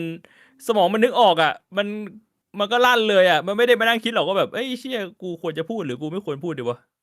บางทีปากมันก็ไวไปนิดนึงโอเคมาดูที่การเมืองไทยสักเล็กน้อยนะอีกหนึ่งเรื่องใหญ่ก็คือพี่บวงทราบไหมว่ากกตประกาศคะแนนดิบมาแล้วนะหลังจากที่เราเลือกตั้งกันมา3 เดือนว่าสัปดาห์นี้ประกาศแล้วเห็นอันนี้ข่าวนี้เห็นซึ่งมันงง2 เด้งเลยยังไงเด้งแรกคือสรุปแล้วที่ว่าไปยื่นเรื่องให้ศาลรัฐธรรมนูญรับไว้ตัดสินหรือยังอันนี้คือเด้งแรกก็ถ้ายังไม่ตัดสินแล้วทำไมประกาศได้วะมันคนละอันกันนี่ในส่วนของประกาศมันก็ต้องประกาศแต่ว่าไอ้คดีมันก็เดินไปแล้วถ้าเกิดว่าเขาจะสั่งให้มันโมฆะอะไรมันก็อีกเรื่องนึง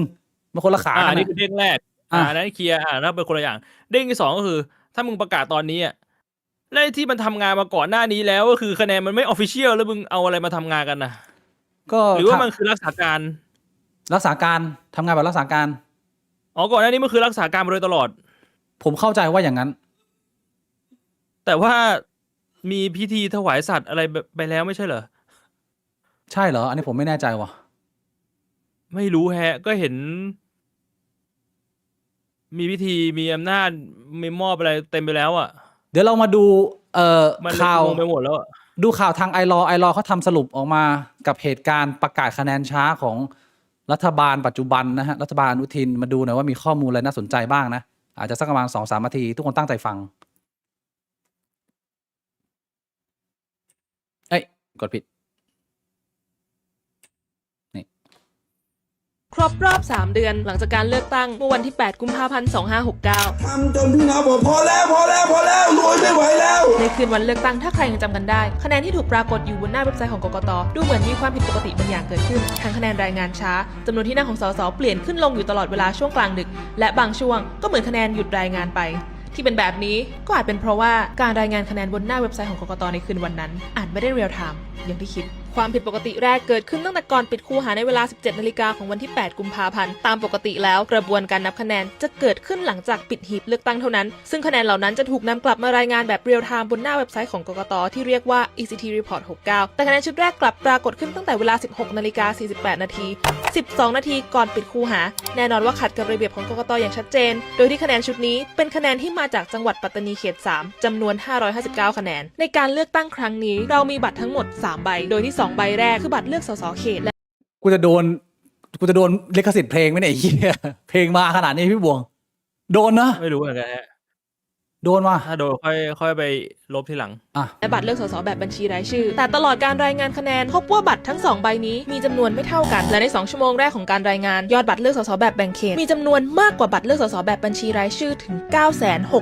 96,825 ใบซึ่งหลังจากนั้นเวลาประมาณ2 ทุ่มระบบ ECT Report ก็ได้หยุดรายงานไปเป็นเวลาเกือบ3ชั่วโมงซึ่งในเวลานั้นคะแนนถูกนับไปเพียง 3% เท่านั้นโดย ECT Report ได้กลับมารายงานคะแนนอีกครั้งหลังจากหายไป3ชั่วโมงในช่วงเวลา4 ทุ่มครึ่งเป็นต้นไปพร้อมกับคะแนนชุดใหม่ที่เข้ามาพร้อมกันในครั้งเดียว17 ล้านคะแนนหลังจากนั้นก็พบปรากฏการณ์ที่อธิบายไม่ได้หลายอย่างพร้อมกันพบบัตรเขย่งปริศนาใน49เขตจาก30จังหวัดทั่วประเทศที่มีจำนวนบัตรดีมากกว่าจำนวนผู้ใช้สิทธิ์ในเขตเหล่านั้นรวมทั้งหมด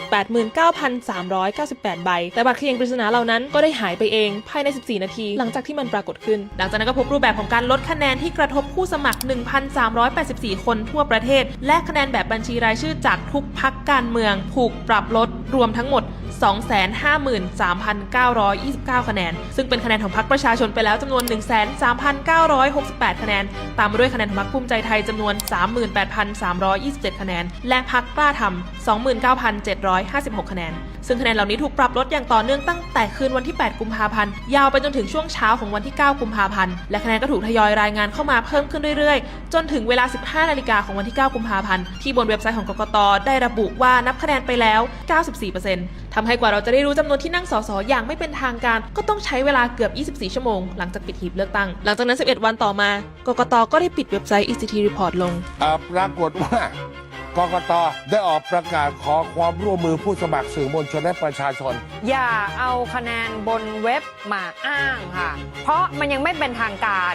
ให้เข้าไปดูไส้ในคะแนนของแต่ละจังหวัดแทนและเลือกเผยแพร่ผลคะแนน 100% อย่างเป็นทางการผ่านเอกสารที่เรียกว่า 6/1 ที่เป็นเอกสารสรุปคะแนนว่าเขตไหนใครได้เท่าไหร่เป็นไฟล์ PDF อยู่บน Google Drive แยกเป็นโฟลเดอร์รายจังหวัดที่ทำให้ประชาชนอย่างเราเข้าถึงคะแนนได้ยากมากแต่ที่สำคัญคือเราไม่สามารถตรวจสอบได้เลยว่าคะแนนที่ถูกเผยแพร่ออกมาผ่านเอกสาร 6/1 นั้นมีการรวมคะแนนครบถ้วนจากทุกหน่วยเลือกตั้งหรือไม่เพราะเอกสารอีกฉบับหนึ่งที่เรียกว่า 5/18 ซึ่งเป็นเอกสารที่รวมคะแนนจากหน้าหน่วยทุกหน่วยเลือกตั้งทั่วประเทศยังถูกเผยแพร่ออกมาไม่ครบทำให้ในวันนี้เรายังไม่สามารถรวมคะแนนจากหน่วยเลือกตั้งเพื่อมาบวกลบคูณหารกันได้ว่าคะแนนที่ปรากฏอยู่บนเอกสาร 6/1 นั้นมีการรวมคะแนนถูกต้องครบถ้วนแล้วหรือไม่เป็นไง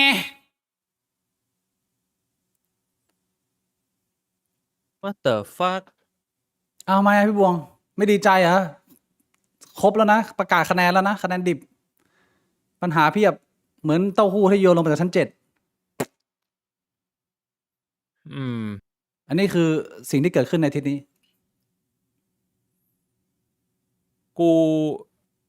กูสงสัยว่า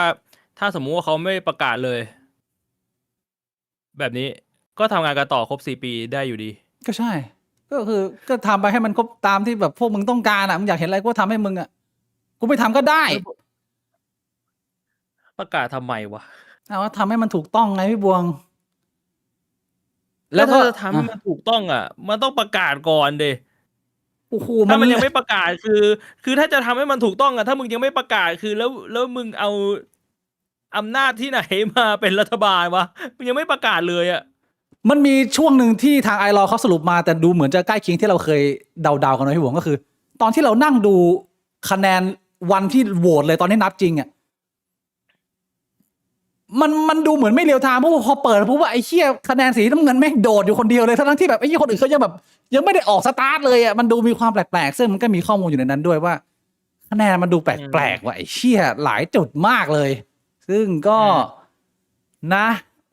อย่างที่เราเห็นกันพี่น้องแต่ว่าไปพี่ผมจะพูดเรื่องคะแนนเลือกตั้งไหมผมจะไปอีกข่าวหนึ่งของคุณอนุทินแล้วนะไอ้ที่เราใช้สูตรแบบว่าวันเลือกตั้งอ่ะก็คือพอเลือกตั้งเสร็จปิดหีบเสร็จแม่งก็นับกันตรงนั้นเลยได้ไหมวะมันต้องทำแบบนั้นพี่ประวงแล้วก็แบบมีคนถือกระบองอยากถือกระบองเลยนะใครตุกติกที่อะไรก็ทุบแม่งเลยสัตว์ก็เป็นบ้านป่าเมืองเถื่อนละพี่บวงอย่างนั้นน่ะมันก็คืออยู่กันไม่ได้แล้วไอ้เชี่ยนี่ขนาดคราวที่แล้วเขาบุกเข้าไปเปิดหีบให้ประชาชนเห็นนะมีน้องคนหนึ่งน้องผู้หญิงอ่ะจำได้ไหมไปเปิดหีบอ่ะที่เขาบอกว่าเขตนี้ห้ามเข้าอ่ะมึงยังโดนด่าทั้งประเทศถ้ามึงถือกระบองทุบเละไอ้เชี่ยใครมันจะไปอยู่อ่ะไม่มีใครอยู่แล้วไม่มันต้องมีคนมีอำนาจสั่งการเดบอกกกตเลยซื้อกระบองแจก ก็กระบองแจกนะแจกให้เจ้าหน้าที่ทุบมึงไอสัตว์มึงก็โดนทุบมึงไม่ได้เป็นคนทุบเขา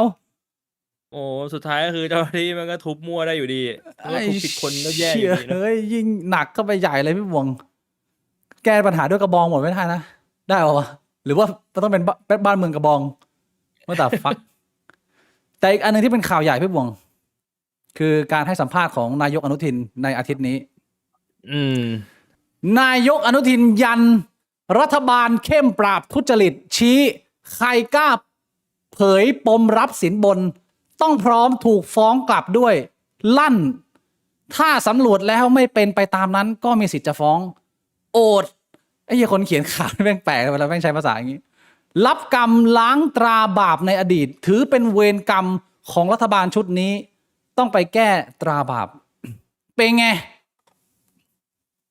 ผมงงว่ะประโยคแรกกับประโยคสองมันไม่ขัดกันเองเหรอพี่บิ๊ก ยังไง ก็ไอประโยคแรกบอกว่าจะปราบทุจริตประโยคสองบอกว่าใครกล้า เผยปมรับสินบนต้องโดนฟ้อง อ้าวมันก็ถูกต้องอยู่แล้วก็คือ เขาว่าต้องการจะปราบทุจริตแต่ถ้าเกิดว่ามึงเปิดเผยปมรับสินบนของใครที่แบบเปิดเผยมั่วๆซั่วๆแล้วไม่มีหลักฐานอ่ะ มึงเตรียมตัวนะ มึงพูดลอยๆมึงโดนนะมึงต้องมีหลักฐานนะแบบกล่าวหาคนอื่นน่ะ ไม่ ถูกเหร แต่ อ ที่เขาบอกว่าไม่มีหลักฐานหรือมีหลักฐานนี่เขาไม่ได้เขียนกำกับก็คือถ้าใครกล้าเปิดเผยปม ต่อให้จะมีหลักฐานก็โดนฟ้องแบบเนี้ย ก็อาจจะเป็นแบบนั้น ผมก็ไม่ทราบว่าตัวเต็มๆเขียนว่าไงคุณพี่สรยุทธเขียนมาแค่เนี้ย อันนี้นายกอนุทินเขาพูดแบบนี้จริงหรือว่านักข่าวเขียนข่าวให้มันอ่านแล้วมันงง ดูตัวเต็มไหมล่ะ ๆ ไอ้ชื่อขึ้นมาบรรทัดแรกก็เหมือนเดิมพี่บงเดี๋ยวนะ นายกอนุทินยันรัฐบาลเข้มปราบทุจริตชี้ใครกล้าเปิดเผยปมรับสินบนต้องพร้อมถูกฟ้องกลับ ลั่น ถ้าสำนวนแล้วไม่ได้เป็นไปตามนั้น ก็มีสิทธิ์จะฟ้อง โอด รับกรรมล้างตราบาปในอดีต ถือเป็นเวรกรรมรัฐบาลชุดนี้นี่ไงมีเติมเข้ามานิดนึง อ๋อคือในมุมของเขาก็คือมันมีสร้อยต่อมาว่าถ้าสมมุติว่ามันไม่ได้เป็นไปตามที่แฉใช่ไหมโดนฟ้องแต่ว่าถ้ามันเป็นไปตามที่แฉไม่โดนฟ้อง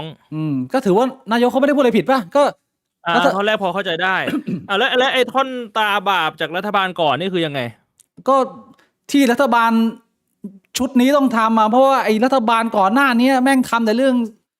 แย่ๆสีเทาคอร์รัปชันกันไว้รัฐบาลนี้ก็เลยต้องมาล้างทุจริตสีเทาในเมืองไทยไง และไอ้ชื่อที่อยู่ในรัฐบาลชุดนี้มันไม่ใช่ชื่อซ้ำๆที่อยู่ในรัฐบาลชุดก่อนเหรอ หน้าเดิมๆหมดเลย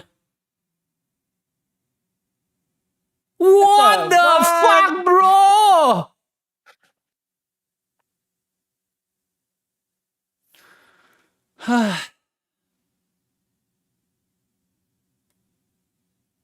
ชีวิต เที่ยอะไรวะเนี่ย ชีวิตมนุษย์ล่าสุดนี่ฮะ ผมว่าเราแปลผิดไหมผมว่าคือผมมาตกภาษาไทยตอนม.ปลาย3 ปีซ้อน ผมว่าเราอาจจะแปลผิดพี่บิ๊ก มึง พี่บิ๊ แปล กภาษาไทยเกรดอะไร กูเกรด4กูบอกเลย เอ้าเฮ้ยเชี่ยพี่บิ๊กก็เกรด4ซะด้วย มันก็ไม่น่าจะแปลผิด เกรด4ถึงป.6อ่ะ ไม่แบบม.ปลายดิแบบตอนม.ปลายแบบภาษาไทยมันยากนะเว้ย ม.ปลายมันยังมีเรียนภาษาไทยกับว่ามันไม่มีวิชาภาษาไทยแล้วว่ามันเลิกเรียนกันไปแล้วว่า เอ้ยกูติดศูนย์วิชาภาษาไทยม.4 ม.5 ม.6นะเว้ย3 ปีซ้อ เฮ้ย น เดี๋ยวหน้าม.4 ม.5 ม.6 ม.ปลายเรามีเรียนภาษาไทยเหรอมันยังมีอยู่วะวิชาเนี้ยไอ้เหี้ย มีอาจารย์ไม่อยากให้กูท่องกรอยู่เลย โอ้ยเหี้ยกูจำได้กูไปท่องกรกับพี่โอ๊ตจำได้แล้วไอสัตว์ท่องกับอาขยาน ไอ้เชี่ยกูจะท่องกรอยู่เลย กูติดศูนย์หมดเลยกูอาจจะโง่ภาษาไทยกูอาจจะแบบแปลผิดกูอ่านข่าวแล้วกูแปลไม่ถูก แต่กูได้ นายก 4 ก็อาจจะพูดภาษาไทยถูกแล้วมึงได้4เหรอ เอ้าเหี้ยกู 3.95 กูบอกเลยตอนม.ปลายอ่ะกูจะสอบหมอนะเว้ย ไอ้เชี่ยมันยังไงวะเนี่ย หรือ ก็ ว่าเป็ เป็น นเขาบอกว่าแม่งเป็นกรรมของรัฐบาลยุคนี้เพราะว่ารัฐบาลยุคที่แล้วแม่งทำไว้เหี้ย แต่ว่าแม่งรัฐบาลยุคที่แล้วแม่งก็ชุดเดียวกับยุคนี้ ก็เปลี่ยนเล็กหน่อยเล็กน้อยบางคนแบบว่าประมาณ1ถึงประมาณ 1% ที่เปลี่ยน ให้เราเดานะ แล้วนายกเปลี่ยนไหมหมายถึงว่า นายกเปลี่ยนคนแต่ว่าคุณอนุทินเคยทำงานในรัฐบาลชุดที่แล้วไหม เคย อ้าว แต่ว่าไม่ใช่รัฐบาลเขาไงหัวเรือมันไม่ดีอ่ะนี่หัวเรือใหม่แล้ว อ๋อ ประเทศไทยก็ต้องเปลี่ยนใหม่ โอ้ มีความหวังวะล่ะ ล่าสุด แม่งเล่นลิ้นไปเรื่อย 2 วัน เล่น ที่ เป็นจิ๋มเลยสัตว์เลย เอ้ยพี่บวงมีหลักฐานหรือเปล่ากล่าวหาไม่ได้ เอ้า นะ ก็มี กล่าว สิท หา ธิ์ ใครผมบอกว่าแม่งเล่นลิ้นไปเรื่อยผมยังไม่ได้พูดถึงชื่อใครเลย อ๋อแล้วอยากเล่นเหมือนกันนะพี่บอง โอ้โห ห่างหายไปนานก็คิดถึงนะ เออเอามาตะกี้พี่จะพูดอะไรนะ ผมจะบอกว่าเมื่อ2 วันที่แล้ว หรือเมื่อวานนี้เนี่ย มันมีข่าวออกมาว่า ไอจากที่รัฐบาลชุดปัจจุบันเขาตีตกการแก้ไขร่างรัฐธรรมนูญของประชาชนที่โหวตมาแล้วอะจำได้ไหมครับที่เราบอกไป มันมีข่าวว่าเขาจะจัดเซตใหม่ขึ้นมาแล้วนะพี่บวง เห็นอยู่ เขาเตรียมตั้งวางแผนที่จะร่างขึ้นมาด้วยการเลือกตั้งแบบเนี้ยที่เกิดขึ้นมาเนี่ย มันก็เลยกลายเป็นว่าเอาเชี่ยแล้วมันจะแฟร์ไหมล่ะเพื่อน มันมาแบบนี้แล้วคุณให้สิทธิ์ของจำนวนเก้าอี้สสในการที่มึงจะแต่งตั้งสสรในการที่จะเลือกทำไมมันก็เลยกลายเป็นว่าอ้าวจบแล้วพี่น้อง ความแฟร์อยู่ตรงไหนอะไรเงี้ยผมก็ตั้งคำถามนะ ก็ ทำไง อย่างน้อยๆเราก็ได้มีการแก้รัฐธรรมนูญนะ อ้าวถ้าเกิดแก้ไปให้แบบเหมือนเดิมหรือแก้ให้แย่กว่าเดิมแล้วงี้ยังไงอ่ะทำไม ก็แก้ไง ไม่แก้เหรอ ก็แก้แล้ว แต่ว่า เกรด4ภาษาไทยนะ ก็อยากให้แก้รัฐธรรมนูญก็แก้แล้วนะ แก้แล้วนะแล้วไม่ถูกใจมึงอย่าบ่น เลยว่าจะแก้ให้ดีขึ้นอ่ะ โอ้ แก้ the hell bro ก็ติดตามกันไปนะครับพี่น้อง แต่ผมก็ไม่รู้ว่าติดตามไปแล้วมันจะได้เฮียอะไรมากเท่าไหร่นะในสถานการณ์ปัจจุบันน่ะ ก็เป็นข่าวที่ผมว่าหลายๆคนน่าจะรับรู้รับทราบกันไปนิดนึงนะว่า มันก็มีการขยับอยู่บ้างเพราะข่าวมันเยอะไงใช่ไหมอ่านนั่งดูนี่ดูการ์ตูนอะไรเงี้ยบางทีก็ไม่ได้ตาม ทีนี้ ผมจะออกจากเมืองไทยไปคุยประเด็นข่าวต่างประเทศที่เป็นเรื่องที่ใหญ่ที่สุด แต่ว่าเป็นการอัปเดตให้แบบสรุปรวบๆพี่บงทราบไหมอาทิตย์ที่ผ่านมามีการพบกันของผู้นำโลกทั้ง3 The Three Kings เนี่ยมีการพบเจอกัน แต่ว่าไม่ได้เจอกัน3 คนนะคู่แรกคือโดนัลด์ทรัมป์กับสีพบกันครั้งที่2ของเคยพบกันครั้งหนึ่งเมื่อเทอมที่แล้วมาเทอมนี้หลังจากที่มีเทรดวอร์สงครามการค้าเนี่ยก็ได้มาเจอกันอีกครั้งหนึ่งแล้วพอจบงานปุ๊บเนี่ยก็มีคนมาเขียนสรุป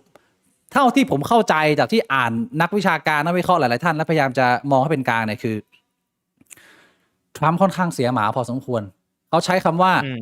พามหาเศรษฐีไปมอบมึงเห็นไหมว่าขนขบวน NVIDIA อีลอนมัสก์ที่อะไรไป Amazon ไปกันเป็นไปกัน20 คนไปนั่งพูดคุยซึ่งภาพก็คือว่าก็มีความจ่อยในระดับหนึ่งตอนแรกมึงประกาศว่าสงครามการค้าเนี่ยมึงจะขยี้ท่านสีให้แหลกคือเป็นผุยผง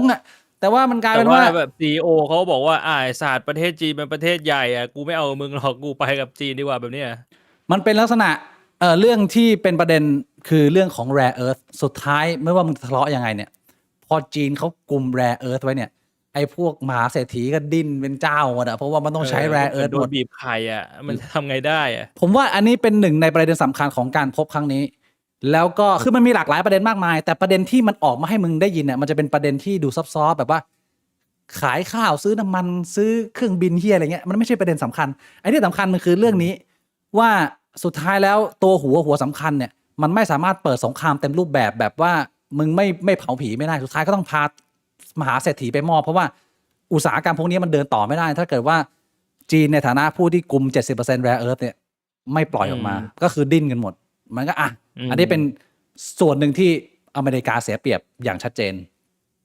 เรื่องที่2ก็คือเป็นเรื่องสงครามอิหร่านที่หลายๆคนบอกว่าทรัมป์เหมือนจะต้องเอาการปกป้องของไต้หวันเนี่ยไปแลกกับปัญหาอิหร่านที่ทรัมป์เป็นคนก่อแล้วไม่สามารถจบได้พยายามจะให้ท่านสีช่วยว่าเฮ้ยอิหร่านมึงต้องจบไอ้เรื่องการนำเข้าขีปนาวุธนิวเคลียร์อะไรพวกนี้นะแล้วถ้าเกิดว่าเขาพูดไม่ได้ต้องให้ท่านสีพูดอะไรประมาณนี้แล้วก็สิ่งที่เกิดขึ้นก็คือมีการระงับการขายอาวุธให้กับทางไต้หวันไอ้ที่ทางไต้หวันก็เต้นเลยสัตว์พอเกิดเรื่องนี้ปุ๊บนะทหารแม่งออกมายิงกันเติมเลยซ้อมกันรอบเกาะเลยยิ้มก็เสียวนะเว้ยพี่บวงไอ้เหี้ยไม่ใช่มึงกูจะไม่เสียวพอมันเป็นสถานการณ์แบบเนี้ยแต่ว่าพอมันจบไปแล้วผมก็มาดูประเมินสถานการณ์หนึ่งก็คิดว่ามันไม่ได้น่ากลัวขนาดนั้นเพราะว่าท่าทีของทรัมป์กับท่านสีเนี่ยเป็นลักษณะการเจรจาแบบช่วยกันหน่อยนะแต่ว่าไม่ได้มีใครอยากจะ honor the deal ขนาดนั้น ก็หมายความว่า อืม พร้อมจะหัก ก็คือที่มึงขอมาเรื่องอิหร่านเนี่ย ท่านสีก็เหมือนจะรับปากช่วยแต่ก็ไม่ช่วยเต็มที่ แบบเดี๋ยวดูให้แบบนี้ เรื่องไต้หวันก็ทรัมป์ก็บอกโอเคก็พยายามจะไม่ตอบคำถาม แต่ว่าผมว่าถ้ามันเกิดเรื่องแล้วญี่ปุ่นกับเกาหลีใต้เปิดแล้วอะผมว่ายังไงทางจีนก็ต้องประเมินว่าอเมริกามันก็ต้องร่วมจอยอยู่แล้วเพราะอะไรเพราะว่าถ้าเกิดว่าอเมริการ่วมจอยสงครามเกิด คนได้ตังค์ก็คืออเมริกาแหละแม่งก็ขายอาวุธมันเลยเหี้ยสุดท้ายเนี่ยอาจจะเรียกว่าเป็นการบลัฟแล้วก็กดท่าทีของทรัมป์ได้ แต่ผมคิดว่าเรื่องของสงครามอิหร่านไต้หวันเนี่ยมันก็ยังไม่ได้เปลี่ยนแปลงมากในมุมผมนะอันนี้ผมเดาๆเลยไม่ต้องฟังผมเยอะแล้วอีกประเด็นสำคัญหนึ่งคือประเด็นที่มันไม่ได้อยู่ในหน้าข่าวเลยแต่ว่านักวิชาการหลายคนที่เกาะติดเนี่ยเขาให้ความสำคัญคือไม่ได้บอกว่าทรัมป์พูดก็คือเรื่องยูเครนเพราะว่าวันนี้หรือเมื่อวานนี่แหละพอทรัมป์บินออกไปปุ๊บปูตินบินเข้าต่อพี่บวงบินไปเจอสีต่อพี่บวงรู้เนี่ย นี่ไม่เห็นข่าวฮะ เพราะว่าข่าวมันเพิ่งมาเมื่อเช้านี้ปูตินบินเข้าต่อเลยแล้วก็เข้าไปคุยเขาไม่ให้ข่าวเลยปูตินจะไม่ค่อยให้สัมภาษณ์เยอะมากแต่ประเด็นหนึ่งที่ออกมาจากบทสัมภาษณ์ก็คือว่าท่านสีเนี่ยมีตำหนิปูตินว่าไอเกมยูเครนที่มึงไปเปิดนี่เละมากนะแบบพังมึงไม่น่าไปเปิดเลยประมาณนี้เขาก็เลยคาดการณ์ว่าจริงๆแล้วเนี่ยทั้งหมดทั้งมวลแรร์เอิร์ธก็ส่วนหนึ่งอิหร่านก็ส่วนหนึ่งแต่ประเด็นใหญ่น่าจะเป็นเรื่องของการจบไอ้สงครามยูเครนนี่สักทีที่ทั้งสองคนเนี่ยพยายามจะใช้ท่านสีเป็นตัวกลางอันนี้คือภาพซึ่งแม้สถานการณ์ในเมืองจีนจะหนักอยู่พอสมควรนะเศรษฐกิจหรืออะไรการทหารอะไรเงี้ยแต่ว่าภาพที่เห็นก็คือโอ้โหงวดนี้นี่ท่านสีที่ยืนอยู่ข้างบนเลยนะเป็นคนกลางให้บ่วงทรัมป์เข้ามายืนจับมือปูตินต้องบินมาหานี่มันเพิ่มออร่าให้กับท่านสีขึ้นไปอีกหนึ่งกระตึ๊บในมุมผมนะเป็นเหตุการณ์สำคัญที่เกิดแล้วก็ในอีกส่วนสุดท้ายก็คืออย่างน้อยๆอาจจะมีโอกาสเห็นความเบาบางลงของสงครามการค้าเพราะว่ามันมีการดีลแลกเปลี่ยนอะไรกันเยอะอยู่พอสมควรแล้วผู้นำประเทศจำนวนมากก็เริ่มตระหนักถึงปัญหาสงครามที่มันกำลังทำให้เงินเฟ้อมันไปไม่หยุดแล้วถ้าเกิดว่ามึงไม่หยุดไอ้เรื่องยุติ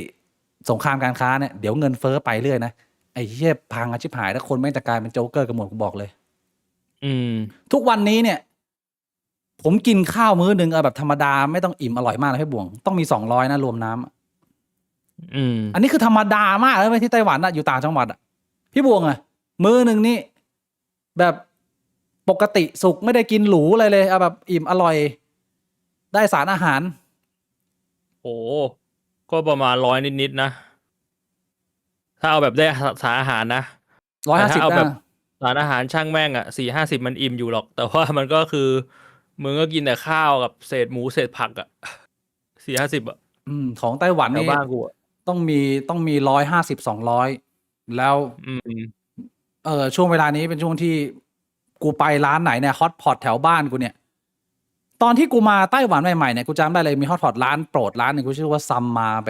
ป็นแฟรนไชส์ดังที่ไต้หวันเป็นฮอตพอตแบบโลคอสที่สุดละคือแบบว่าราคาต่ำสุดตอนกูมาใหม่ๆเนี่ยหม้อหนึ่งกินคนเดียวเนี่ย120มึงได้แบบว่าต้มมาเลยฮอตพอตหมาล่าทุกอย่างเนื้อผักหมูเห็ดอะไรว่าไปแล้วก็ได้ข้าวเปล่าถ้วยนึงไปกดน้ำฟรีอันนี้คือตอนที่ผมมาเมื่อ5 ปีที่แล้วตอนนี้เมื่อวานผมก็ไปกินซัมมาอีกรอบหนึ่งผ่านมา5 ปีเองนะจาก130ตอนนี้210 บาทแม่งขึ้นแบบว่า3 เดือนขึ้นทีมันก็ไม่ถึง2 เท่าเกือบปริมาณเท่าเดิมไหมปริมาณเท่าเดิมเลยก็คือฮอตพอตหม่าล่าเหมือนเดิมร้านเดิมข้าวเปล่าถ้วยเท่าเดิมเดินไปกดโค้กฟรี130ผมเนี่ยมา210ไอ้เชี่ยผมว่ามันเร็วมากเลยเว้ยเราไม่เคยเห็นการขึ้นราคาเยอะรวดเร็วขนาดนี้ผมไม่รู้ว่าเมืองไทยมันหนักขนาดนี้ไหมแต่ไต้หวันมันพึ่งพาการขนส่งเยอะไงอาจจะโดนหนักกว่าส่วนหนึ่งแล้วพวกราคาอาหารพวกนี้นะเวลาขึ้นมันไม่ลงเชี่ยมันขึ้นเลยเวอร์บวงแถวบ้านเราสาธุมีข้าวแกง3 อย่าง50 บาทน้ำชาฟรีโปรตีนเนื้อล้น ก็หน้าบ้านผมอ่ะก็มีราคาเนี้ย3 อย่าง 50 โปรตีนเนื้อล้วนๆก็แย่แล้ว มีแต่ผัก มีแต่ผักกับหมูสับแบบกรัมนึงอ่ะ ได้โปรตีนแบบ 5 กรัมอ่ะ ไม่พอจอมมารผมเพาะกล้ามเนื้อผมบอกเลย ผมกินโปรตีนวันละ100อ่ะไม่ต้องกินกี่มื้ออ่ะ เออ แบบนั้ นี่ นอ่ะ นักเพาะกายเว้ย ไอเชี่ยมันไม่ได้ดิ ไม่ได้นะ ก็อันนี้เป็นการอัปเดตข่าวบ้านเมืองข่าวรอบโลกนะ ทีนี้ โอ้โห ผมจะชวนไปคุย ผมว่าน่าจะเป็นประเด็นที่หลากหลายคนน่าจะรอคอยให้เราพูดผมดึงเวลามานานแล้วดราม่าโอคารุโตะคุงเป่าข่าวปลด อืม พักฉี่สักครู่ ไปลองยางบ่วงมั่วจัด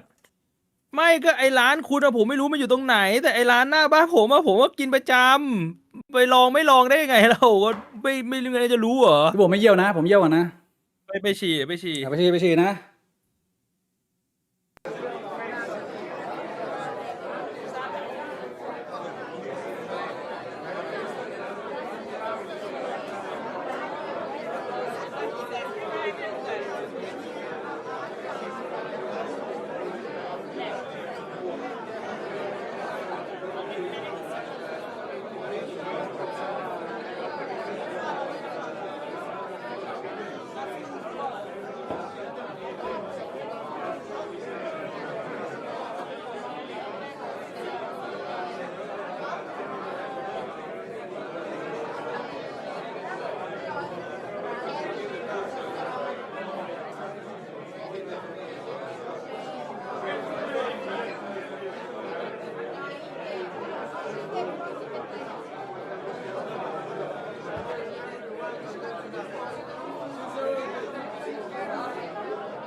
โอเค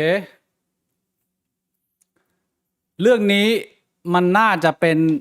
เรื่องไม่ใหญ่มาก น่าจะมีคนรู้เฉพาะคนที่อยู่ในกลุ่มอะไรอย่างเงี้ย แต่ว่าถ้าเกิดว่าคนที่ตามพอดแคสต์อย่างเดียวเนี่ยเขาอาจจะไม่รู้เรื่องเลยว่ามันเป็นดราม่าอะไรหรือเปล่าด้วยซ้ำอาจจะไม่เข้าใจเลย เพราะฉะนั้นเพื่อเป็นการพูดให้หลายๆคนเข้าใจบริบทไปด้วยเนี่ย พี่บวงอาจจะต้องอธิบายสักเล็กน้อยว่าเกิดอะไรขึ้น พี่บวงจะรู้เยอะกว่าผม โอเค ก็คือเดี๋ยวผมเอาวันที่ชัวร์ๆก่อน เมื่อ4 วันก่อนนะครับ วันที่16ที่ช่องโอกาลุโตะคุงคือช่องโอกาลุโตะคุงเป็นช่องหนึ่งใน YouTube นะครับผมไม่ชัวร์ว่าปกติเขาทำคอนเทนต์เกี่ยวกับอะไรบ้าง เพราะว่าเคยเข้าไปดูแบบว่าครั้ง 2 ครั้งยอดซับตอนนี้เขา149,000 ใช่ไหม เขาลงคลิป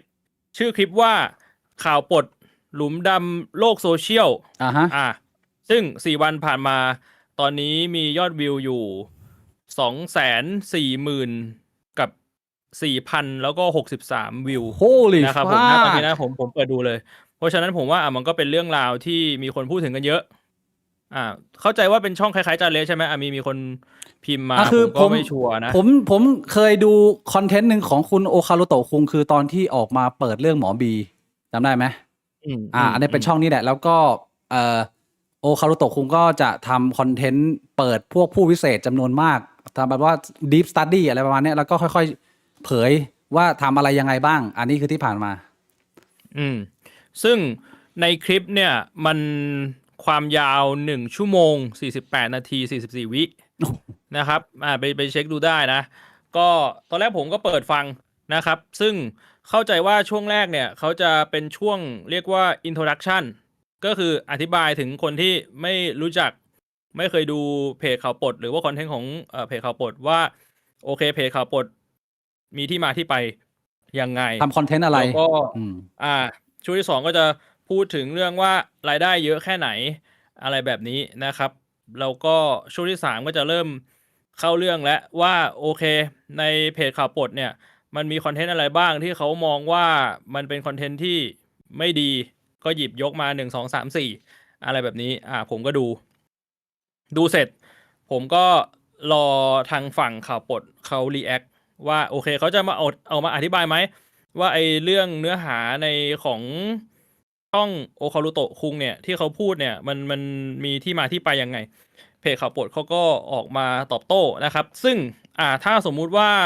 ให้ผมสรุปเลยนะว่าในคลิปของที่โอคารุโตะคุงออกมาพูดเนี่ยมีเรื่องอะไรบ้าง เรื่องแรกก็คือเรื่องเงินที่ได้รับจากการทำรายการปลดทอล์กเนี่ยพวกโดเนทอะไรพวกเนี้ยไม่มีการเอามาแจกแจงอันนี้เอาไปทำอะไรหมดนะครับ ก็เป็นเรื่องแรก เรื่องที่สองเป็นเรื่องของน้องริวเกมเมอร์นะครับ เรื่องที่สามเป็นเรื่องของคนชื่อว่าวินซี่ใช่ไหมแล้วก็เรื่องที่สี่ผมไม่ชัวร์ว่าชื่ออะไรนะจำไม่ได้แล้วไม่รู้ว่าในคลิปเขามีพูดชื่อไหมแต่ว่าเป็นแอคหนึ่งใน Twitter นะครับที่เขามีความชื่นชอบทางด้านเขาเรียกว่าอะไรhumiliation หรือว่าการโดนอับอายอะไรอย่างเงี้ยเหรอเขาเลยมารับจ้างให้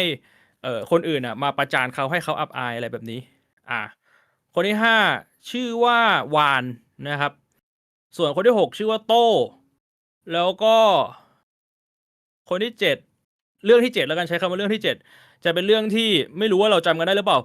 มันประมาณปีที่แล้วเหรอที่มันจะมีข่าวว่ามีเด็กคนหนึ่งไม่เชิงเด็กหรอกอายุก็20 กว่าแล้วมั้งหรืออาจจะ10ปลายไปแอบถ่ายใต้กระโปรงผู้หญิงที่ห้างแห่งหนึ่งแล้วโดนจับได้เราก็เลยแบบไม่รู้จะทำไงก็กระโดดลงมาแล้วก็เสียชีวิตจนหนีความผิดส่วนอันสุดท้ายที่เขาพูดถึงก็คือเป็นคลิปเสียงระหว่างคน2 คนนะครับคุยกันนะคนนึงบอกว่าเนี่ยไม่อยากอยู่แล้วไม่อยากมีชีวิตอยู่ต่อไปแล้วอยากฆ่าตัวตายอะไรเงี้ยแล้วอีกคนนึงก็พูดน้ำเสียงแบบเรียบๆประมาณว่าไม่ได้สะทกสะท้านอะไรเท่าไหร่พูดประมาณว่า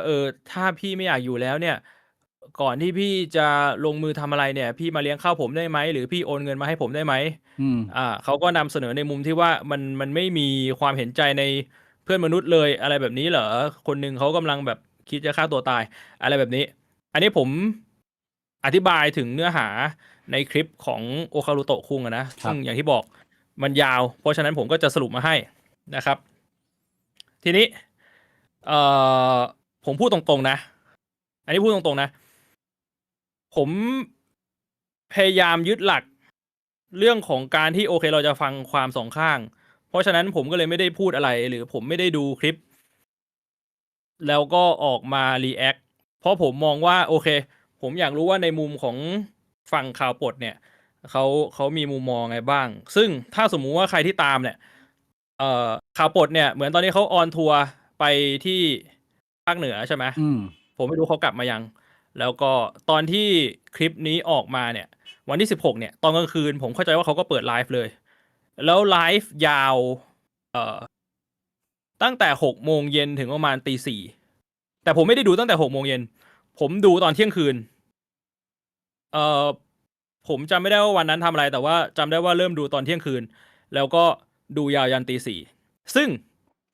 ผมโชคดีตรงที่ไอ้6 ชั่วโมงแรกอะแม่งไร้สาระสัสๆคือมันแบบว่ามันแทบไม่มีอะไรเลยแต่ว่าไอ้ตอนเที่ยงคืนอ่ะเขาเริ่มพูดถึงเรื่องแรกพอดีก็คือเรื่องของน้องริวเกมเมอร์แล้วไปจบตี 4ก็คือพูดไล่มาเลยน้องริวเกมเมอร์วินซี่แล้วก็แอคเคาท์Twitter แล้วก็คนชื่อวานคนชื่อโต้แล้วก็ไอ้ที่กระโดดลงมาจากห้างแล้วเสียชีวิตกับบทสนทนาของคนที่จะฆ่าตัวตายนะครับซึ่งผมจะยังไงดีพี่บิ๊กเราจะไล่ไปทีละประเด็นหรือจะสรุปก่อนว่าข่าวปลดเขาพูดว่าอะไรบ้างก็เอาสรุปไล่เอาที่บอกสะดวกเลยตอนแรกเนี่ยเราพูดถึงว่าในคลิปของโอคารุโตะคุงมีอะไรบ้างทีนี้เรามาพูดของทางฝั่งว่าในไลฟ์ตอบโต้ยังไงประมาณ10 ชั่วโมงของข่าวปลดเขาตอบโต้ยังไงก็คือในมุมของฝั่งข่าวปลดเนี่ยเขาบอกว่าก็เคสของน้องริวเกมเมอร์เนี่ยเหมือนมันเป็นการหลอกกันคือฝั่งข่าวปลดเนี่ย แล้วเขามีแชทหลักฐานด้วยนะเขามีแชทหลักฐานว่าฝั่งข่าวปลดเนี่ยพยายามไปหลอกทางฝั่งของน้องริวเกมเมอร์ว่าเนี่ยรู้ว่าแอดมินข่าวปลดอยู่ตรงไหน แล้วก็มีการเปิดแชทให้ดูว่าฝั่งของน้องริวเกมเมอร์เนี่ยเขาอยากจะไปทำร้ายร่างกายของฝั่งแอดมินข่าวปลด แอดมินข่าวปลดเขาก็เลยวางแผนปั่นกลับอะไรแบบนี้ แต่ว่าเขาก็ทิ้งท้ายว่าแต่ตอนสุดท้ายก็มีการเฉลย แล้วก็พูดคุยกันนะครับอันนี้คือเคสของน้องริวเกมเมอร์ย้ำว่านี่คือสิ่งที่ข่าวปลดเขาให้ข้อมูลอธิบายนะอันนี้ผมไม่ได้จะบอกว่าผมคิดยังไงหรือว่ามันเป็นข้อมูลข้อเท็จจริงยังไงก็คือเราฟังหูไว้หูทั้งสองข้างส่วนในกรณีของน้องวินซี่เนี่ยก็คือที่เราเห็นเนี่ยเพราะว่าน้องวินซี่เนี่ยเขาไปสร้างแอคเคาท์ปลอมแล้วก็ไปก่อกวนผู้หญิงคนนู้นคนนี้เขาก็เลยเหมือนว่าเรียกน้องวินซี่มาให้แบบว่าพูดถึงแบบการกระทำที่เกิดขึ้นว่าแบบมึงสำนึกผิดบ้างไหมมึงไปทำนู่นทำนี่อะไรแบบเนี้ยสั่งสอนเด็ก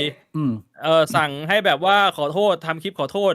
เป็นมีมล้อเลียนเราอาจจะเคยเห็นคลิปพาโรดี้ที่แบบทำพนมมือแล้วก็แบบขอโทษครับพี่จะไม่ทำอีกแล้วครับพี่เสียงแบบเนี้ยอันนี้มันเป็นมีมก็คือพาโรดี้ส่วนอันที่3ที่เป็นแอคล็อกของ Twitter ก็คือข่าวปลดเขาก็บอกว่าอันนั้นมันเป็นแอคล็อกที่เขาทำอยู่แล้วคือเจ้าตัวเขาอยากจะโดน humiliate เจ้าตัวเขาอยากจะโดนทำให้อับอายอยู่แล้วมันเป็นปัญหาได้ยังไงส่วนคนที่4ก็คือชื่อวานมั้งวานเนี่ยเขาบอกว่าไอคนเนี้ยมันเป็นสแกมเมอร์มาก่อน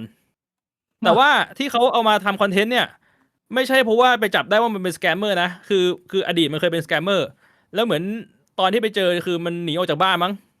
เขาก็เลยจับเอามาทำคอนเทนต์แล้วเขาก็บอกว่าเนี่ยยอมรับว่าทำฮิวแมนซูจริงส่วนคนต่อมาชื่อโต้นะครับโต้ก็เท่าที่ผมดูน่าเป็นเด็กอายุยังไม่เยอะโต้เท่าที่เข้าใจเป็น FC ของมารี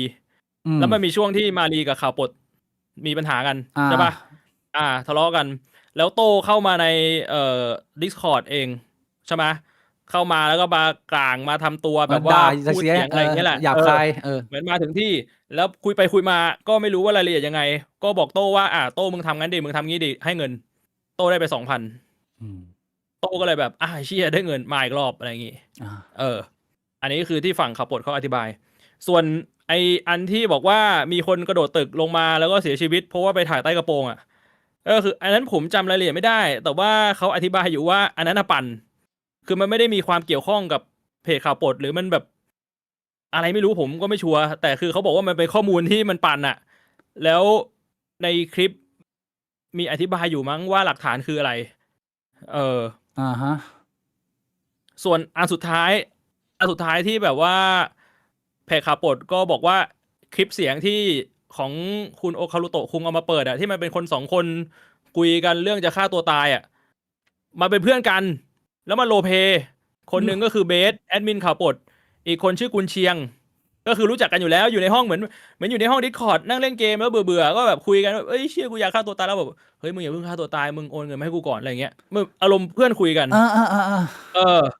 ก็คือปั่นแต่ว่าในมุมของเพจข่าวปลดเขาบอกว่าทางฝั่งโอคารุโตะเอามาเต้าข่าวประมาณว่าแบบเฮ้ยอันนี้มึงแบบว่าเป็นคลิปลับเอามาเปิดในที่สาธารณะซึ่งมันไม่ใช่นี่คือที่เขาบอกนะแล้วก็เมื่อกี้ผมข้ามอีกประเด็นหนึ่งก็คือประเด็นที่ว่าเอาเงินโดเนทไปทำอะไรทำไมไม่แจกแจงที่โอคารุโตะบอกรายได้ก็เยอะนะแบบหลายแสนปีนึงอาจจะเป็นล้านอะไรอย่างเงี้ยทำไมไม่แจกแจงคือในมุมของข่าวปลดเขาบอกว่าทำไมต้องแจกแจงก็มันก็เงินโดเนทมันก็เหมือนสตรีมเมอร์เหมือนช่องเรามีคนโดเนทมามันก็ไม่ได้ต้องแจกแจงหรือแบบคนมันทำงานมันได้เงินมันก็ไม่ต้องแจกแจงใช่อันนั้นเป็นมุมที่เขาอธิบายโอเคอันนี้สรุปทั้ง2ฝั่งและฝั่งโอคารุโตะกับฝั่งของข่าวปลดและจะยังไงพี่บิ๊กทีนี้เป็นความคิดเห็นของพี่บวงกันเอาไหมหรือว่าจะให้ผมความคิดเห็นผมใครจะพูดความคิดเห็นก่อนพี่บวงก่อนก็ได้โหคืออันนี้ผมบอกก่อนนะว่าผมก็ผมใช้หลักการเดิมผมพยายามที่จะไม่เอาอารมณ์เข้ามามีส่วนเกี่ยวข้องแล้วก็พยายามอยู่ตรงกลางสำหรับผม รู้สึกว่าผมไม่โอเคกับการกระทำหลาย ๆ อย่างของทางฝั่งข่าวปลด หลัก ๆ เลยคือการปั่น คือผมต้องพูดตามตรงว่า ผมมองว่าการปั่นเนี่ย ผมเข้าใจนะว่า อันนี้ผมย้ำก่อนว่า มันจะเป็นเรื่องที่ค่อนข้างซับซ้อน และผมอาจจะพูดหลายมุมหลายประเด็น ไม่อยากให้ฟังแค่ท่อนเดียว แต่ว่าเรื่องแรกที่ผมอยากจะพูดคือเรื่องของการปั่นที่ผมไม่โอเค คือผมเข้าใจนะว่า กรณีของน้องริวเกมเมอร์เนี่ย ทางฝั่งของข่าวปลดเนี่ยเขามองว่า เฮ้ย ทางฝั่งน้องริวเกมเมอร์เนี่ยเขาอาจจะ เป็นคนเริ่มก่อน ใช่ไหม เขาก็เลยปั่นกลับ แต่สำหรับผมเนี่ย ผมมองว่า คือถ้าสมมุติว่า พูดกันแบบง่าย ๆ แล้วก็เข้าใจง่าย ๆ เลยคือ สังคมเราในปัจจุบันน่ะ Fake News แม่งก็เยอะมากอยู่แล้วอะ คือเวลาเราเสพข่าวในปัจจุบันทั่วไปแม่งแค่จะมาคัดว่าอันไหนแม่งข่าวจริงข่าวปลอมแม่งก็ยากอยู่แล้ว กับการที่มันมีคนที่พยายามที่จะแบบปั่น โดยการ สร้างเรื่องที่มันไม่จริงขึ้นมา สร้างการหลอกขึ้นมาเนี่ย มันยิ่งทำให้มันยากขึ้นไปอีกกับการที่เราจะแยกว่า เฮ้ย เรื่องไหนมันเรื่องจริง เรื่องไหนมันไม่จริงวะ ซึ่งอันนี้ผมไม่ได้จะต่อว่าทางฝั่งของเพจข่าวปลดอย่างเดียวนะ คือผมว่าอันเนี้ยมันก็คือสิ่งที่คุณโอคารุโตะทำด้วย นึกออกปะ อืม คือคุณโอคารุโตะอาจจะไม่ได้ตั้งใจว่าจะปั่น แต่ว่าสิ่งที่เกิดขึ้นคือ ก็ในคลิปอะมันมีเรื่องราวที่มันไม่ตรงกับความเป็นจริงอยู่เยอะ อืม นึกออกใช่ปะ อ่า อย่างไอ้เรื่องสุดท้ายเลยที่แบบคน2คนคุยกันแบบเขาคุยเล่นใน Discord แต่ว่าคุณโอคารุโตะเอามาปั่นเรื่องราวว่ามันเป็นเรื่องประมาณนี้เลย อืม แบบเนี้ย หรือว่าตอนแรกสุดที่พูดว่า เอ้ยทำไมไม่เปิดบัญชี ผมมองว่ามันไม่จำเป็นต้องเปิดบัญชีด้วยซ้ำ ก็คือเขาพยายามแบบเปลี่ยนเรื่อง ให้คนฟังอะมันมีมุมมองนึงอะ นึกออกว่ามันเป็นการบิวต์อะ ผมมองว่าอันเนี้ยมันแย่ทั้ง2ฝั่ง เพราะว่าแม่งเหมือนกับ เด็กเลี้ยงแกะ คือถ้าสมมุติว่าคนแม่งเจอเด็กเลี้ยงแกะบ่อย ๆ อะ เวลาหมาป่ามาจริง ๆ อะ คนมันก็จะไม่ฟังไง นึกออกปะ เวลามันมีปัญหาจริง ๆ คนมันก็จะไม่ฟัง อันนี้เป็นเรื่องที่ไม่โอเค เรื่องแรก แล้วก็เรื่องที่2เนี่ย ก็คือเรื่องของการทำ Human Zoo ซึ่งผมพูดตามตรงว่า มันสำหรับข่าวปลดมันค่อนข้างเบานะ สิ่งที่เขาทำ มันเป็นสิ่งที่เขาเล่นกันอยู่แล้ว อย่างนี้ในวง ใช่ เล็ก ๆ ของเขาอ่ะ แต่ว่าที่ผมไม่โอเคก็คือ ชุดความคิดที่ว่าการทำ Human Zoo มันยังโอเคในขอบเขตของเขา เพราะว่าบางครั้งอะมันเลยเถิดโดยที่เราไม่รู้ตัว อืม ถ้าสมมุติว่าเรามีชุดความคิดที่ว่า เฮ้ย ก็ตอนนี้เราอยู่ในขอบเขตที่มันไม่รุนแรงอะเราทำได้ ปัญหาคือเวลาเราทำอะไรพวกเนี้ย คนมันจะ desensitize เว้ย พอคนมัน desensitize มันหมายความว่ามันต้องทำแรงขึ้นเรื่อยๆ เพราะอย่างที่แรงสุดในข่าวปลด ซึ่งผมว่ามันใกล้แล้ว มันใกล้จะเลยเขตแล้ว ก็คือที่ให้น้องโต้ไปเลียขอบโถส้วม แล้วก็ให้เงิน แล้วเขาก็บอกว่านี่ให้เงินมันก็จบ สำหรับผมอะมันเป็นการกระทำที่ผมว่ามันไม่โอเค อันนี้ผมพูดตรง อ่า ๆ ผมว่ามันไม่จบตรงนั้น ถ้าสมมุติว่าคนในคอมมูมัน desensitize แล้ว ถ้าสมมุติว่ามันเลยเถิดไปล่ะใครรับผิดชอบ ในอนาคต อันนี้ผมใช้คำว่าถ้านะ ผมถึงได้บอกว่ามันเป็นความรู้สึกที่มันไม่โอเคในอนาคต แล้วก็อย่างที่3ที่ผมอยากจะพูดเนี่ย ผมอยากจะพูดในมุมของคนที่คุณก็รู้ว่าผมเคยไปเวทีข่าวปลดมาก่อน ผมชื่นชมในตัวน้องเบส ผมพูดตามตรงนะ ผมคิดอย่างนั้นจริงๆ ผมคิดว่าไอ้ช่วงแรกๆที่ผมไม่รู้มันเป็นช่วงแรกๆหรือช่วงกลางๆสำหรับเขาอะแต่สำหรับผมมันเป็นช่วงแรกๆที่ผมเพิ่งรู้จักข่าวปลดจริงๆจังๆอะผมเคยเห็นในเพจแบบผ่านๆใน Facebook อะแต่ว่าก็ไม่เคยคุยด้วย ไม่เคยแบบว่าไปรู้จักว่ามีใครบ้างอะแต่ว่าไอ้ช่วงที่ดีเบตกันเรื่องLGBTQ เปลี่ยนคำนำหน้า อยากจะเปลี่ยนคำนำหน้าชื่ออะ อืม ช่วงนั้นน่ะ เฮ้ยผมรู้สึกว่าผมไม่ปฏิเสธเลยนะว่ามันมีการพูดคุยจิกกัด มันมีการพูดคุยแซะกันจากทุกฝ่าย รวมทั้งผมด้วย ทั้งข่าวปลดด้วย ทั้งฝั่งของพี่ LGBT ที่มาร่วมพูดคุยด้วย แต่ผมว่าแม่งอย่างน้อยๆมันเป็นการพูดคุยที่มันมีความพยายามที่จะตั้งกรอบเว้ยว่าเราคุยกันในกรอบนี้นะ มันมีความพยายามที่จะแลกเปลี่ยนถึงแม่งจะแลกเปลี่ยนแบบจูนกันไม่ติดอะนึกออกปะ อ่า แล้วผมคิดว่าอันเนี้ยเบสก็น่าจะบอกได้ว่าผมพูดจริงคือผมเคยชื่นชมเบสไปแบบอาจจะในข้อความส่วนตัวผมจำไม่ได้หรือผมพูดไปตรงๆแบบว่าตอนในไลฟ์ว่าผมว่าสิ่งที่เบสทำแม่งเป็นเรื่องที่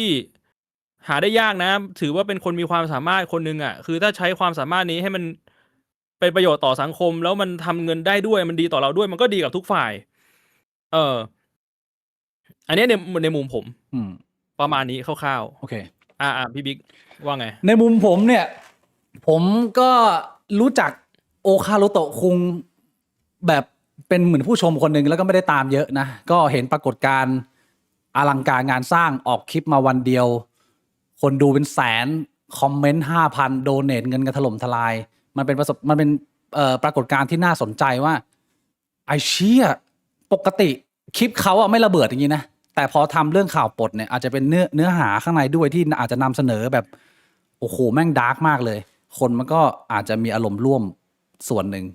แต่พอปลดออกมาแถลงเนี่ยก็เห็นได้ว่ามีข้อมูลบางส่วนไม่ถูกต้อง คุณโอคารุโตะคุงอาจจะไปรีเสิร์ชมาแล้วอาจจะยังไม่ได้แบบว่าตรวจเช็คให้ดีพอคือต้องยอมรับว่ากลุ่มปลดเป็นแบบสไตล์เขาแบบนี้แล้วเขามีลูกเล่นเยอะมากการที่คุณจะไปเล่นเขาหมดหรือว่าเอาทุกอย่างมาเนี่ยมันก็ต้องทำการบ้านลึกในระดับหนึ่งก็เห็นความผิดพลาดของเนื้อหาอยู่พอสมควร ซึ่งก็เป็นหน้าที่ของคุณโอคารุโตะคุงแหละจะต้องออกมายอมรับหรือขอโทษอะไรยังไง เพราะว่ามันก็สุ่มเสี่ยงไปในทางเหมือนกับว่าเขานำเสนอข้อมูลแล้วทำให้เกิดความเกลียดชังได้นะ แล้วก็ผมไม่รู้ว่าทางทีมปลดเนี่ยเขาจะตัดสินใจทำยังไง แต่ว่ามีคนถามไปแล้วพี่ปลดก็ออกมาบอกว่าเขาก็ไม่ถือสาคือประมาณว่าเขาไม่ฟ้องหรอกต่อให้แบบว่า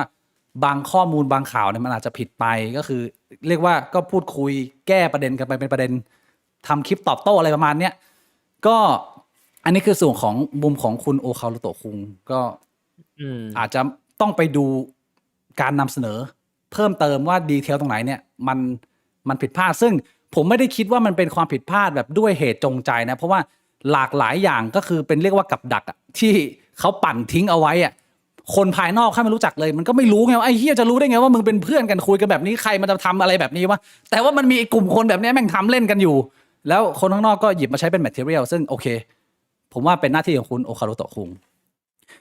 ในฝั่งของข่าวปลดเนี่ยผมมี3ประเด็นแรกคือเรื่องของวิธีการนำเสนอคือผมไม่ได้จะเป็นคนมาบอกว่าผมอยากจะเสนอว่าข่าวปลดจะต้องเสนอแบบไหนดีหรือไม่ดีแต่ในมุมมองของคนที่ติดตามรอดูคนเคลียร์ปัญหาเรื่องใหญ่ๆแบบนี้เพราะว่าพอคลิปมันระเบิดปุ๊บอะคนมันเดือดใช่ไหมคนมันอยากจะด่ามากทำไมมันไปทำแบบนั้นกับคนนั้นทำไมมึงไปทำแบบนี้กับคนนี้แต่วิธีการตอบโต้ของปลดก็คือเขาก็เป็นตัวของตัวเองก็คือปล่อยให้ไอโดมันรันฟังแล้วก็คือกูมาฟังช่วงแรกๆแล้วกูฟังได้ไม่นานกูก็ต้องไปทำอย่างอื่นแล้วก็มีการต้องทำก็ไม่สามารถฟังได้หมดผมคิดว่าถ้าผมเป็น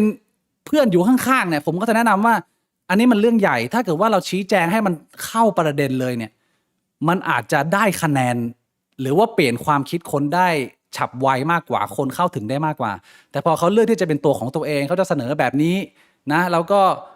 เรียกว่าแต่ละประเด็นก็คืออาจจะแบบมีการหัวเราะเยาะเย้ยโอ้โหมึงอย่างนั้นเหรออาหาอย่างนั้นเหรอคือในมุมของสังคมข่าวปลดเนี่ยผมว่าเขาเข้าใจกันไอคนที่มันดูข่าวปลดมานานแต่ว่าคนภายนอกที่ไม่รู้จักเลยเนี่ยมันไม่ได้เป็นแต้มบวกในมุมมองของวิธีการนำเสนอหรือวิธีการตอบโต้ของข่าวปลดและอีกจุดหนึ่งก็คือบางมุมเนี่ยอย่างเช่นเรื่องของการกระทำกับน้องริลใช่ไหมเขาชื่อน้องอะไรนะน้องลินเหรอแล้วก็น้องริวเกมเมอร์เท่าที่เห็นใน YouTube ชื่อช่องชื่อนี้หรือประเด็นของ Human Zoo แม้มันจะเป็นความจริงที่เขายอมรับเนี่ยแต่ผมไม่เห็นการสะท้อนตัวเองว่าเฮ้ยแต่ว่าผมว่าอันนี้มันเกินเส้นไปนะมันน่าเกลียดผมขอโทษอันนี้ผมผิดผมไม่เห็นในมุมของการรู้สึกผิดหรือพยายามจะเปลี่ยนแปลงเรื่องบางเรื่องที่มันดูเหมือนจะเกินเส้นเกินไปก็คือกลายเป็นว่าก็กูปั่นอ่ะกูยอมรับอ่ะแล้วมึงรับไม่ได้ก็คือเป็นปัญหาของมึงหรือเปล่าอะไรเงี้ยคือตัวตนเขาก็ตัวตนหนึ่งแต่ว่าพอสื่อสารกับคนวงกว้างอย่างเช่นกรณีนี้เนี่ยมันไปเรื่องกว้างแล้วเนี่ยผมแค่มองว่าสื่อสารแบบนี้มันไม่เป็นผลดีกับทางปลดเพราะว่าคนมันฟังยากทีนี้คุณจะไปว่ามึงสมาธิสั้นไหม มึงไม่ฟังให้หมด10 ชั่วโมงไอ้เชี่ยใครมันจะไปฟัง10 ชั่วโมงผ่านฟังคือไอ้ตรงเนี้ยมันไม่สามารถใช้กับทุกคนได้อันนี้คือเรื่องแรกคือวิธีการตอบโต้เรื่องที่2อันนี้คล้ายๆพี่บ่วงคือการปั่นเล่นของทีมและหลายๆคนไม่ใช่แค่พี่ปลดนะแต่มันก็มีหลายคนมีหลายตัวละครเนี่ยแต่ละคนไม่เหมือนกันนะผมไม่ได้ตีขุมว่าทุกคนทำเหมือนกันนะแต่ละคนก็อาจจะมีเรื่องบางเรื่องที่ตัวเองเล่นเกินเส้นไปอย่างกรณีของน้องเบ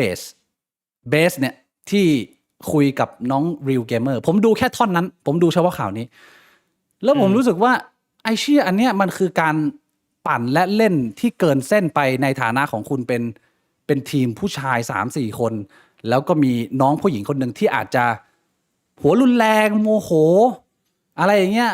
มีประเด็นเรื่องอื่นไปด่าพี่เขาแล้วพี่เชิญมาชวนออกรายการแล้วผมได้ยินประมาณว่าแบบทำไมน้องเปิดรายการมาไม่ขอโทษก่อนนะอะไรเงี้ยคือในมุมเบสอาจจะบอกว่าเล่นแต่ไอ้เชี่ยคนอื่นมันไม่รู้เว้ยแล้วยิ่งมึงเป็นน้องผู้หญิงคนเดียวที่มึงกำลังโดนคนลุมอ่ะมันมีความรู้สึกเหมือนกับมึงโดนลุมโดนรังแกในระดับหนึ่งแล้วก็มีคำพูดประมาณว่าแบบถ้าอย่างนั้นตบหน้าตัวเองนี่ตบหน้าแบบว่าอยากตบเบสใช่ไหมน้องตบหน้าตัวเองคืนหรือว่าจะให้พี่ตบแทนอะไรเงี้ยเล่นหรือไม่เล่นไม่รู้แต่ผมว่าพอมันเป็นวงนอกคนในสังคมตัวเองผมว่าโคตรเกินไปเยอะแล้วพอมึงเล่นเกินไปมากๆเนี่ยอย่างที่พี่บ่งบอกพอมึงดีเซนสไตล์มึงเล่นแล้วมันยิ่งมันเนี่ยผมคิดว่ามันจะต้องมีอีกหลากหลายครั้งอ่ะที่มันเล่นแล้วมันเกินเส้นของคำว่ากฎหมายไปแล้วผมไม่ได้พูดถึงแค่ศีลธรรมนะแต่คือมันผิดกฎหมายแล้วมันก็จะเป็นตราหรือว่าเป็นจุดแผลที่ในอนาคตเนี่ยมันอาจจะเกินของคำว่าเล่นการเล่นปั่นการเล่นปลดแต่ว่าอาจจะโดนฟ้องร้องกันเลยก็ได้มันมีทีนี้พอการชี้แจงเราเห็นแต่การตอบโต้แบบเยาะเย้ยเนี่ยมันก็แม้ทางฝั่งโอคารุโตะคงจะไม่ได้นำเสนอข้อมูลถูกหมดเนี่ยแต่ว่าความรู้สึกของคนชมมันรู้สึกว่าไอ้เชี่ยคนแบบนี้มันอันตรายว่ะมันไม่มีใครอยากอยู่ใกล้ๆมึงเข้าไหมในมุมของกูนะประเด็นที่3คืออยากจะชี้แจงโดยภาพรวมว่าสังคมของปลดเนี่ยมันมีหลากหลายแล้วปลดเนี่ยมันอยู่กับสังคมไทยมานานคือในที่ผ่านๆมาเนี่ยเราก็เห็นปลดเนี่ยไปเล่นคนใหญ่ๆบ้างเข้าไปในวงการเมืองบ้างหรือว่าเซเลบริตี้ดาราอะไรเงี้ยมันก็มีหลายครั้งที่สังคมมันเฮโลไปด้วยมันก็มีหลายครั้งที่สังคมเห็นด้วยแต่ว่าทุกการกระทำแบบนี้มันไม่สามารถเอาไปใช้กับทุกๆคนในสังคมได้ในมุมผมซึ่งอันเนี้ยผมจะมาถามให้บ่วงเพราะผมไม่รู้ว่ามันแฟร์ไหมการที่มึงแบบว่าใช้เทคนิคการปั่นการกดดันการเล่นข่าวปลอมเงี้ยพอไปทำกับคนที่แบบอาจจะเป็นคนตัวสูงคนมีอำนาจอะไรเงี้ยสังคมมันโอเคไงเฮ้ยสมมุติมึงไปเล่นคนที่สังคมไม่ชอบพี่ศรีสุวรรณอะไรอย่างเงี้ยสังคมแบบเฮ้ยเล่นเลยแต่พอมึงมาเล่นกับคนตัวเล็กๆน้องรุ่นน้องอะไรเงี้ยสังคมต่อต้านทีนี้มันคำถามผมคือว่าไอการปั่นล้อเยาะเย้ยอะไรพวกนี้เนี่ยมันเป็นความผิดที่การกระทำหรือมันเป็นเรื่องของเป้าหมายที่มึงเลือกทำวะมันจะต้องคิดยังไงเรื่องนี้พี่บวงคือสำหรับผมผมขีดเส้นค่อนข้างชัดนะผมว่าเรื่องเนี้ยผมคิดว่าการแซะการล้อเป็นเรื่องที่ทำได้ไม่ว่าจะกับคนดังหรือกับคนตัวเล็กๆแต่ว่าการปั่นไม่ควรทำปั่นหมายถึงแบบสร้างเฟกนิวนึกออกมั้ยมันคนละเรื่องกับแซะกับล้อแล้วอย่างผมพูดตามตรงผมก็แซะกับล้อแบบผมไม่เห็นคนแบบว่าข้างอะไรสักอย่างจนแบบว่าแม่งเสียการเสียงานแม่งเสียเงินเสียความสัมพันธ์ผมก็มีแซะเวลาผมพูดว่าแบบเฮ้ยเชื่อมึงไปเชื่อเรื่องแบบนี้เนี่ยมันมีล้อแต่ว่าอันเนี้ยเราไม่ได้สร้างอะไรที่มันเป็นการหลอกลวงขึ้นมาอีกนึกออกปะแต่ผมมองว่าการปั่นแม่งคือการสร้างสิ่งหนึ่งขึ้นมาใหม่เป็นข้อมูลชุดใหม่ขึ้นมาที่มันเป็นการหลอกลวงแล้วพอมันเป็นการหลอกลวงมันก็อย่างที่ผมบอกคือไอ้เชี่ยปัจจุบันเฟกนิวมันยังมีไม่พอเหรอวะในปัจจุบันสำหรับผมนะเป็นสิ่งที่ผมคิดว่ามันนั่นแหละมันไม่โอเคผมค่อนข้างเห็นด้วยทีนี้จริงๆแล้วเนี่ยอันนี้คือความรู้สึกของผมที่ดูปรากฏการณ์นี้แล้วมันก็เข้ามาตีกันในกรุ๊ปบิ๊กบ่วงในอาทิตย์หนึ่งที่ผ่านมา เรียกว่าผมก็ต้องจัดการกรุ๊ปอยู่ค่อนข้างเยอะอยู่พอสมควรนะซึ่งผมไม่อยากให้มันเลอะเทอะเละเทะมากเกินไป แต่ก็อยากให้ผู้คนมันยังคุยกันได้นะแล้วมันมีอีกเรื่องหนึ่งที่มันเป็นเรื่องที่ไม่มีใครรู้ แล้วผมก็ไม่อยากจะพูดในตอนนี้ แต่ว่าก่อนเปิดไลฟ์เนี่ยคุยกับพี่บวงแล้วพี่บวงคิดว่าในเมื่อมันมาคุยถึงเรื่องนี้แล้วเนี่ยก็น่าจะคุยให้มันเคลียร์ไปเลย ซึ่งมันยังอยู่ในเรื่องที่สองอันนี้เป็นเรื่องส่วนตัว เรื่องที่เกิดกับผมเอง อันนี้มันเป็นเรื่องที่ไม่ได้มีในโอคาโรโตะคุงแล้วแต่มันเป็นเรื่องของพี่บิ๊กกับในข่าวปลด อ่ะผมต้องเป็นคนเล่าไหมหรือพี่บวงคนเล่ามันจะแฟงกว่ามันต้องให้ใครเล่าเรื่องนี้ผมเล่าให้ฟังก็ได้ อ่า เพราะว่า พี่บวง ผม อันนี้นะไม่ใช่เรื่องของผมนะเรื่องของพี่บิ๊กแต่ผมฟังแล้วผมยังโมโหแทนเลย คือมันก็เกิดขึ้นประมาณสัก2-3 เดือนแล้วเหรอตอนนั้นมีคนทักมาหาผมบอกว่าเฮ้ยพี่เห็นไหมที่แบบว่าข่าวปลดเขาไลฟ์แล้วก็พูดถึงพี่บิ๊กเสียหายตอนแรกผมก็คิดว่าแบบเฮ้ยใช่เหรอวะมันจะทำแบบนั้นไปเพื่ออะไรวะพี่บิ๊กก็ไม่ได้มีปัญหาอะไรปรากฏว่าเข้าไปดูผมดูได้แค่แป๊บเดียวเองอะแต่ว่าผมจำได้ว่าคือเขาพูดถึงพี่บิ๊กแบบค่อนข้างแย่แบบมีด่าหรืออะไรสักอย่างจำไม่ได้แล้วแต่ว่าที่ทำให้ผมโมโหเลยนะก็คือพูดประมาณว่าเอ้ยเนี่ยเดี๋ยวไปร้านน้องชายพี่บิ๊กเลยดีกว่าอยู่แถวนี้ไม่ใช่หรออะไรอย่างเงี้ยอยู่เนี่ยไปเจอกัน BTS ตรงเนี้ยนึกออกปะอันเนี้ยมันคือการปั่นมันไม่ใช่การแซะหรือการล้อนี่แหละที่ผมพูดถึงเนี่ยความปั่นเนี่ยมันแบบมันเป็นสิ่งที่คุณสร้างขึ้นมาแล้วมันไม่เป็นความจริงแล้วคนมันแยกไม่ออกพอมันไม่เป็นความจริงอ่ะคนมันแยกไม่ออกนึกออกปะคือผมไม่รู้นะว่าคุณตั้งใจยังไงมันไม่มีใครรู้เว้ยแต่พอมันไม่มีใครรู้ถ้าคนฟังมันก็ไม่รู้แล้วมันคิดว่าคุณจะไปจริงคุณจะไปสร้างปัญหาจริงแล้วเขามาจริงๆแบบนี้คือทำยังไงวะซึ่งอันนี้ผมพูดตามตรงนะผมกับพี่บิ๊กอะคุยกับเบสแล้วพยายามคุยกันซึ่งผมพูดตรงๆเลยว่ามันไม่เรียกว่าการปรับความเข้าใจแต่มันเรียกว่าการอธิบายให้เบสเข้าใจว่าเฮ้ยเบสขอโทษพวกผมเนี่ยพวกผมรับไว้นะแต่ว่าถ้าสมมุติว่าในอนาคตเนี่ยคือการกระทำของเบสมันก็ไม่เปลี่ยนอ่ะมันก็คือมันก็ต่างคนต่างอยู่ก็ไม่ต้องมายุ่งกันคือผมพูดตรงๆว่าคนเราเนี่ยแม่งเหยียดกันด้วยทุกอย่างอย่างเรื่องของพฤติกรรมอย่างเรื่องของฐานะอย่างเรื่องของชาติพันธุ์คุณเห็นกลุ่มคนที่แม่งมีฐานะร่ำรวยเงินทองเนี่ยก็เหยียดคนยากจนว่าแบบเฮ้ยมึงเป็นแบบนั้นแบบนี้หรือคนยากจนแม่งแม้แต่คนยากจนมันก็เหยียดคนมีฐานะว่ามึงเป็นผู้ดีตีนแดงมึงทำตัวไฮโซมึงทำตัวหรูหรามึงต้องมีระเบียบวินัยนู่นนี่นั่นพวกกูนี่แม่งเลียวคือคนแม่งเหยียดกันได้หมดแล้วกลุ่มข่าวปลดกับกลุ่มบิ๊กบวงเนี่ยแม่งก็เหยียดกันไปมาคือกลุ่มข่าวปลดแม่งก็แซวบิ๊กบวงว่าโอเคเป็นกลุ่มที่แบบทำตัวเป็นประชาชนแล้วกลุ่มบิ๊กบวงแม่งก็เหยียดกลุ่มข่าวปลดว่าเป็นขยะผมพูดตามตรงนะว่า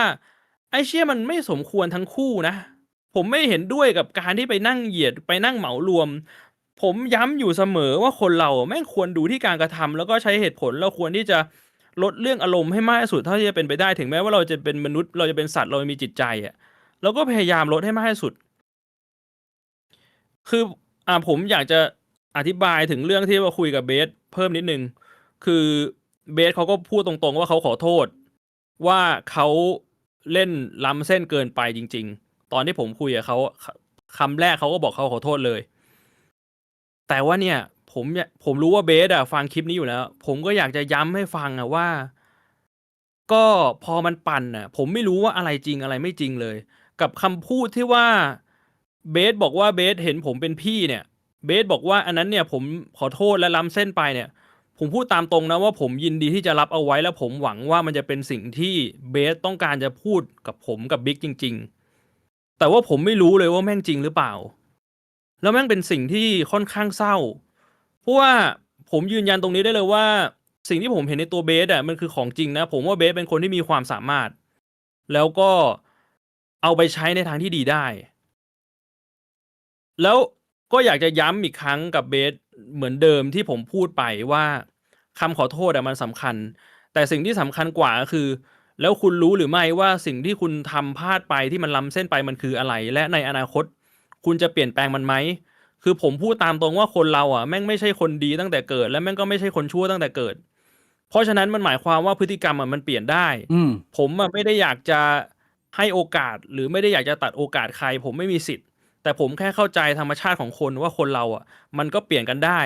มันเปลี่ยนดีขึ้นได้มันเปลี่ยนแย่ลงได้ผมว่าถ้าสมมุติว่าเรามีความต้องการที่จะเปลี่ยนให้มันดีขึ้นอ่ะแม่งก็ไม่ใช่เรื่องแย่มันก็เป็นเรื่องที่น่ายินดีไม่ว่าจะเป็นใครก็ตามอ่ะผมไม่อยากจะมาย้ำอีกครั้งผมไม่อยากจะบอกว่าเอ้ยมึงเป็นคนแบบนี้มึงคุกคีกับคนแบบนี้มึงมันขยะมันไม่ใช่เว้ยไม่อย่างนั้นน่ะคือคนแม่งก็ไม่ต้องมีโอกาสที่จะพัฒนาอะไรกันแล้วเหรอแล้วก็อยากจะย้ำให้เข้าใจว่าเนี่ยมันเป็นผลจากการปั่นที่มันค่อนข้างรุนแรงคืออย่างที่ผมบอกมันไม่ใช่เรื่องของผมด้วยซ้ำอ่ะแต่ผมฟังแล้วผมยังโมโหแทนพี่บิ๊กเลยเพราะว่าเราไม่มีทางรู้เลยว่าเขาอ่ะจะมาทำอะไรสุดท้ายเนี่ยคุณจะบอกว่าเฮ้ยเฉลยว่านี่แค่นัดไปกินข้าวกันแต่ว่าคนฟังอ่ะมันไม่รู้นึกออกไหมคนฟังมันไม่รู้ว่าคุณจะมากินข้าวมาถึงคุณจะมาทำลายข้าวของไหมหรือว่าคุณอาจจะคิดว่ามากินข้าวแต่คนที่มากับคุณน่ะเขาอาจจะไม่ได้คิดแบบนั้นเพราะว่าคือมันก็มีคนที่มาคุยกับพี่บิ๊กโดยตรงที่ไม่ใช่เบสนะแล้วมันก็แสดงท่าทีว่ามันไม่ได้ชอบพี่บิ๊กอ่ะนึกออกปะแล้วถ้าสมมุติว่าพี่บิ๊กนั่งอยู่ในร้านแล้วคนนั้นแม่งเดินมาพี่บิ๊กจะต้องทำยังไงวะผมต้องทำไงแล้วตรงนั้นน่ะแม่งไม่ใช่แค่ร้านของน้องพี่บิ๊กเว้ยอาม่าพี่บิ๊กป่วยก็อยู่ตรงนั้นแล้วมันเป็นเวิร์กของญาติเขาก็อยู่ตรงนั้นลูกเด็กเล็กแดงก็อยู่ตรงนั้นถ้าสมมุติว่าแม่งมีปัญหาขึ้นมาเนี่ยใครรับผิดชอบจากคำแค่ว่าเฮ้ยผมพูดเล่นหรือผมปั่นนึกออกใช่ปะคือผมไม่ได้อยากจะเป็นตำรวจตรวจศีลธรรมแล้วก็แบบเฮ้ยพวกมึงสนุกกันไม่ได้มึงห้ามแซะอะไรเงี้ยคือไอ้เรื่องของวาทศิลป์การพูดแซะการพูดแซวให้มันเกิดเอฟเฟกต์การตลกในมุมของคอมเมดี้เนี่ยผมเข้าใจเพราะว่าผมก็เป็นคนหนึ่งที่ใช้ความสามารถนี้ในการหากินผมไม่เถียงเลยว่าแม่งอาจจะมีผลกระทบที่มันทำให้คนมันรู้สึกว่าเฮ้ยมึงจะแซะทำไมวะแต่ผมพูดตามตรงว่าผมคิดว่ามันยังอยู่ในขอบเขตแล้วมันไม่เหมือนการปั่นเว้ยอันนี้คืออย่างหนึ่งที่ผมอยากจะพูดแทนพี่บิ๊กส่วนอีกอย่างหนึ่งเนี่ยที่อยากจะย้ำผมพูดไปแล้วหลายรอบก็คือการมานั่งเหมารวมและเหยียดกันเพราะว่ามันกระทบกับทุกคนมันกระทบกับการที่พอเหมารวมเนี่ยผมกับพี่บิ๊กเป็นแอดมินกลุ่มบิ๊กบ่วงคือเราก็แบนทุกคนที่แม่งทำผิดละเมิดกลุ่มอะแต่มันกลายเป็นว่าพอเราไปแบนคนของข่าวปลดเนี่ยไอคนในข่าวปลดนี่ผมไม่ได้พูดถึงแอดมินข่าวปลดหรือตัวข่าวปลดนะคนของข่าวปลดเนี่ยแม่งก็จะใช้เหมารวมแล้วว่าแบบอ๋อเพราะพวกกูเป็นข่าวปลดเหรอมึงเลยแบนไม่ใช่เว้ยผมอธิบายไปแล้วว่ากฎมันก็คือกฎก็ใครทำผิดกฎผมก็แบนผมไม่สนหรอกว่าแม่งเป็นข่าวปลดผมไม่รู้ด้วยซ้ำว่าคุณอยู่กลุ่มข่าวปลดหรือเปล่าตอนผมกดแบนตอนผมกดลบคอมเมนต์น่ะมันแค่นั้นเว้ยว่าคุณพิมพ์อะไรที่มันไม่ดีอ่ะผมก็แค่แบนแล้วอีกอย่างหนึ่งอ่ะผมอยากจะให้คุณเข้าใจถึงความเป็นจริงว่าคนเราแม่งก็มีความสามารถของมนุษย์เนี่ยแหละผมกับพี่บิ๊กอ่ะแม่งพูดตรงๆว่าไม่ได้มีเวลา24ชั่วโมงทุกวินาทีที่แม่งจะมาดูว่าใครแม่งโพสต์ข้อความเหี้ยๆอะไรที่แม่งไม่ได้กลั่นมาจากสมองคือถ้าผมเห็นหรือพี่บิ๊กเห็นน่ะผมก็จะแบนพี่บิ๊กก็จะแบนแต่ถ้าไม่เห็นเนี่ยคุณก็ช่วยกันดิคุณก็ส่งรีพอร์ตมาดิไม่ใช่ไปแคปประจานแล้วแบบเนี่ยไอ้เชี่ยบิ๊กกับบ่วงแม่งไม่เห็นแบนเลยเนี่ยแม่งล้อพ่อล้อแม่เพื่อนกูคุณก็แคปให้ประจานอย่างนั้นนะแต่คุณก็ไม่ทำอะไรเฮ้ยคือแบบนั้นน่ะมันก็ต้องมานั่งนึกนิดนึงอ่ะว่าแบบมนุษย์เราแม่งขอบเขตมันจะทำอะไรได้บ้างอ่ะ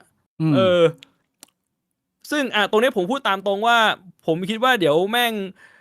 ผมกับพี่บิ๊กก็ต้องเทคแอคชั่นว่ามันต้องปรับเปลี่ยนกลุ่มมากกว่านี้ไหมจากกลุ่มที่แม่งเป็นกลุ่มพับบิกแม่งก็อาจต้องปิดเป็นกลุ่ม private ไหมแล้วก็คัดคนไปเลยคือผมกับพี่บิ๊กพูดตามตรงว่าtake responsibility นะคือเรารับผิดชอบนะเราอาจจะนาอีฟเกินไปเราอาจจะใส่ซื่อเกินไปเราอาจจะให้ค่าสมองของคนในอินเทอร์เน็ตมากเกินไปว่าเรามีกลุ่มตรงนี้แม่งมาแชร์ข่าวสารกันมาพูดคุยตลกกันแล้วแม่งก็จะเป็นอย่างที่เราหวังว่าไอ้เชี่ยคนเราแม่งแบ่งไม่ได้เว้ยคือแม่งมึงจะเป็นใครอ่ะมึงจะชอบดูข่าวปลดมึงก็ชอบดูผมมึงก็ชอบดูพี่บิ๊กหรือมึงก็ชอบดูใครมึงทำตัวอย่างเงี้ยผมก็ว่าแม่งถ้าคุณจะด่าคนอื่นว่าสว่า คุณก็ต้องมองตัวเองในกระจกสักนิดนึงอะว่าการกระทำของคุณไม่ต่างกับเขาอะอันนี้ในมุมของผม พี่บิ๊กว่าไง ผมขอเติมสถานการณ์ที่พี่บ่วงเล่ามาสักนิดหนึ่งเพื่อให้เข้าใจบริบทว่า ผมไม่ได้สนิทกับเบสเหมือนที่พี่บ่วงสนิทแล้วเหตุการณ์ที่มันเกิดขึ้นเนี่ยมันเกิดขึ้นเพราะเรื่องจากกลุ่มเก่าบิ๊กบ่วงกลุ่มแรกที่มันไป 70,000 กว่าเมมเบอร์คือตอนนั้นโอ้โหเชี่ยวันหนึ่งแม่งเป็น100 โพสต์คอมเมนต์แม่งหลายพันกูบอกเลยคือ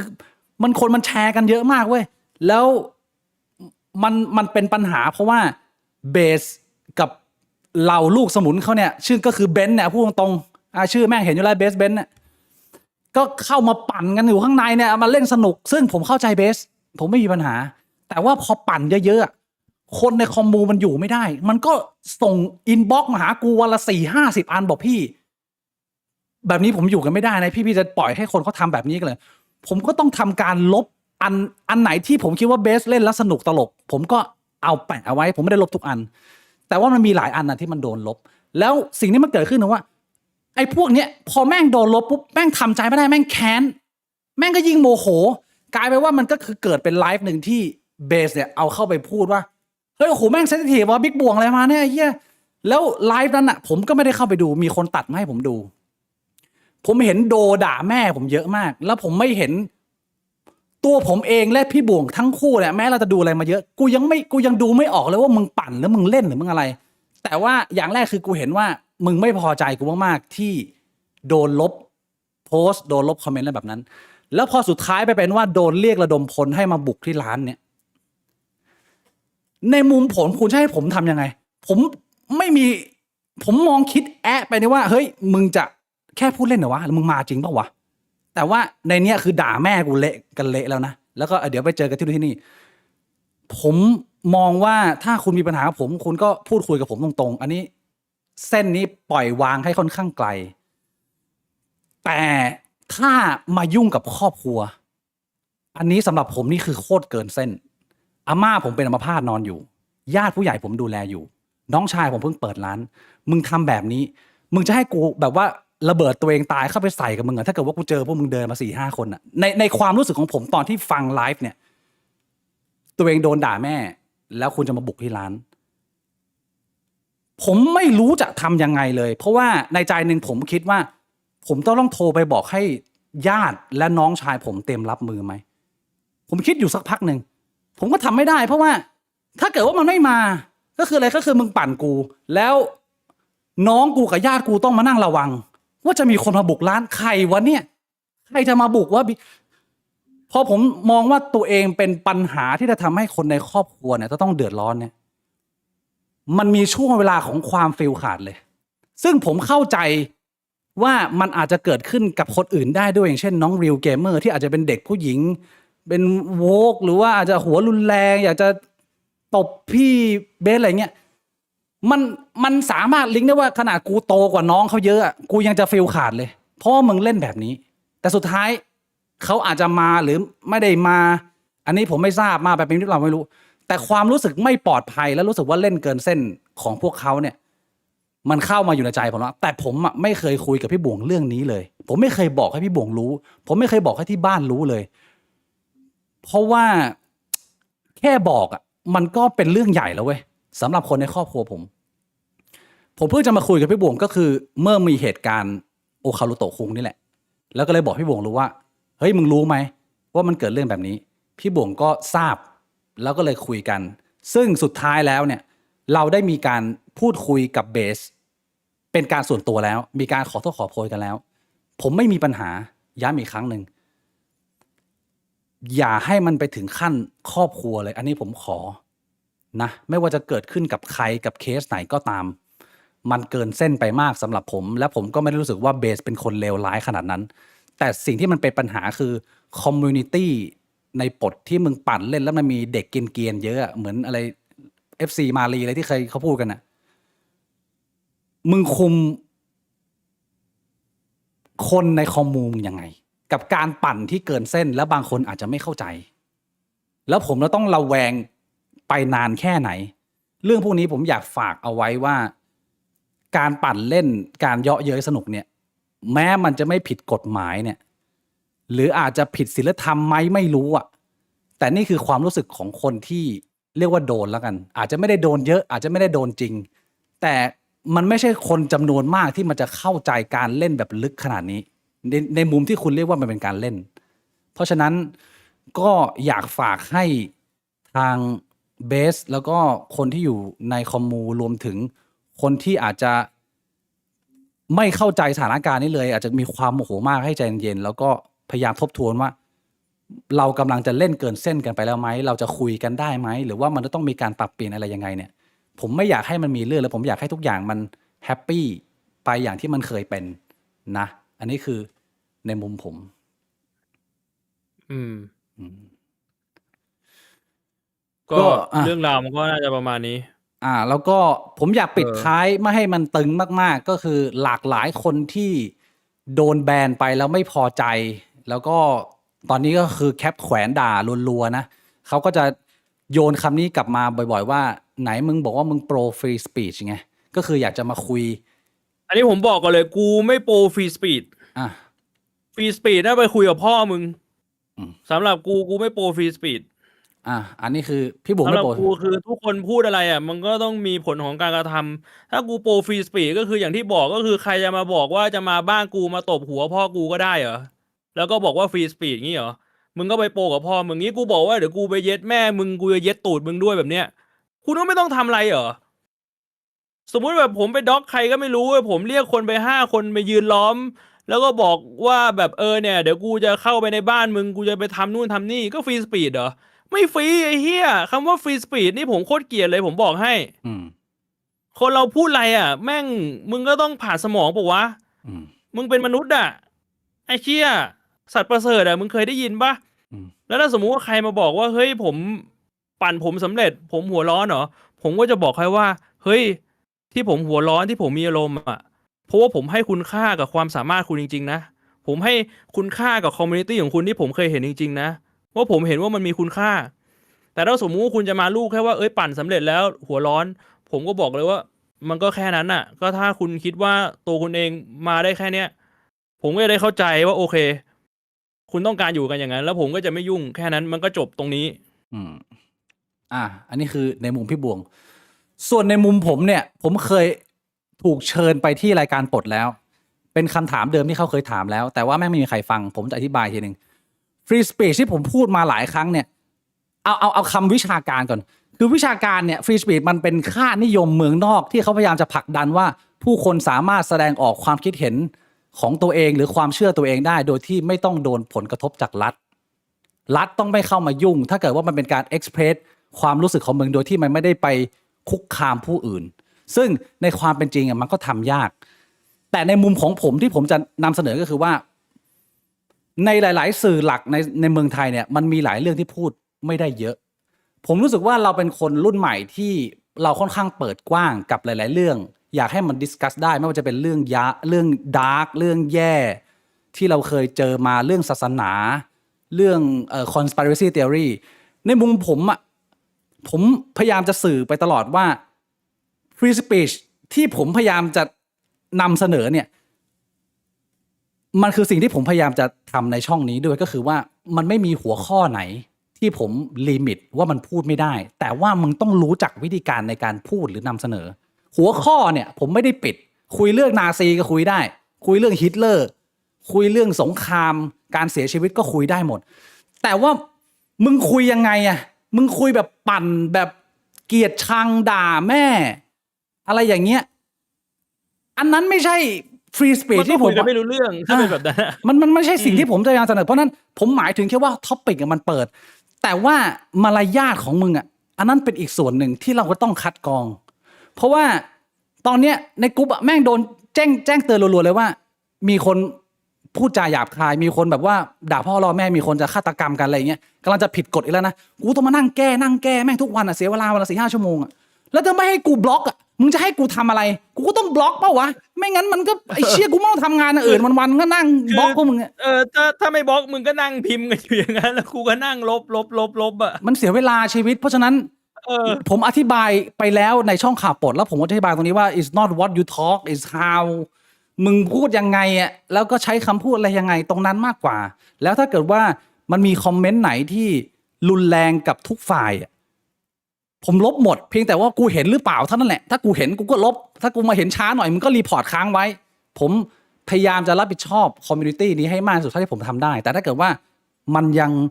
ไม่สามารถคุมได้อะก็อย่างที่พี่วงบอกมันก็ต้องหาวิธีการจัดการกันต่อไปนะ อืม ประมาณนี้ผม แล้วก็ จบ อีกอย่างหนึ่งนี่ผมเคยพูดไปแล้วผมจะย้ำอีกรอบหนึ่งคือ จริงๆอ่ะเวลามีคนพิมพ์แซะในกลุ่มแล้วผมลบอ่ะมันไม่ใช่ว่าผมจะห้ามคนอื่นว่าไม่ให้แซะแล้วผมแซะได้นะ แต่ว่าผมอธิบายไปหลายรอบแล้วว่าในกลุ่ม Facebook อ่ะพิมพ์แซะพิมพ์นู่นพิมพ์นี่อ่ะกลุ่มมันถูกลบ ใช่ไอ้ ถ้า เหี้ย คุณจะพิมพ์แซะคุณไปทำในที่ที่เขาอนุญาต คุณไปสร้างช่องเอง คุณไปแซะใครแม่งก็ทำได้ มันก็คือคุณก็มีความอิสระของคุณน่ะ ใน แม่งไม่ได้มี แพลตฟอร์ม ใครมาบังคับ เออ คุณก็ไปแซะในพื้นที่ของคุณดิ แต่ว่ากลุ่มมันอยู่ไม่ได้นั่นสมมติคุณจะแซะ ถ้ากลุ่มมันอยู่ได้ผมก็ปล่อยแล้ว คุณจะแซะใครมันก็แซะไปเถอะ ใช่ เพราะผมก็แซะผมก็โดนแซะผมก็โดนมาหมด ผมก็ยังปล่อยเลย ผมไม่ได้อะไร คุณก็ไปอยู่กับ Twitter อะน้องๆหนูๆในเฟรมทวิตอ่ะคุณก็ไปอยู่ตรงนั้นดิหรือว่าพอมันเป็นยังไงอ่ะคือชีวิตคุณมันไม่มีคุณค่าอื่นแล้ว นอกจากอยู่ได้ด้วยการทำให้คนอื่นไม่พอใจเหรอเอาแบบโอ้ยเชี่ยวันนี้กูจะทำยังไงดีวะให้พี่บิ๊กพี่บวงแม่งลบไอ้สัตว์แล้วพอคุณโพสต์มาแล้วผมลบปุ๊บคุณก็แบบเนี้ย แล้วก็แบบไปโพสต์ปั่นว่าแบบไอ้เชี่ยแม่งลบกูอีกแล้วมันนั่นน่ะเหรอ ชีวิต แล้ว มึ มัน ง คือ มันจะไปไกล คุณค่าของชีวิตคุณ ขนาดไหนวะไอ้เหี้ยมึงมานั่งสนุกกับเรื่องเหี้ยอะไรแบบเนี้ยฮะ เออคือไอ้เชี่ยถ้ามึงสนุกกับอะไรแบบเนี้ยกูก็ไม่พูดอะไรหรอก กูแค่ไม่ยุ่งอ่ะ ถ้ามึงจะสนุกกับแบบนั้นน่ะมันเรื่องของมึงอ่ะ อืม กูได้รู้ไว้ คือผมขออนุญาตยกตัวอย่างอีกตัวอย่างนึงก็คือ ตัวอย่างของหลาย ๆ โพสต์ที่อาจจะวิจารณ์ศาสนาอิสลาม ผมไม่ได้เจ็บปวดกับศาสนาอิสลามอยู่แล้ว แต่ผมบอกให้ว่าผมต้องลบเยอะมาก เพราะว่าอยู่ Facebook มันแจ้งเตือนว่ามึงเอาอีกแล้ว มึงมึงกำลังเป็น hateful speech อีกแล้วเขาขึ้นเตือนอีกนิดนึงกูต้องมานั่งแก้ส่งเรื่องแอปพิวที่อะไรเงี้ยผมก็ต้องลบออก แล้วก็มีบอกทำไมปกป้องมึงเป็นมุสลิมเหรออ้าวเชี่ยอะไรเนี่ยของมึงเนี่ย มึงเข้าใจการบริหารของกูหน่อยไอ้เหี้ยกูทำอะไรไม่ได้ อีกอย่างหนึงนะ โอ้แม่ง บางทีแม่งไม่ใช่ผมกับพี่บิ๊กที่ลบด้วยซ้ำบางที Facebook แม่งเห็นว่ามึงโพสต์ที่อะไรไม่รู้แม่งก็ลบ แล้วแม่งก็มาลงที่กูอีกแล้วเดี๋ยวลงที่พี่บิ๊กแล้วบอกเอ้ยพี่บวงนี่มึงลบทำไมวะเนี่ยไอ้สัตว์ผมไม่ได้ลบไปถามพี่บิ๊กบอกไม่ได้ลบไอ้เฟซบุ๊กมันลบ ก็อยากจะอธิบายให้เข้าใจว่าหลายๆคนอาจจะไม่เคยทำหลังบ้านก็ไม่เข้าใจว่ามันก็มีเรื่องปัญหาปวดหัวแบบเนี้ย1 2 3 4นะก็ถือว่ามาแชร์กันให้เข้าใจ ผมไม่ได้ติดใจอะไรยังไงแล้วผมก็ไม่มีความรู้สึกที่อยากจะฟ้องร้องอะไรไงผมก็รู้สึกว่าเบสก็ยังเป็นคนที่มีสติสัมปชัญญะไอ้ที่ผมกังวลคือการที่คุณปั่นไปแล้วคนที่มันไม่มีสติสัมปชัญญะรอบๆโตควรมันเล่นไปแล้วมันเกินเลย แล้วถ้าเกิดว่ามันข้ามเส้นกฎหมายเนี่ยปรากฏการณ์โอคารุโตะคุง200,000 กว่าวิว 5-6 พันกว่าคอมเมนต์บอกเลยว่ามีคนรอจองกระถินเยอะมากในเหตุการณ์นี้ ใช่ อืม แล้วเนี่ยพูดผมย้ำอีกครั้งผมพูดในฐานะคนที่เป็นห่วงนะ คือเบสก็เปิดหน้า มันไม่กลัวเหรอ ลูกก็มีนะไอ้เชี่ย คือผมอยากจะย้ำเลยว่าผมไม่ได้พูดขู่เพราะว่าผมไม่ได้ไปทำอะไรเบสหรอกแต่ ใช่ ผมกังวลแทนเบสจริงๆว่าแบบไอ้เชี่ยเบสมึงเปิดหน้านะเว้ยมึงไม่กลัวเหรอวะเอาจริง ก็ ขนาดผมยังกลัวเลยนะบางทีแบบผมพูดเรื่องอะไรแม่งแบบ แม่งเกินเส้นปะวะผมยังกลัวเลย มันก็แม่งก็ต้องระวังตัวผมเตือนเบสแล้วผมก็เตือนตัวเองด้วยเอาจริง ครับ ๆ แล้วเลือกเตือนกันเตือนทุกๆคนว่าให้มันเบาๆกันหน่อยนะ มันจะได้ไปกันต่อได้ โอเคนะถือว่ารับทราบโดยทั่วกันวันนี้ โอ้โหเดี๋ยวมันจะไม่ได้นั่งคุย Q&A เดี๋ยวพี่บวง ก็ประมาณนี้ Q&A ครับ เติมน้ำมันคอแห้ง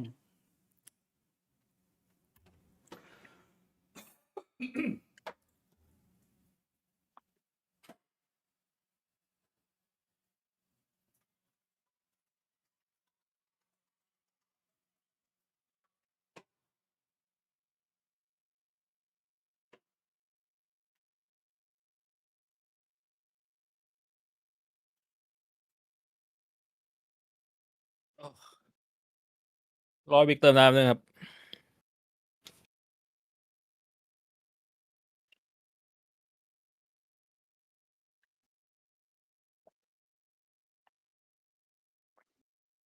ผมอยากทราบว่าการที่ปลดปลอมเฟซไปหลอกบังคับน้องมาออกรายการ ซึ่งปลดได้มาซึ่งคอนเทนต์โดเนทและผลประโยชน์อื่นๆ ผิดกฎหมายอะไรหรือเปล่า หรือเข้าข่ายสแกมเมอร์ไหม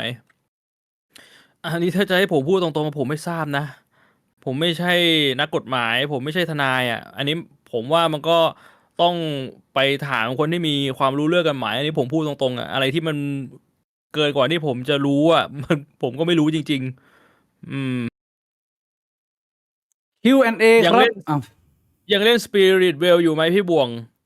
ช่วงนี้ก็ไม่ได้เล่น ก็ตอนแรกผมนึกว่าจะเล่นกับพี่บิ๊กไง อ่า คือผมชวนหลายๆคนแล้วพี่บิ๊กก็บอกว่าพี่บิ๊กติดเกมอีกเกมหนึ่งอยู่ใช่ไหม อ่า เล่นให้เสร็จแล้วเดี๋ยวจะมาเล่นด้วย แต่ว่าทีนี้เนี่ยไนท์เขาก็ไปลองเล่นแล้วไนท์เขาบอกว่าเขาไม่ชอบมันไม่ถูกจริต อ่า มันก็เลยกลายเป็นว่ามันไม่มีใครเล่น ผมก็เลยไม่รู้ว่าตอนนี้สรุปจะมีใครเล่นบ้าง แต่ว่าถ้าถามผมผมยังเล่นได้อยู่นะ คือส่วน จะ ตั มี ว คนเล่นมันก็เพลินๆ ผมก็ยังอยากลองเล่นนะเพราะผมคิดถึงบรรยากาศเกมเก็บเลเวลก็คือมีคนคอมเมนต์ผมก็อยากเข้าไปสัมผัสเพียงแต่ว่า พอผมจบโปรเจกต์ Directive 8020 เนี่ย ลุงจีก็มาชวนไปซับนอติก้าตอนนี้ผมดำน้ำกับลุงจีอยู่ก็ถ้าผมจบตรงนี้เนี่ย ถ้าพี่บวงยังมีเวลานอกจากโมบายเลเจนด์แบงแบงนะผมก็จะไปแจมสักนิดหนึ่งให้ยังไม่ลืมยังอยากลองอยู่ แล้วก็อีกอันหนึ่งก็คือเกมกอล์ฟซูเปอร์กอล์ฟแบทเทิลอ่ะ ทำไม ก็อยากเล่นอีกรอบ อยากเล่นอีกรอบก็บอกมาคิวมันเยอะไอ้เหี้ย คือแบบว่าดูคลิปที่ไนท์ตัดดูคลิปที่พี่บิ๊กตัดดูคลิปที่แทนตัดแล้วแบบแม่งโคตรอยากเล่นเลย สนุกเลย เห็นแล้วสนุกชิบหาย เนี่ยมันคิวมันเยอะไงมันก็เลยไอ้เหี้ยเกมนู้นเกมนั้นมันก็ไม่ได้เล่นสักที Q&A สมมุติว่ามีคนมาชนพี่บิ๊กพี่บวงแล้วพูดว่ามึงรู้จักกูน้อยไปพี่จะตอบเขายังไงครับ ก็พี่ชื่ออะไรล่ะ พี่ใครมึงใครล่ะ อยากให้รู้จักมากขึ้น พี่ก็แนะนำตัวสิมึงจะมาพูดประโยคคำถามให้ ผ มึง ว่าลูกเต้าเราใครก็บอกมาให้หมดเลย ชื่อพ่อชื่อแม่ผมจะได้รู้ ชนปุ๊บก็คือสิ่งที่คุณพูดไม่ใช่ว่ามึงรู้ไหมว่ากูใครมึงควรจะพูดว่า สวัสดีครับผมชื่อสุชาติชมกลิ่นครับอะไรเงี้ยมึงก็ควรจะแนะนำตัวไงไอ้เหี้ยมึงเป็นจิ๊กโกเหรอวะไอ้เวน ชีวิตมนุษย์ Q&A อะไรวะเนี่ยเดี๋ยวกูโดนอีกQ&A เห็นในกลุ่มแชร์กันเรื่องวัดที่ญี่ปุ่นช่วงนี้ไฟไหม้บ่อย แล้วมีหลายคนแซะหรือด่วนสรุปว่าเป็นฝีมือคนมุสลิมไปก่อน อย่างนี้เหมือนเรื่องของพี่โลหลายปีก่อนไหมครับ ที่หลายคนด่วนสรุปไปก่อน มันไม่ใช่แค่บางคนนึกว่ามุสลิมบางคนนึกว่าคนจีนกูยังไม่รู้เลยว่าใครไอ้เหี้ยแล้วมันเป็นช่วงอากาศร้อนด้วยมันแบบมึงจะรีบด่วนสรุปกันไปไหนวะพี่น้องก็รอเขาอธิบายมาสิชีวิต บางทีมันก็เหมารวมเกิน Q&A พี่บิ๊กมีสิทธิ์เลือกผู้ว่าไหมครับ ถ้ามีจะเลือกใครเฮ้ยของที่มันบอกได้ว่ามันก็เป็นการชี้นำสังคมนะว่าผมจะเลือกใครหรือว่ามันพูดได้พี่บง ตรงนี้แม่งผมก็ยังงงอยู่เลยว่าสรุปแม่งพูดได้ไม่ได้วะงงเหมือนกัน ชี้นำสังคมนะ แล้วถ้าบอกว่าแบบแต่ว่าที่ผ่านมาผลงานของคุณชาชาตินี่ดีนะอันนี้ชี้นำไหมไม่ได้บอกว่าเราจะเลือก ผมก็ว่าคุณชาชาติก็ทำงานโคตรดีผมมันหายากมากด้วยในเมืองไทยนี่มึงก็เจอคนแบบนี้ไอ้เชี่ยพูดตรงๆเลยมันหายากจริงๆอันนี้คือผมตอบยังไอ้เชี่ย Q&A พี่บิ๊กพี่บวงเห็นด้วยไหมครับ ว่าถึงแม้ปลดจะช่วยเหลือสังคมด้วยการเอาพวกภัยสังคมมาออกปลดทอล์กเพื่อรุมประณามเป็นเรื่องที่ดี แต่อีกด้านของเหรียญคือการกระทำของปลดก็ทำให้คนเหลือในสังคมที่ไปละลานคนเพิ่มขึ้น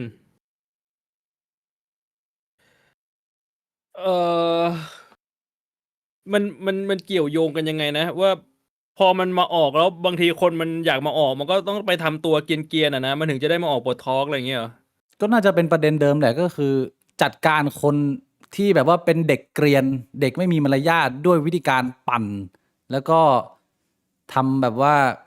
แย่ให้แม่งแบบอับอายอะไรเงี้ยมันเวิร์กไหมอะไรประมาณนี้ทั้งที่มีเรื่องดีอื่นๆ มันแบบว่า cover ไหมอะไรประมาณนี้ ผมถ้าพูดรวมๆนะ ผมเข้าใจว่าบางทีแม่งมันเป็นความผิด ที่มันก็ไม่ได้หนักหนาสาหัสเกินไป แล้วไปแจ้งตำรวจมันก็เสียเวลาเสียเงินมันก็ไม่มีประโยชน์ ก็เลยคิดว่าทำแบบนี้มันก็เจ้ากันไป แต่ว่าหนึ่งเลยคือมันเป็นการทำตัวเป็นสารเตี้ย ซึ่งมันเหมือนกับการทำฮิวแมนซูอ่ะ คือเล็กๆน้อยๆมันไม่มีใครบาดเจ็บล้มตายไม่มีใครเสียหายอะไรหรอก แต่ว่าปัญหาที่ผมกังวลน่ะ มันคือขอบเขตมันจะค่อยๆหนักขึ้นเรื่อยๆจน เรื่องพวกเนี้ยมันไม่มีเส้นกั้นที่ชัดเจนนึกออกปะแต่ละคนมันไม่รู้ว่าเส้นมันอยู่ตรงไหนแต่ว่ามันถูก drive มันถูกผลักดันด้วยความสนุกอะแล้วบางครั้งพอมันสนุกแล้วมันเลยเส้นไปอะ ใช่ คำถามเดียวเลยคือใครเป็นคนรับผิดชอบ นึกออกไหมมันก็คือ ถ้าคุณบอกว่าไปให้ตำรวจช่วยตำรวจแม่งไม่ช่วยหรอก ผมก็จะบอกว่าแต่ว่าการมาทำแบบนี้มันก็ไม่ช่วยอะไรเหมือนกันนะมันก็มีผลเสียเหมือนกันเพราะฉะนั้นต่อให้ออปชันหนึ่งมันจะไม่ดี ก็ไม่ใช่ว่าอีกออปชันหนึ่งมันจะเป็นเรื่องดีสำหรับผม ผมมองเหมือนพี่บวงต่อขอบคุณคุณภูทานะฮะสำหรับ10 pounds holy fuck สวัสดีครับพี่บิ๊กพี่บวงปกติผมดูแต่ย้อนหลังถ้าศาสนาพุทธบอกว่าต้องตัดกิเลส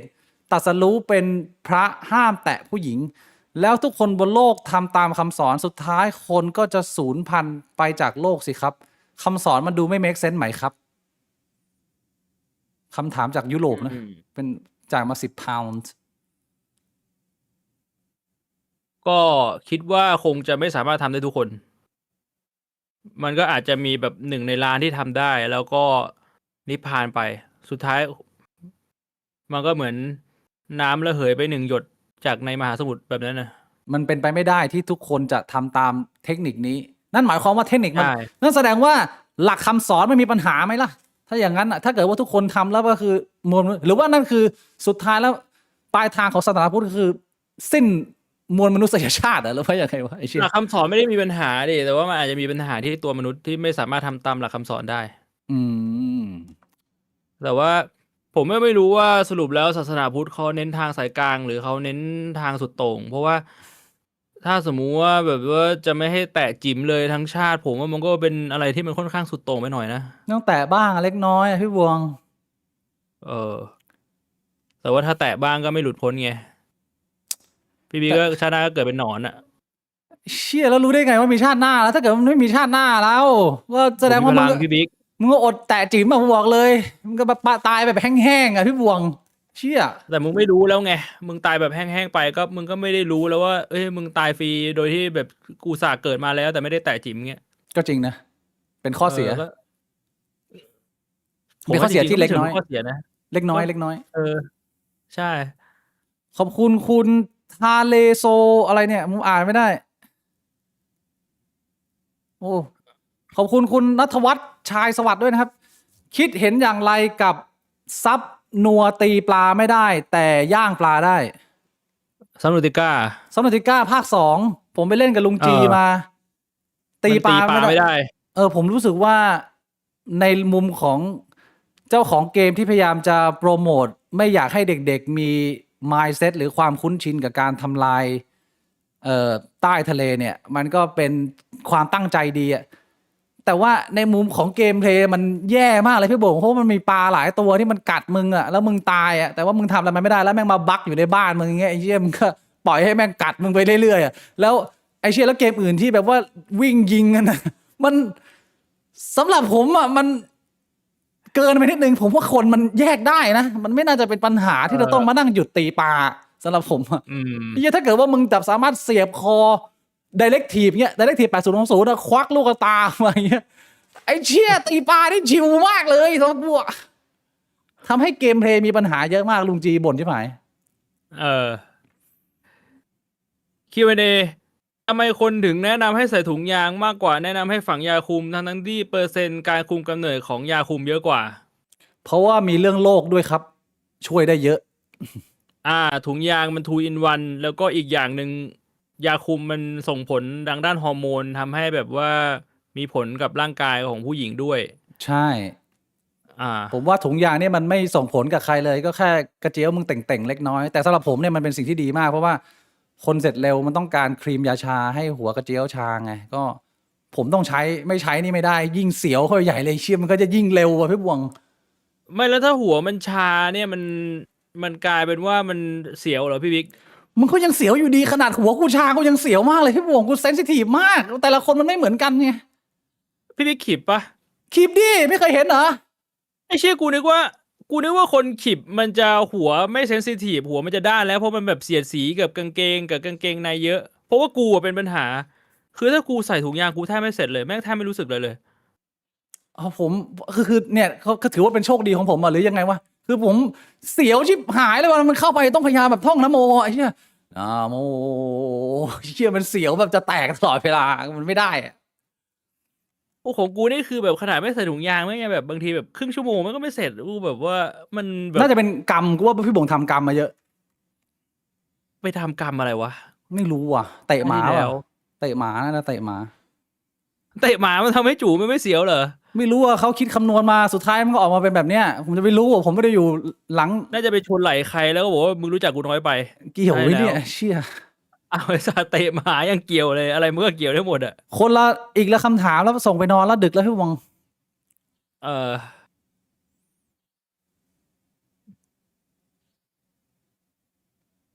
เออพี่ครับผมเลยขึ้นมหาลัยไม่ค่อยรู้วิธีหาเพื่อนมัธยมก็พอมีแต่รู้สึกว่ามหาลัยไม่ได้บังคับให้อยู่ด้วยกันมากขนาดนั้น สอนผมหาเพื่อนหน่อยครับ โอ้โหสอนหาเพื่อนเหรอวะ ผมเมื่อก่อนผมก็ไม่รู้ว่าต้องเข้าหาคนยังไงอะแต่ว่าแบบเบสิกสุดเลยนะ เมื่อก่อนแร็กมันดังไงผมถามคนข้างๆเลยบอกเอ้ยเล่นแร็กป่ะถ้ามันตอบว่าไม่เล่นก็จบ กูไม่รู้จะไปต่อไงแต่ถ้ามันตอบว่าเล่นแบบเอ้ยเล่นชิปอะไรมันก็ไปต่อได้แหละอันนี้คือคุยกับ เพื่อนผู้ชายมันง่าย แต่ถ้าเข้าหาเพื่อนผู้หญิงอันนี้ผมแนะนำให้ไม่ได้ฮะผมก็ไม่มีสกิล ผมแนะนำว่าเป็นคนพยายามเป็นคนมีอัธยาศัยแบบไม่โอเวอร์โอวังหรือว่าเลอะเทอะเกินจนดูแปลกจนแบบมึงเป็นคนพยายามมีอัธยาศัยในมุมที่เราเสนอน้ำใจให้ผู้อื่น มีใครต้องการความช่วยเหลืออะไรไหมแล้วก็ทำให้ผู้อื่นด้วยความเต็มใจอย่างจริงใจ แล้วเดี๋ยวมิตรภาพที่ดีๆเขาก็จะเลือกเรา คือมันไม่ใช่ว่าทุกน้ำใจที่คุณมอบให้ผู้อื่นเนี่ย มันจะได้รับการตอบรับเหมือนกัน แต่ว่ามันเป็น ใช่ เพราะว่ามึงทำแบบว่าไม่ได้แค่ให้เพื่อนอะแต่เป็นคนมีน้ำใจสนใจผู้อื่นสนใจปัญหาของผู้อื่นสักเล็กน้อย แล้วก็เป็นผู้หยิบยื่นความช่วยเหลืออะไรได้ที่เราสามารถทำให้ได้ อาจจะเป็นวิธีการเริ่มความสัมพันธ์เพื่อนมิตรภาพที่ดีในมุมผมนะ เอ้ยผมมีเทคนิคแนะนำอย่างหนึ่ง อืม มันไม่ใช่เป็นเทคนิคหรอก แต่จะบอกว่า ถ้าสมมุติว่าคุณชวนใครไปทำอะไรแล้วเขาปฏิเสธ อย่าคิดว่ามันเป็นเพราะเขาปฏิเสธคุณ เขาอาจจะแค่ไม่ชอบกิจกรรมนั้น หรือเขาอาจจะแค่ไม่ว่าง คือบางคนอ่ะ สมมติแบบบางคนแบบชวนไปกินข้าวแบบเอ้ยไปกินข้าวกันไหมแล้วเพื่อนแบบอาจจะด้วยเหตุผลอะไรก็ตามแต่108,900ปฏิเสธ คุณก็จะมานั่งนอยกับตัวเองก็แบบเฮ้ยไม่ไปด้วยเพราะอะไรนู่นนี่นั่นคิดมาก แล้วมันจะกลายเป็นว่าไม่กล้าไปชวนคนอื่น อืม คือคุณอย่าไปคิดอะไรมาก คุณสมมุติว่าคุณเหงาอ่ะ คุณเอาตัวเองไปที่ตั้ง คุณเหงาคุณก็แค่แบบว่า อาจจะชวนคนด้วยแบบว่าเขานั่งอยู่ข้างๆเซกเดียวกันน่ะ อืม ก็ถามว่า เอ้ยวันนี้ไปกินอะไรกันไหมครับอะไรอย่างเงี้ย อืม ถ้าไม่รู้จักกันก็ทำความรู้จักกันก็แค่นั้นเขาปฏิเสธแม่งก็แค่นั้นจบแล้วคุณก็ชวนต่อ แค่นั้นอ่ะ last question อะไรคือตัวตัดสิน passion และความจริงใจในการทำเกมเหรอครับ ตอนที่มีประเด็นเรื่องใช้ AI ทำเกม เพราะผมได้ดูพี่บ่วงไลฟ์ทำเกม ก็ดูมุ่งมั่นตั้งใจทำดีนะ last question ยังไงนะตะกี้เสียงพี่บิ๊กหายไปท่อนหนึ่ง อะไรคือตัวตัดสิน passion และความจริงใจในการทำเกมครับ ตอนที่มีประเด็นเรื่องใช้ AI ทำเกม เพราะผมดูพี่บ่วงไลฟ์ทำเกม ก็ดูมุ่งมั่นตั้งใจทำดีนะ คือยังไงนะ คุณพยายามจะบอกว่าคนที่ใช้ AI มันไม่มีแพชชั่นหรือยังไง มันเชื่อมโยงกันยังไง ผมยัง ผมก็ไม่รู้ว่ะ ไม่ค่อยเก็ต พิมพ์มาแบบไม่ค่อยเคลียร์ไม่ตอบ ผม นะ ผมรู้สึกว่าก็ถ้าดูที่แพชชั่นมันก็คงจะเป็นเรื่องของระยะเวลาในการที่คนคนนั้นเขาให้กับโปรเจกต์หนึ่งอะเนาะก็ถ้าสมมุติเขามีแพชชั่นอะมันบางทีมันก็ต้องดูกันไปอะว่าแบบเขาลงเวลากับมันจริงไหม ถ้าเขาบอกว่าเขามีแพชชั่นเขาบอกว่าเขาตั้งใจจะทำแต่ว่าสุดท้ายทำไปได้5 ชั่วโมงเลิก มันก็การกระทำมันดังกว่าคำพูดไง เรื่องนี้ผมไม่อยากพูดยาว แต่ว่าเป็นคำถามที่ดีมากแล้วมันน่าแชร์ก็คือ เป็นมุมของ stand up comedian ที่เป็นเลเจนด์เขาเคยให้สัมภาษณ์เอาไว้ว่า แพชชั่นนี่มันเป็นเรื่องที่บังคับไม่ได้นะมึงต้องค้นหาให้เจอว่าตัวเองมีแพชชั่นกับอะไร หลายๆคนเนี่ยกระโดดเข้ามาในโลก stand up เพราะมองว่ามันเป็นงานที่โคตรเจ๋งเลยที่แบบว่ามึงสามารถทำให้คนตลกทำให้คนหัวเราะสนุกสนานได้ แต่ว่า 95% ของคนที่มีโอกาสขึ้นไปยืนบนเวทีแล้วพูด แล้วมันไม่ตลกเนี่ยพอมึงเจออุปสรรคพอมึงเจอความล้มเหลวเนี่ยคนที่ไม่มีแพชชั่นจริงๆก็จะเลือนหายไป เพราะว่าคุณไม่ได้ในสิ่งที่คุณต้องการ แต่ว่ามันไม่ใช่แพชชั่นมันเป็นผลลัพธ์ของการได้รับการยอมรับ